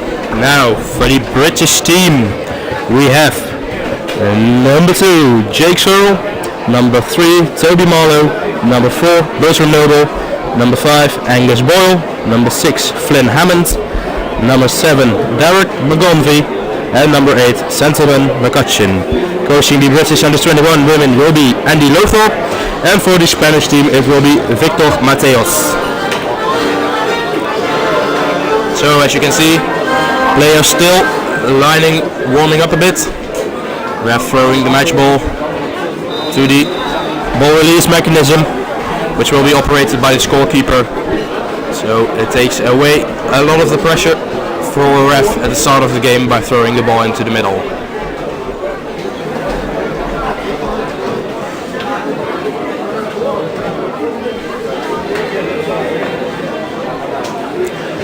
Now the two captains of the team meeting in the middle, wishing each other a good match, exchanging some gifts, or not in this case I think.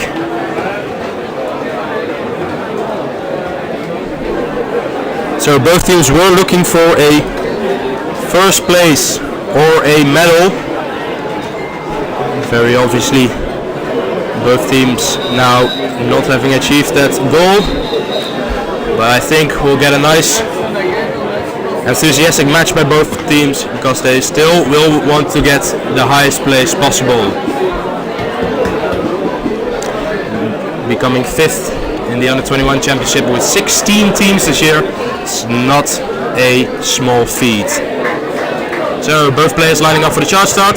Romero Mesa and Toby Marlowe going for the sprint. And it will be Marlowe first, but there was a start infringement. So now it will be the Spanish ball. Spain can go in the offense for the first time. Ball up to Romero Mesa. Passing it off. Back again. And Spain comfortably passing the ball around.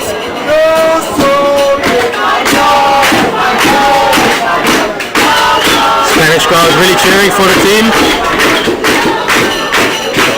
Giving them motivation. Now ball with Garcia, taking a dribble for himself, passing it up to Romero Mesa, who passes it up to Couto, passing it around, looking for a shot, feeds it in.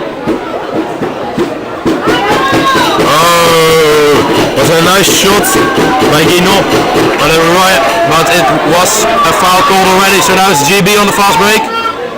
Ball with Boyle, looking for a shot, gets the shot off, but it gets saved by Romero Mesa. So now GB is still in ball possession, and Spain can set up their defense.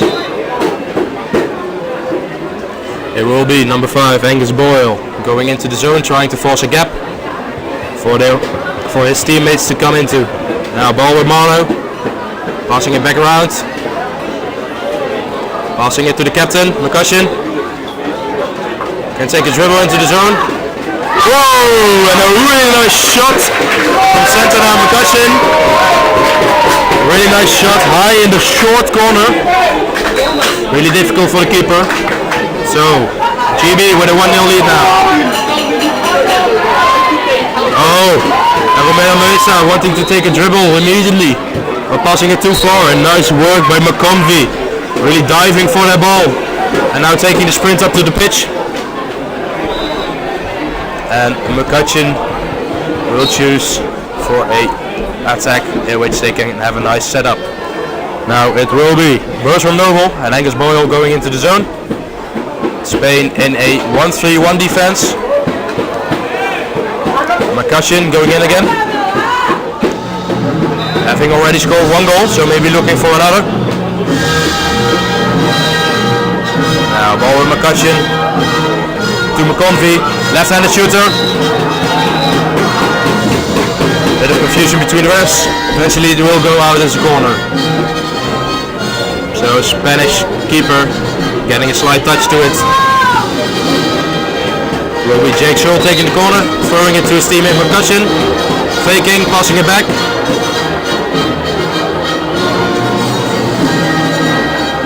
So GB really on the attack a lot this game. Passing around, ball, pass to player number 2, passing it back to McCutcheon. Ball now with McConvey, back to McCutcheon.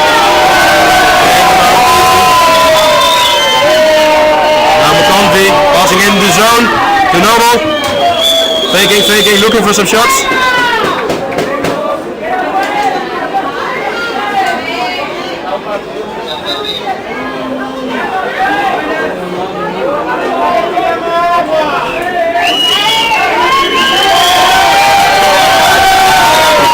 Really a lot of whistling. And the Spanish team not too sure about it. I think they're unhappy with the people trying to install the flag posts. Now ball with McCutcheon, taking a dribble, looking to feed it into himself. Oh, and another goal by McCutcheon. Really nice shot in the left corner. So GB will take a 2-0 lead. McCutcheon really showing his experience, as he is the player who's been playing in this team the longest. And now Spain will have the opportunity to get on the attack, maybe force a gap now. Playing it around. Ball goes to Couto.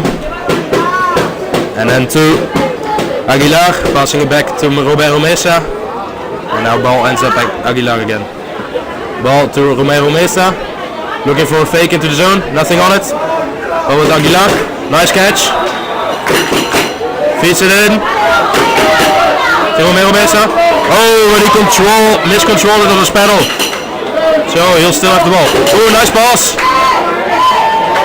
But nice work by Angus Boyle. Putting some pressure on the player. Now it will be McConvey. Putting a lot of pressure on the Spanish attack. Gives away a foul, so it's advantage given from the referees. So Spain will have a new 60 seconds for this attack.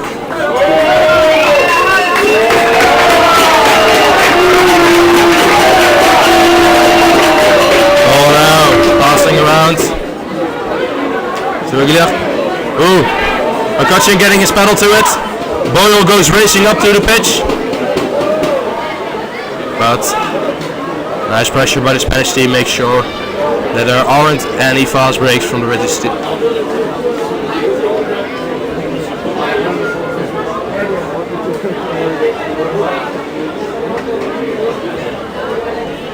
Now ball is with Jake Searle, passing it around. Flynn Hammond having taken his place as top player on the attack. Ball to Searle, to Hammond, to McConvey, left-handed, looking for a shot, gets deflected out for a corner.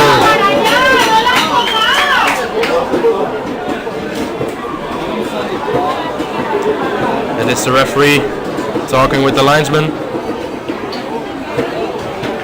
getting clear of any confusion. Now we will be Jake Searle taking the corner for the British. About 4.5 minutes left to be played in the first half. And currently GB are leading 2-0 to the Spanish team.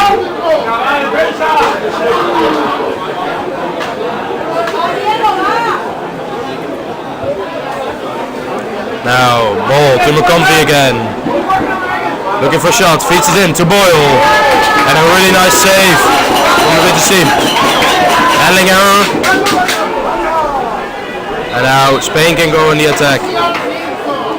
And it will be Aguilar taking a dribble for himself. Passing it up to Guino. And passing it around again. Now ball back to Aguilar. Ball goes up to Romero Mesa. It's a lefty as well. Passing it over. Ball managed to be kept into Spanish possession. And a reset of the shot clock due to advantage given by the referees. Now it will be Guino taking a dribble for himself, passing it around. Aguilar passing it off the sides against it. Was looking at the shot, not satisfied with his chance, so passing it back.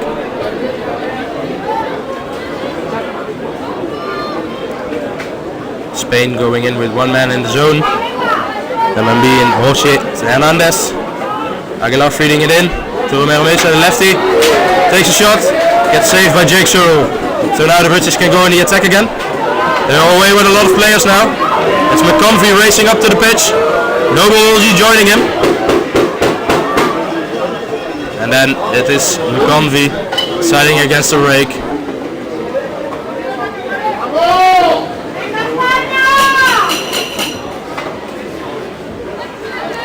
Now Britain setting up their attack once again, giving their players in the zone some time to set up. Ball to Hammond, to Searle, with a chance. Nice shot, but a nice save by Pepe Couto.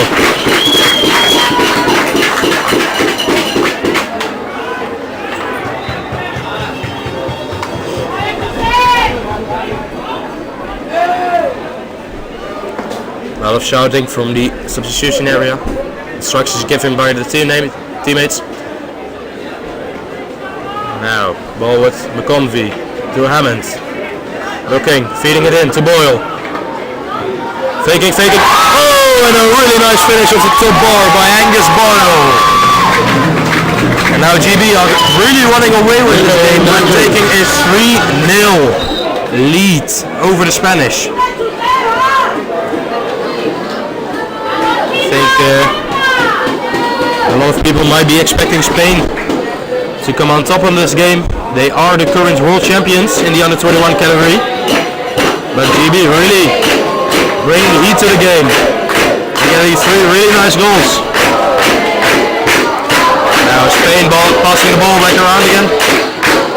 Romero Mesa. Garcia. Feeding it in. Bouncing off his paddle.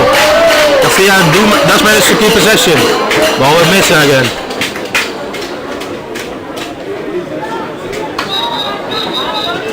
Referee calling a timeout. I don't know what it's about. They are going to have a chat with each other.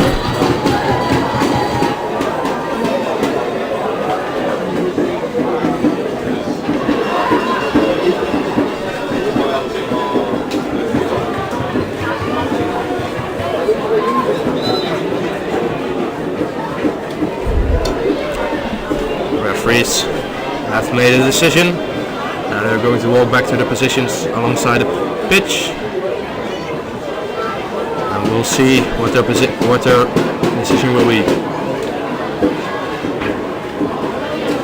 In the meantime, it's Garcia and his teammate Saborido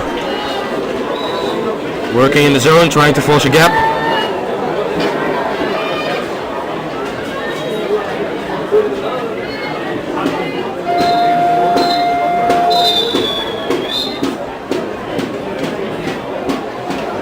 Now let's see what the decision is.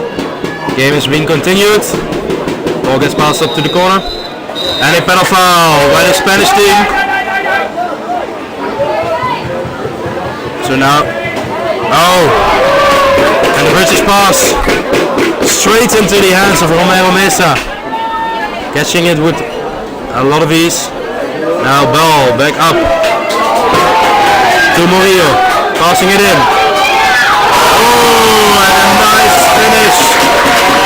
There was Saborido with the goal after a clumsy counter attack by the British team. So now 3-1. GB still leading this game. But let's see if the Spanish can come back. Now Noble and Boyles working the zone again. Ball with McCutcheon. Passing it back to Searle. To McConvey. The British really trying to work a gap for the teammate. McCutcheon on the left hand side. Really nice work by Noble. Really giving the Spanish players a really hard time. Once again a timeout. Once again referees going for a chat with each other. I think it's about the foul they saw.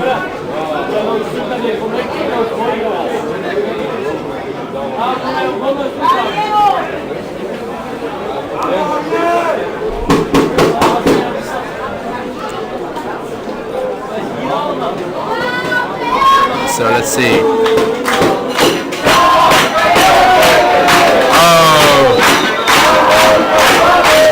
It was a boat foul by the British.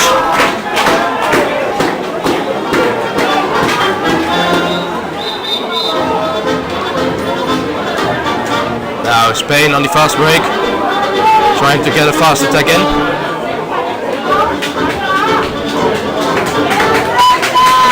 Now ball with Garcia, passing it to Couto, passing it to Aguilar. For Spain we have Romero Mesa and Murillo trying to find some space. Garcia passing the ball high over to Aguilar, who's been put under a lot of pressure by Boyle. Takes a dribble for himself. Ball goes up to Romero Mesa, lefty, looking. Oh! And the ball coming off the British pedal into the goal. So 3-2. Spain do have a little bit of a comeback going on now. Let's see if GB can cancel that by scoring a goal. 1 second, takes a shot. Ooh, shot carrying real close. Now we'll get back with you in a few minutes with the second half of the GB under 21 men versus Spain under 21 man game. Currently GB is leading by 3-2.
Ladies and gentlemen, welcome back for the about to begin second half of the GB under 21 men game against Spain under 21 men.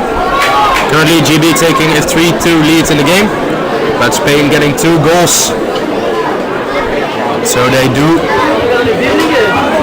came back a little bit. Now it will be Romero Mesa taking the sprint against Toby Marlowe. Both players are insanely fast. So let's see who gets to the ball the first.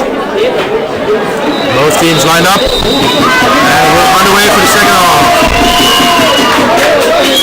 Now it will be GB ball by Toby Marlowe taking the sprint.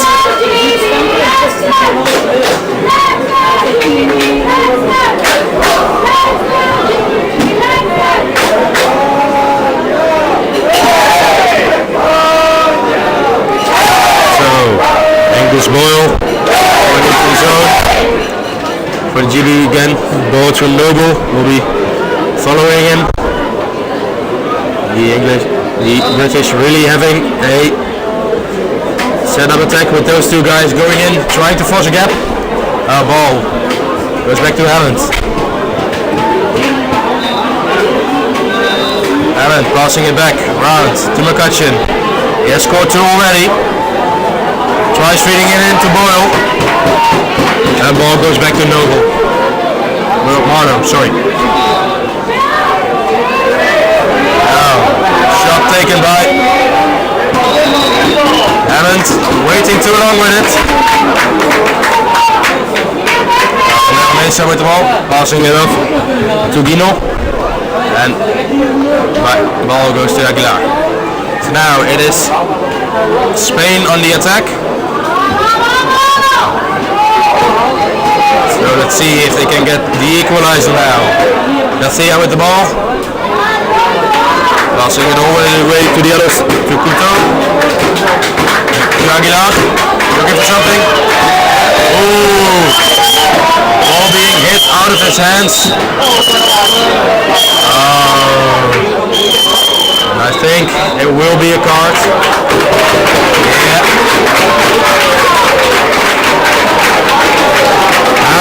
Getting a green card. I think he threw the pedal away from Aguilar. The score is unsportsmanlike. So getting a green card for that. Now, green card means a 2-minute suspension. Power play rules are applied to them. So if Spain manages to score, he can come back on earlier than the 2 minutes.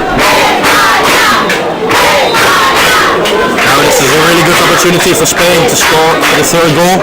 Ball to Mesa, passing it around, and back to Aguilar.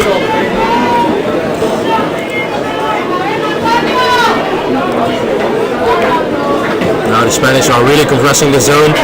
Ball to Couto, to Aguilar. Taking the shot really hard, but a nice block by Derek McConvey. Still falls into Aguilar's hands, so Spain keep possession. Ball goes up to Romero Mesa, faking, feeding it in. Monat taking to the dribble and played the ball out again. Looking at the ref for a foul, ref didn't see it, telling him to calm down. Ball to Mesa, looking, passing to Garcia. And Spain managed to get the 3rd goal, the equalizer. So Spain on a comeback now. So now GB back up to 5. And still all to play for now.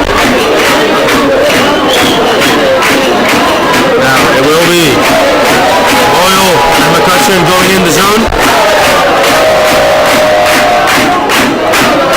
Ball to McConvey, to Hammond. Taking, looking for a shot, nothing on it, decides against it. Now, McConvey with the ball. Hammond, getting a pass, passing it around. Searle, Hammond, McConvey, lefty, feeding it in to Boyle. To McCutcheon, deciding against the shot. They had a reset, so they get a new 60. McConvey getting the ball. Taking a shot, which goes out for a goal line throw. McConvey getting a little bit too much on the shot. And now we have Aguilar. Aguilar missing up the pitch. Mesa is open. Oh, Mesa faking it. And then wanting to do like a push. Backhand shot. But he shot a bit too easy for the British goalkeeper, Jake Searle. So now it's British ball once again.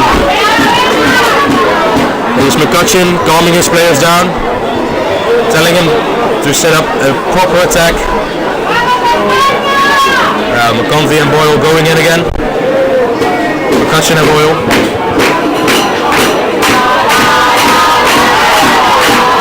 Ball with Searle. Passing it to Hammond. To McConvey. Back to Hammond. Taking a dribble. There's some space in the center. Passing it into the zone. Ooh. And a nice shot, but it flies way over the bar. Out of bounds. So the linesman gets the ball, spare ball from the basket they have over there. So now Spain on the attack again.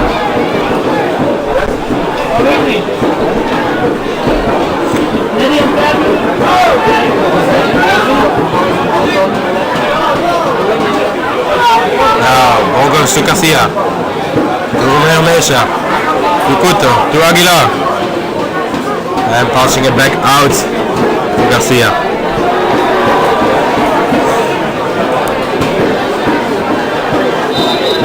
So Spain taking the time to set up a nice attack.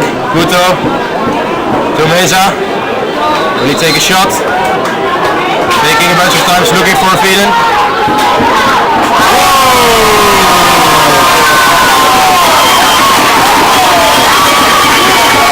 And a really nice goal by Pablo Garcia. A nice backhand in the left top corner. Catching the goalkeeper off guard. Didn't expect a shot like that. Now GB on the attack. Ball to McConvey. Passing it back out to Searle. Searle dribbling in. Passing it to McConvey. Takes a dribble.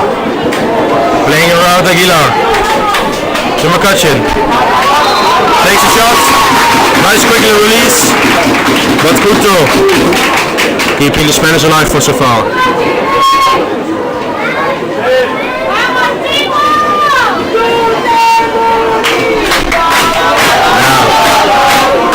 Nice partnership by Garcia. Passing the ball back. To McCutcheon who's going to take the corner. Ball to Searle. To McConvey.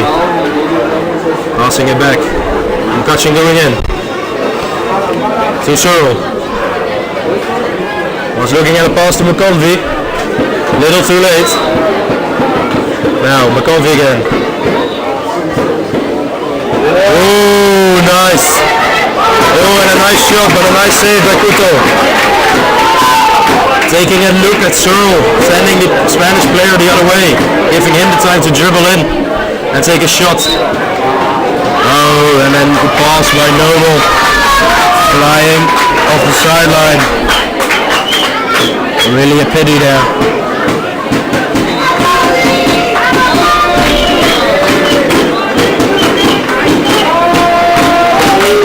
Now for Spain, it will be Roche Hernandez going in the zone.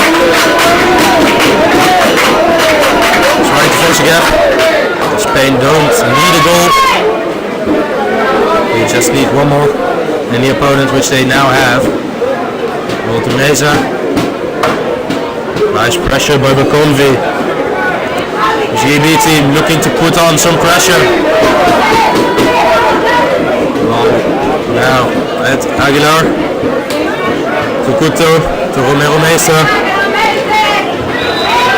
Spain quite happy just passing the ball around. Well, now at Murillo. Aguilar. Ball fed up to number 8. Spain trying to luck once again with a backhand shot. Nothing on it. And now it is Noble. Dribbling past the ball, leaving it for his teammates. McCutcheon Now it is Toby Marlowe on the pitch with about 1 minute and 40 seconds left to be played. So there's a lot of opportunity for GB to still score a goal. Ball to McCutcheon. McCutcheon going in himself, taking a dribble to McConvey. Who takes a shot, goes out for a corner.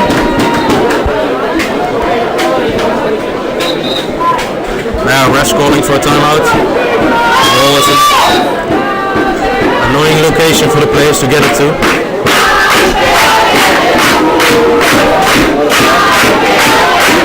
Now ball with Marlowe, passing it all the way back to McCutcheon. Takes a dribble for himself. Convey is open.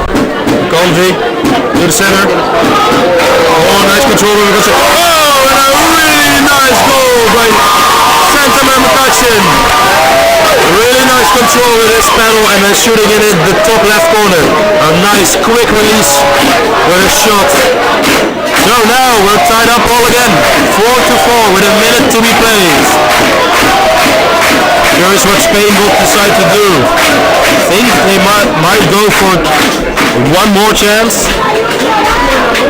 and then hope it goes in. So now, Romero Mesa, passing it to Koen. To Aguilar, to Murillo, passing it over the top to Romero Mesa again. Mesa to Couto. Passing it back around to each other. Ball goes to Aguilar. He gets shut down by McConvey. Oh! And then the ball finds its way to Josep Murillo, who takes a really nice shot at the bottom bar. So, 5-4 to Spain. GB having 15 seconds left to find a goal here. Ball with Noble to McConvey. Oh, ball falls wide. 7 seconds left. McConvey passing it to Hammond. Takes a penalty shot. And then ball didn't get there and it got saved. So we have Spain winning the game 5-4 with about 2 goals in the final minute. A really thrilling ending to this game. So Spain will take 5th place in the European Championship 2023 in Brandenburg, with Britain taking 6th place, which still are quite considerable placements considering there are 16 teams in the under-21 category. Next game on the pitch will be GB men versus German men at 14:40 by commentary provided by for the game will be provided by David McVeigh. I wish you a nice day further with another nice polo. Thijs Bruging signing off.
So GB in possession, 60 seconds.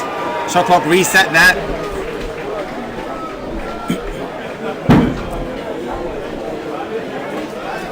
Ball over to McCutcheon.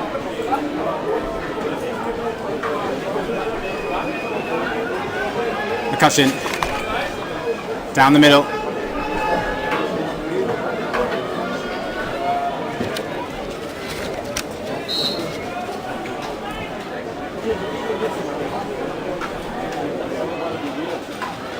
McCutcheon to Bowden. Bowden with a shot. Goal!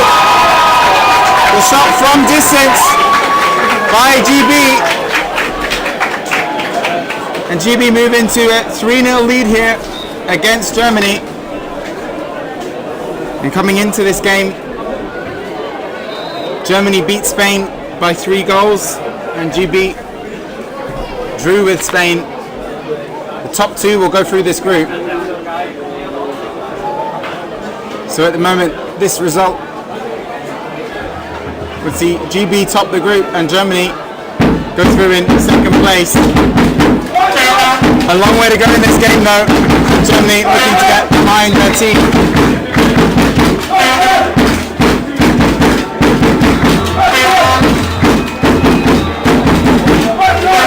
Hofstock out to Fearon. Fearon back to Hofstock. Inside ball comes to Unterfeld. Unterfeld shaping to shoot. Takes 2 deflections on the way through, and it will be a corner to Germany.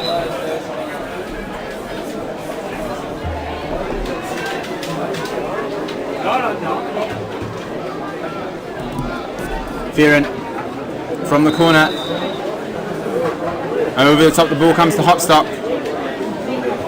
Hopstock to Unterfeld. Unterfeld back to Hopstock. Across the pitch it comes to Fearon. Fearon to Hopstock. Unterfeld on this left hand side to Hopstock. Hopstock, a nice ball inside to Pressure. Pressure well covered off by McCutcheon though. The ball pops back out to Fearon. Fearon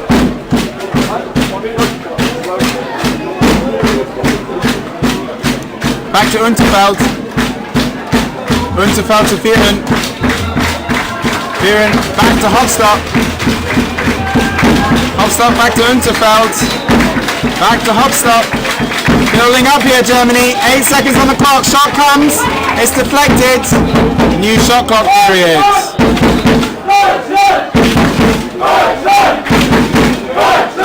Now trying to get behind their team. Fearon into Hofstock. Nice run here. Shot goal!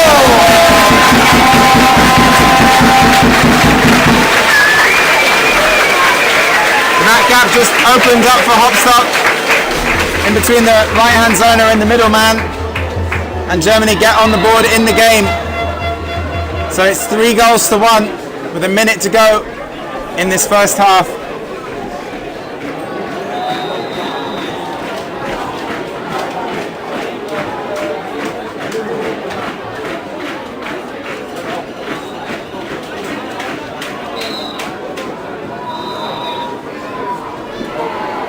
So just a little break in play here as GB play down the clock. Only 44 seconds left on the game, but 24 on the shot clock. So just running down time until there's 20 seconds left in the game. 1 shot opportunity for GB. McCutcheon out to his brother, Syrian McCutcheon. Shivan McCutcheon, run coming from Bowden. Bowden shaping to shoot, does shoot. Out for a corner. Time off. 20 more seconds then. 22 more seconds on the game. It will be Lothorpe from the corner. It's taken. Out to McCutcheon.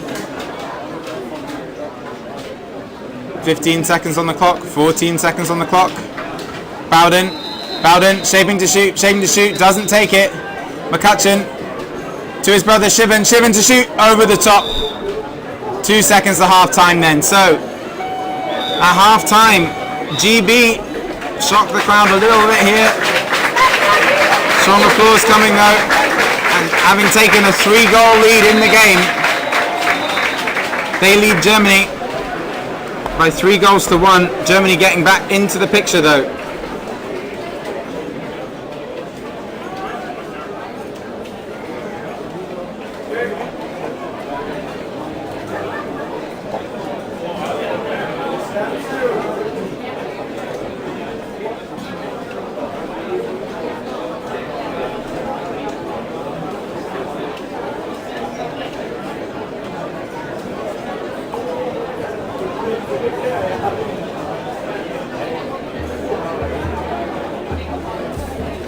So, whilst we take 2 minutes here for half-time, shout out to the sponsors of the tournament. Thank you to the city and state of Brandenburg,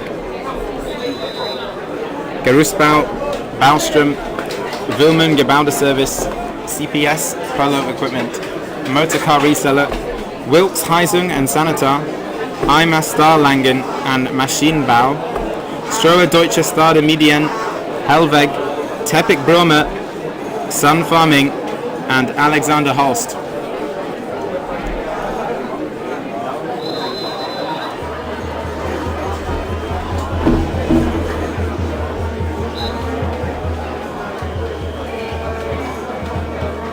What fantastic weather we've had over the last couple of days already, but it is incredibly hot today.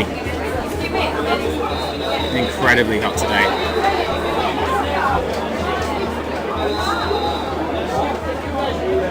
Both of these teams will be maximising the opportunity to get some water on board, calm down. I think the British team will clearly be the happier team at half time. They came out of the blocks firing. I think I've surprised this German side.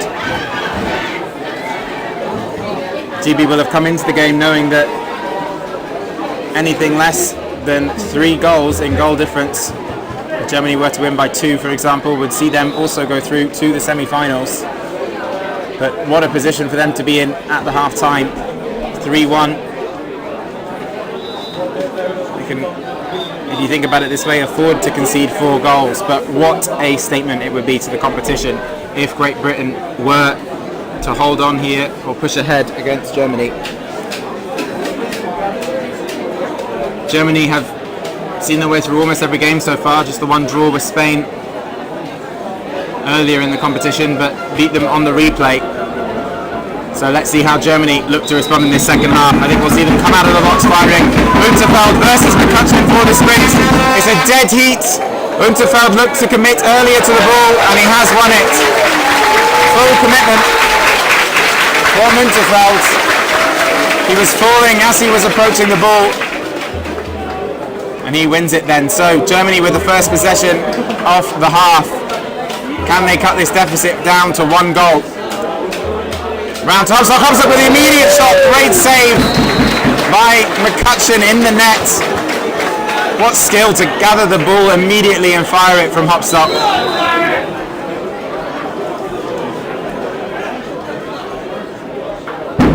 Unterfeld from the corner.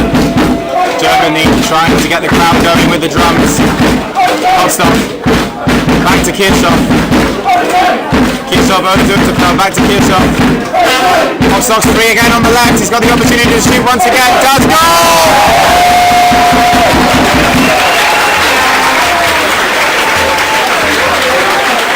Too much space for Marco Hopstock, and he's brought them back into this game with 2 goals now.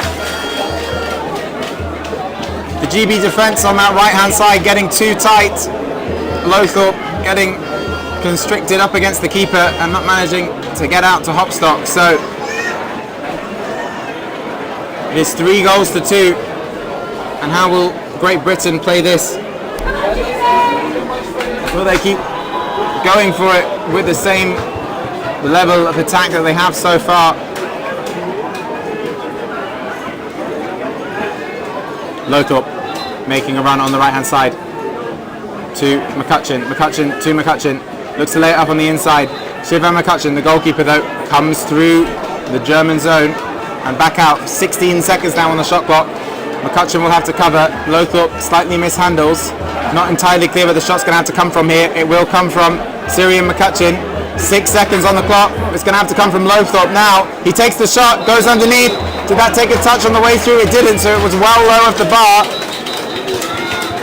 Germany are away here. They want to play this ball quickly and up the tempo in the game as much as they can. They calm it down now though. Kirchhoff over to Hopstock. Hopstock back to Kirchhoff.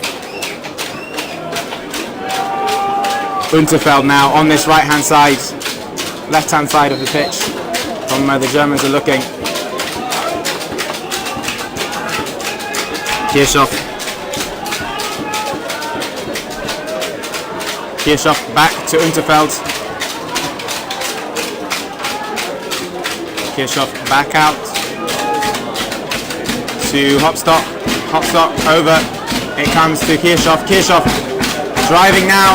Hopstock again, building up here. The crowd getting behind Germany as well. 8 seconds, 7 seconds. Kirchhoff's going to have to take the shot. Does goal!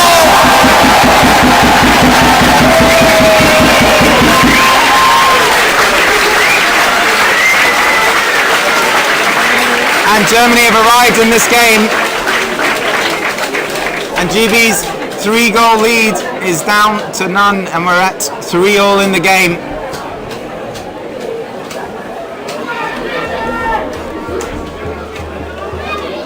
Bowden then to McCutcheon. McCutcheon looking to lay off to his brother. Doesn't have the option, so brings it back to Bowden.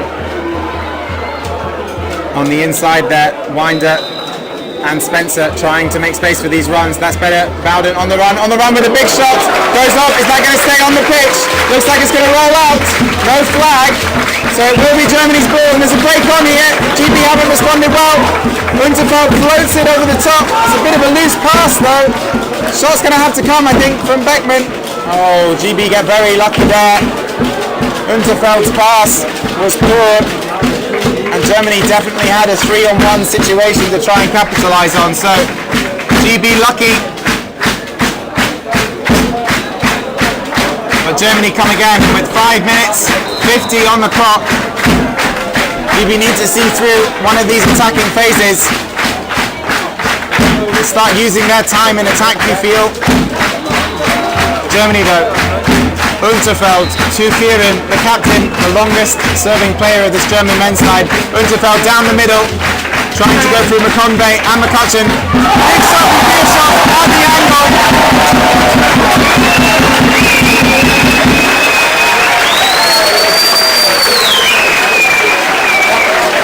4-3 to Germany then.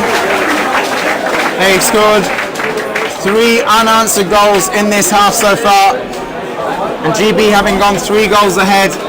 The story of the halves, Germany are 3 up in this half by comparison. So GB need to find something here to get themselves back in it. Bowden back to McCutcheon.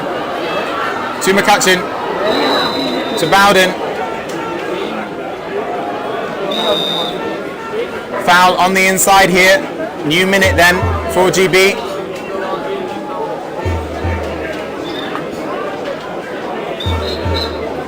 So GB using time, clock is running down, shot clock isn't running though, it is now.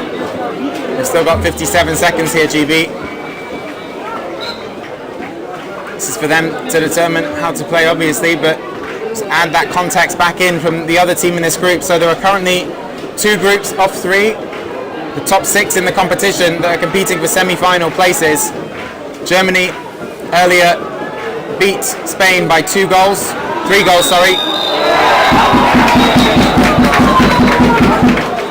No goal there, adjudged to be a goalkeeper foul against Bowden. His teammate McConvey chucking the paddles back to him. So just to return to that context again. 3-0, Germany beat Spain. GB drew with Spain in the other game.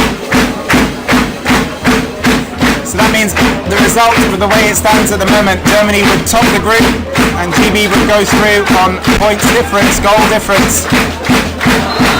Beautiful play inside the pressure.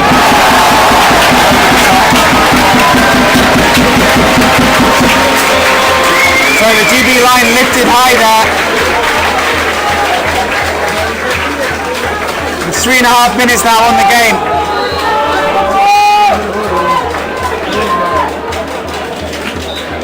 So suddenly this game becomes incredibly tight. If Germany score one more goal, GB and Spain will be matched on goal difference. And then I believe it goes to goals for. Based on goals for, GB would be ahead because they have scored 3 goals in this game where Spain scored none.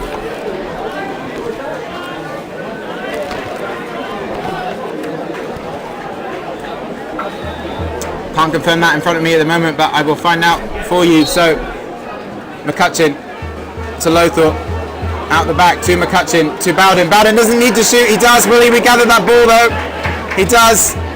GB need to be sensible with their time here now. There's only 3 minutes late. If they can keep this result to 2 goals, they will go through. Germany will be content with a win here though. I wouldn't expect Germany to push out. All they need from the game is the victory. So GB run down the clock. Got to be careful not to give any fouls on the inside here. 30 seconds, still running this down. Need to be very careful not to give up any fouls on the inside. So 20 seconds now. Here we go. McCutcheon down the middle. Ups to Bowden. Bowden back to McCutcheon. We're down to 11 seconds.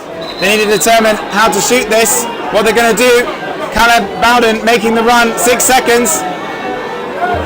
Takes the shot, goes high with it, well over the bar. That's okay for GB. Prevents a breaking movement.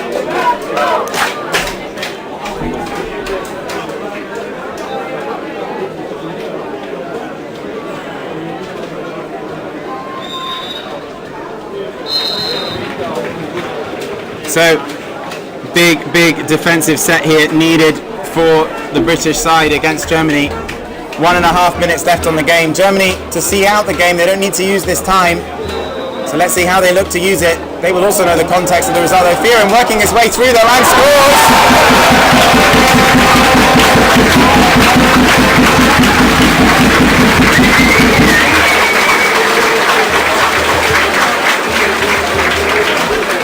So this margin is now so sensitive.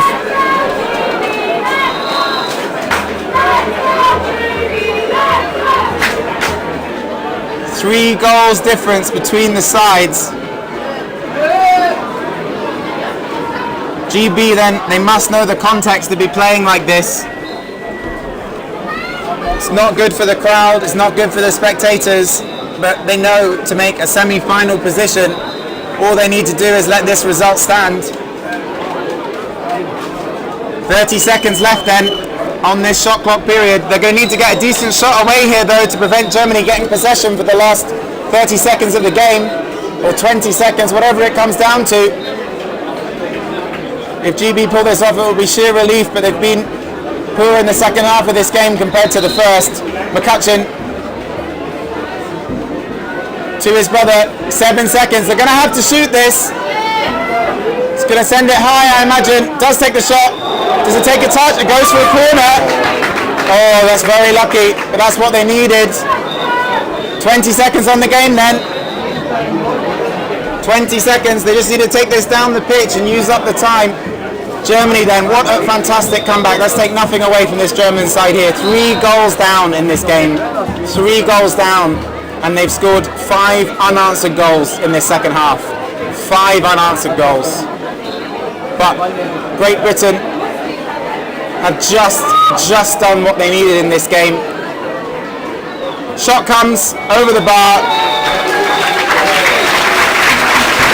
6 goals for 3. What a mix of emotion for these players.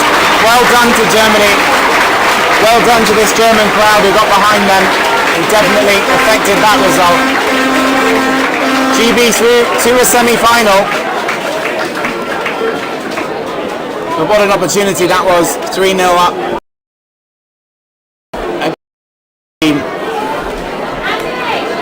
Thank you for joining us from pitch 2.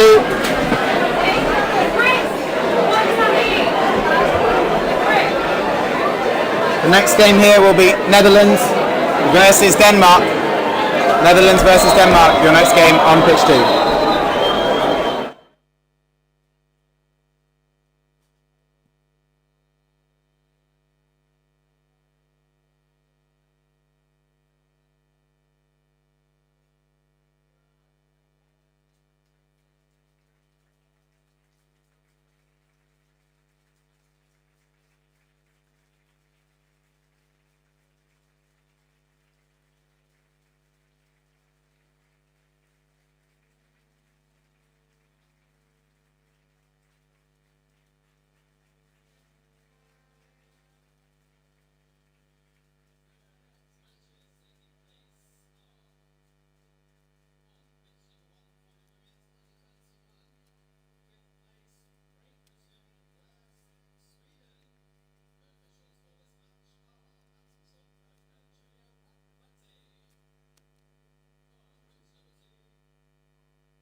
Alright, ladies and gentlemen, welcome back to pitch 2, where we have the 20 past 3 match lined up.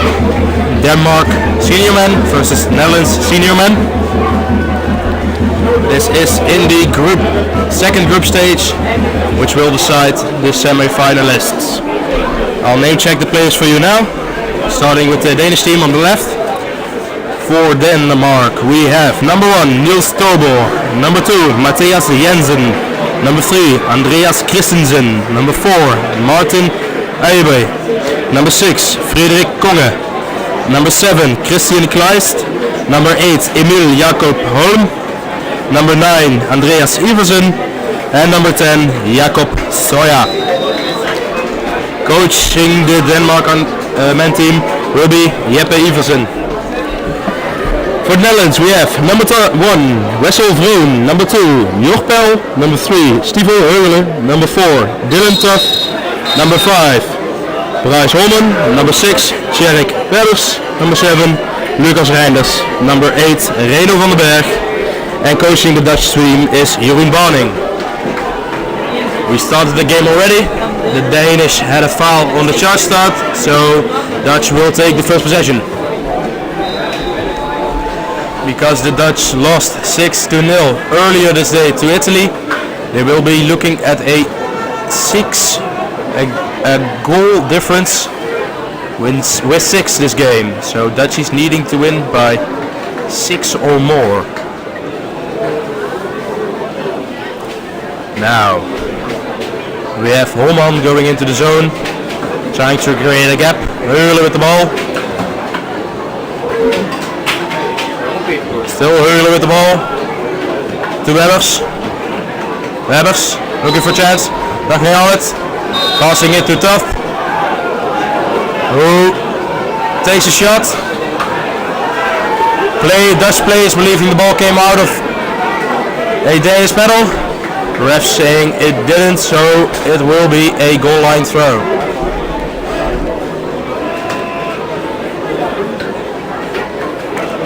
Now for the Danish, we have Jensen going in the zone, going back out again, making place for Konge to go in, trying to force a gap on Reinders. Ball with Kleist now, to Eibe, to Kleist, to Jensen, getting through the zone, taking a shot, a really hard powerful shot in the right top corner, no chance for Dutch goalkeeper Jor Pel, so now the Dutchies on the attack again. Stivo Heugelen with a fake throw, passing it back, failing, getting the ball back into the hands of Kleist. Iversen will take a dribble, getting put under pressure by Pel.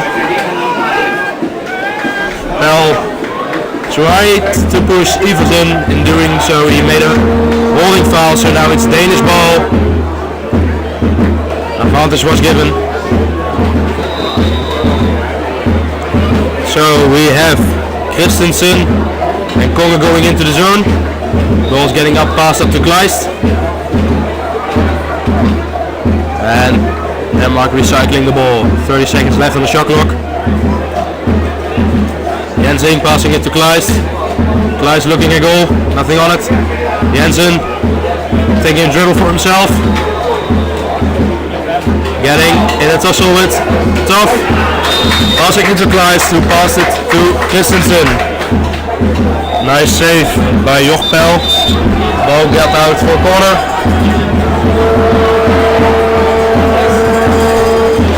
Timeout called.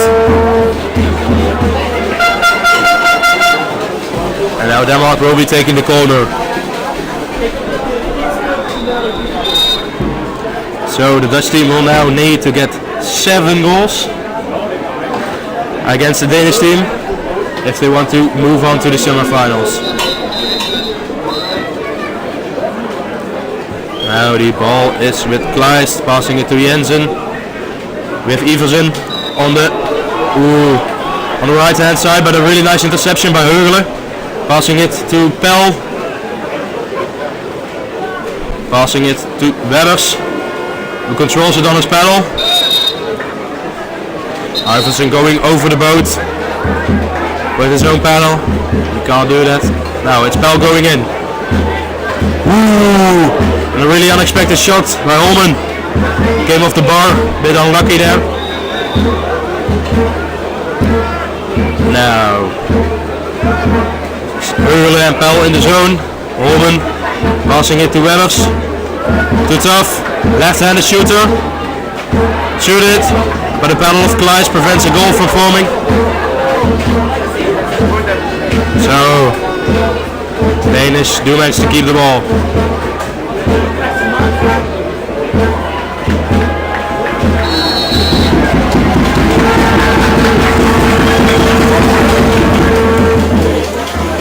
Pitch 3 next to us, we have the under-21 bronze medal game starting between the French team and the German team.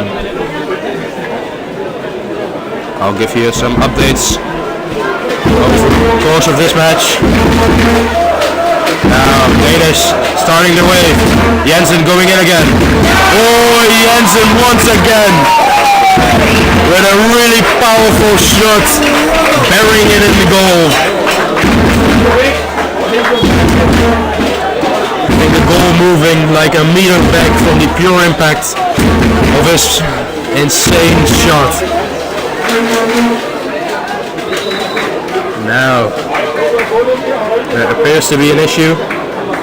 Line's been talking to the referee.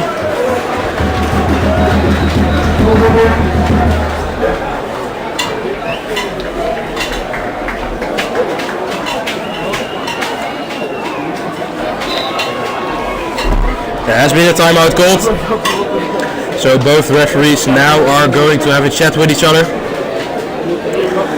Usually when a lineman walks up to the referee, it's something with an illegal substitution, so we'll see what happens.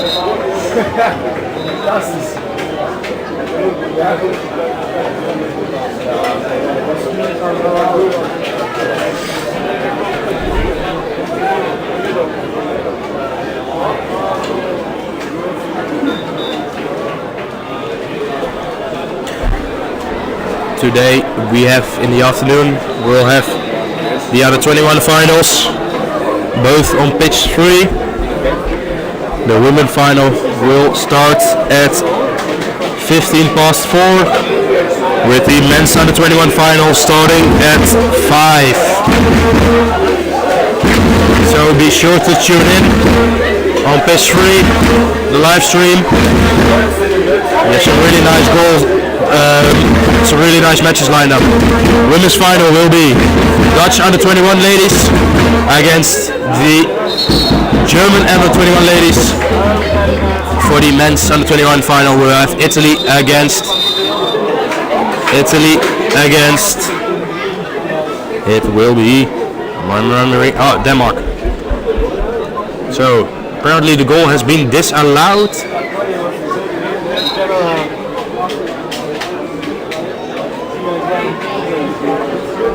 I'm not too sure why. Jensen, who scored the goal, or not to be goal.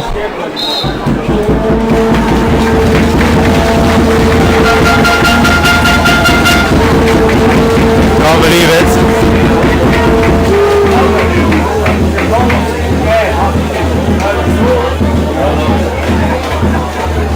Not really sure what's about to happen now.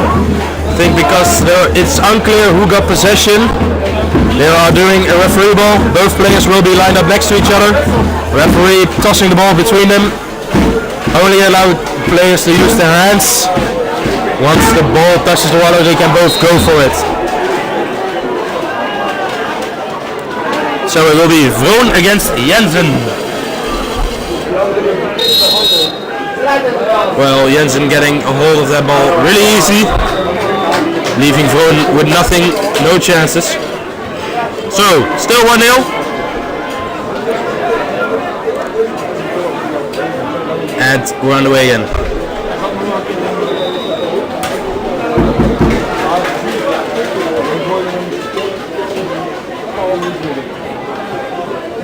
Now ball with Aibu to Iversen. Taking a dribble. Faking. Passing it back to Jensen.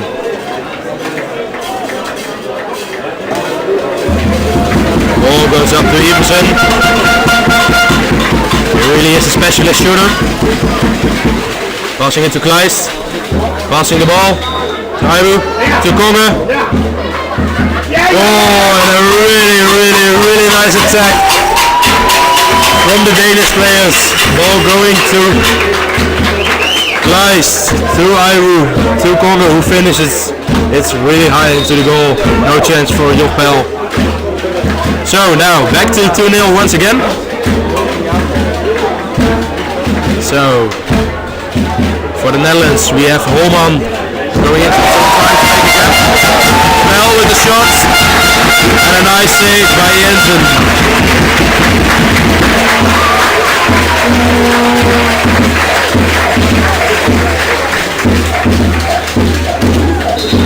Now ball with Webbers. Too tough. To Webbers. Jots going in. Passing it to Holman. Ooh! He tries a little chip goal, but some really nice reflexes by by Christensen, which keeps the Danish goal clean. Now over on pitch 3, we have Germany leading 1-0 to the French under 21 team. That of course is the bronze medal match. So ball with Aibu to Iversen. Going in, looking for a pass or a shot. Decides against it, passes back to Kleist. With Iversen again, back to Kleist. He's going in. Goes over the top. Looking for something. Can't find anything.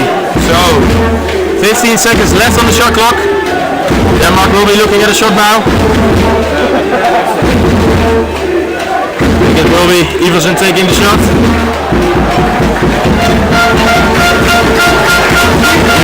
Iversen. Jensen taking the shot.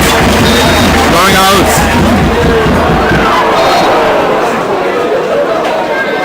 So now ball with Pell.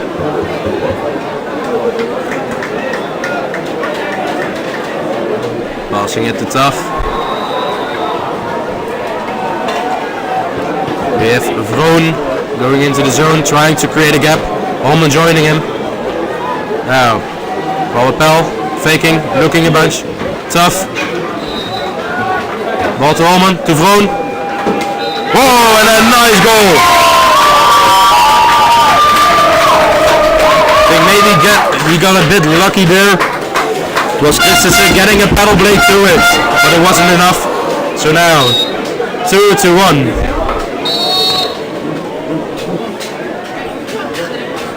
Only the Netherlands well about still need 7 goals, which is a near impossible task.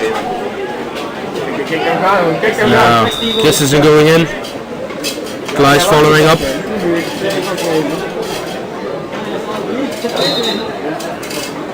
It's really Kleist, Jensen and Iversen dictating the play from the Danish outside the zone. Ball with Jensen, looking at a feed into Kleist, nothing on it, decides to dribble out. Iversen to Kleist, to Christensen, nice control, nice shot.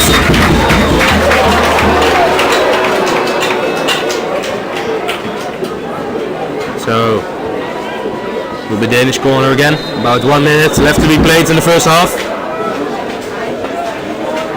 Iversen will be taking the corner. Passing it to Kleist.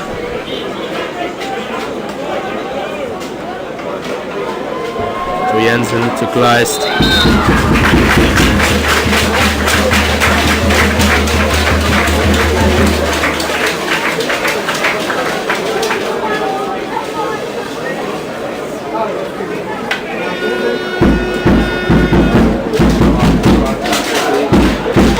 Denmark Going for one last chance, this half. Trying to benefit most of the time they have. Iversen going in to Jensen, back to Iversen. About 10 seconds. Passing it. Oh! A really nice pass to Kleist. He finished it in the bottom right corner. So, really nice goal. And then a shot by Stevo from halfway line.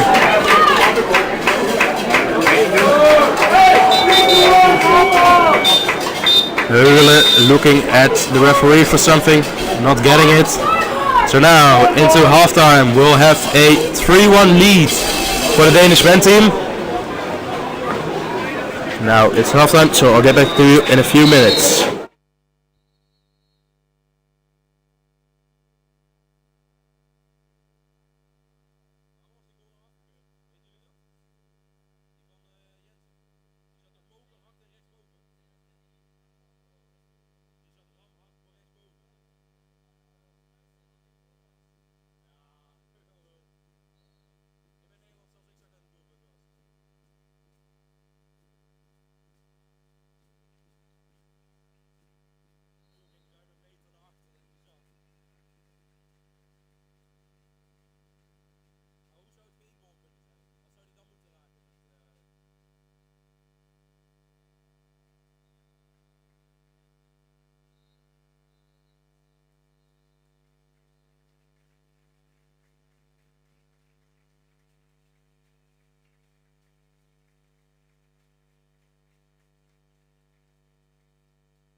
Okay, ladies and gentlemen, welcome back to pitch 2, where we have the second half of the final game of this day.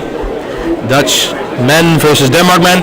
Currently, the Danish team have a 3-1 lead over the Netherlands. Netherlands, if they're still hoping for a place on the semi-final, will need to be making 8 goals in the second half.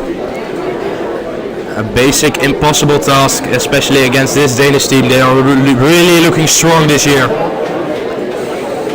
It will be Hurle against Jensen taking the sprint, and it will be Jensen ending up with the ball. Hurle really unhappy with it. Really frustrated. Now it will be Soya going into the zone, trying to force a gap for his teammates. And the Danish just passing the ball around at the back. And they have all the time they have. I think they're already placed for the semifinals.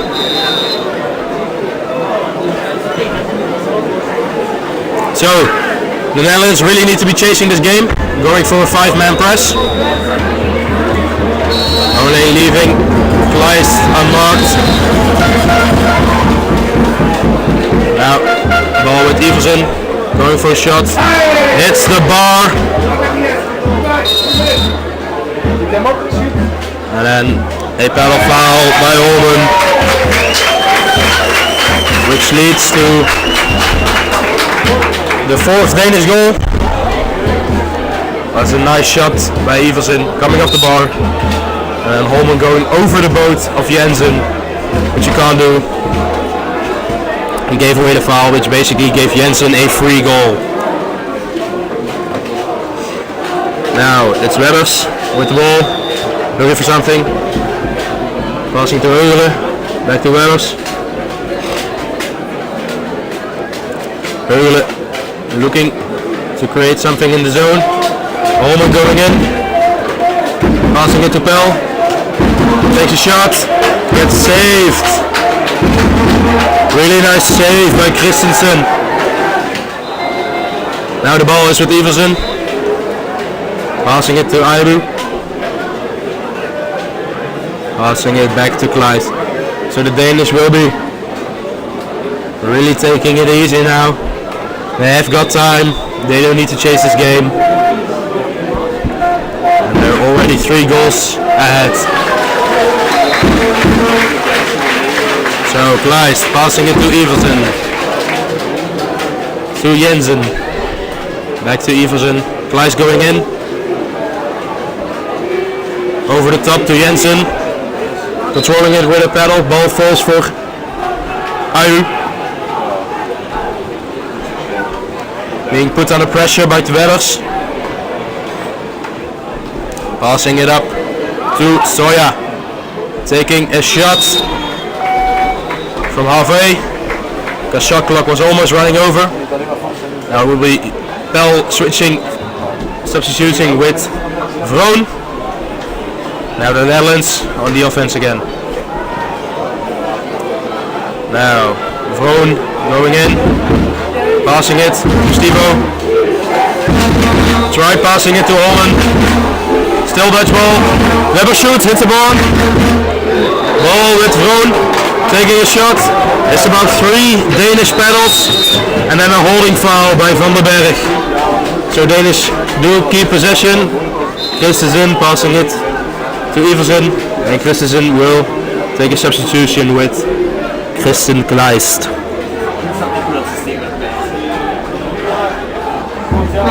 On pitch 3 we have the men's bronze medal game under 21. Germany against France, which currently is a 1-all draw. Now ball with Ayu. Going in, passing it up to Jensen. To Iversen. Iversen going in, looking for something. And a really nice finish. At the bottom of the goal, really nice finish by Iversen. He has a really nice technical shot. And an eye for the goal as well, so that's really gave him too much space and time to let him do his business.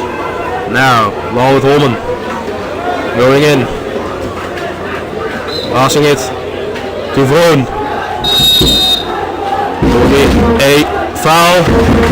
Vroon passing it off. Referee is indicating it should be in the right place. Holman trying to shot. Looking for a shot, looking for a shot. Going for it with about 4 paddles in the way. And now it's Christensen with the ball.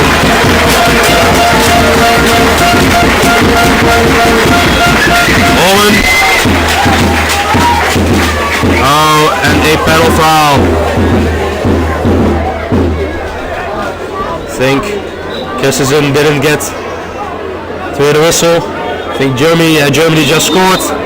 There were massive cheers going on from the German crowd. So Christensen not hearing the whistle and then giving Holman a push. Apologizing for it later. Nice sportsmanship.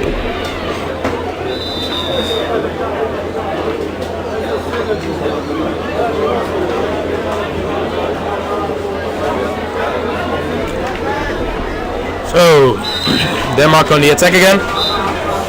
Ball to Jensen. We have Jakob Zoya going into zone, trying to force a gap on the place. Netherlands now going 5 out. Kleist looking for a pass option. Getting it from Jensen. Taking a dribble. Turning away. Passing it back to Kleist. He passes it to Iversen again. Iversen passing it to Kleist. Advantage given. Ball flies up to Jensen. He's marked by Vroon. Jensen just taking a nice dribble. Oh.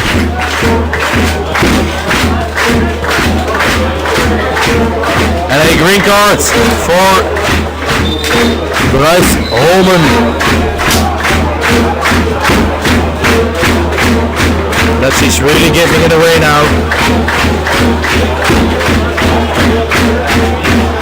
Not too sure what the card was about. I didn't see the signal. I think it was a hand foul. So Denmark really happy to just let this game take over now. 4 minutes, little less to be played. The green card is a 2-minute suspension. Power play rules are applied. So when the Danish team scores in the 2-minute zone area, time zone, they will get the player back. He will be allowed back on the pitch. So now the Danish are just going to pass the ball around. I think they will go at around the 20-15 second mark, starting with their attack. Right about now, Kleist passing it to Iversen. Taking a dribble. He goes for the shot to Jensen, who finished bottom left corner. Oh, disallowed. Second disallowed goal.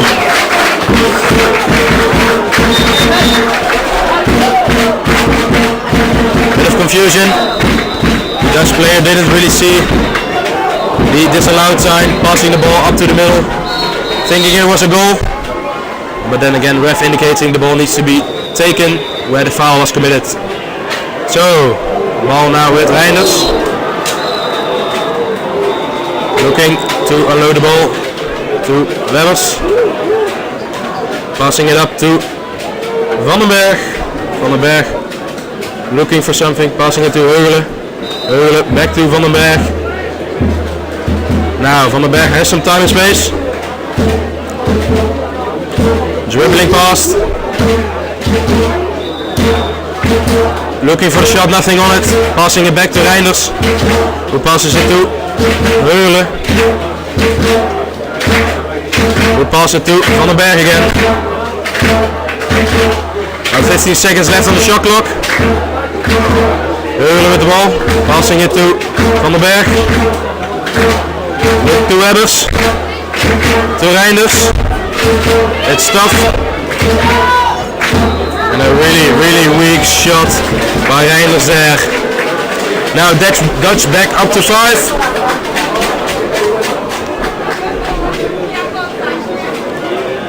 There will be Dutch going 5 out. They will be hitting at around 10 goals now. I think we can safely say the Danish have gone through to the semifinals, with the Dutch, unfortunately for them, being eliminated. Now Webbers with the ball, having a chance at goal, passing it to Heugelen, looking for a chance, backhand, nothing on it, passing it to Vandenberg, bouncing off, Heugelen going for the push on Zoya, but Iversen's boat was there, so dangerous pushing by Heugelen. So Zoya will be taking the ball, 1 minute left to be played. Iversen sends the ball up to Jensen, who's playing the point for the Danish team. Ball goes up to Kleist, with some time, looking for a chance or a shot. Nothing on it, ball with Webbers, with Heugelen. Tough, now with the ball. Danish also going 5 out. Heugelen looking for a pass, passing it to Reinders. Reinders passing to... Oh, Reinders looking for a shot. stopped by Iverson, but then it falls into the hands of Webbers. He gets a nice and easy finish. So 25 seconds left.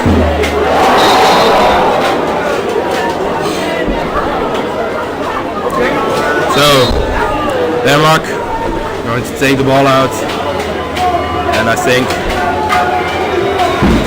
there's not much going to happen. The Danish team will probably pass the ball around. Iversen is still standing it up to Jensen, who is looking for something, battling with Tough. Now Jensen, really strong player, creating some time and space. And now the game has ended in a 5-2 win by the Netherlands, by Denmark, sorry. So I would like to congratulate the Danish team. They will be going through to the semi-finals.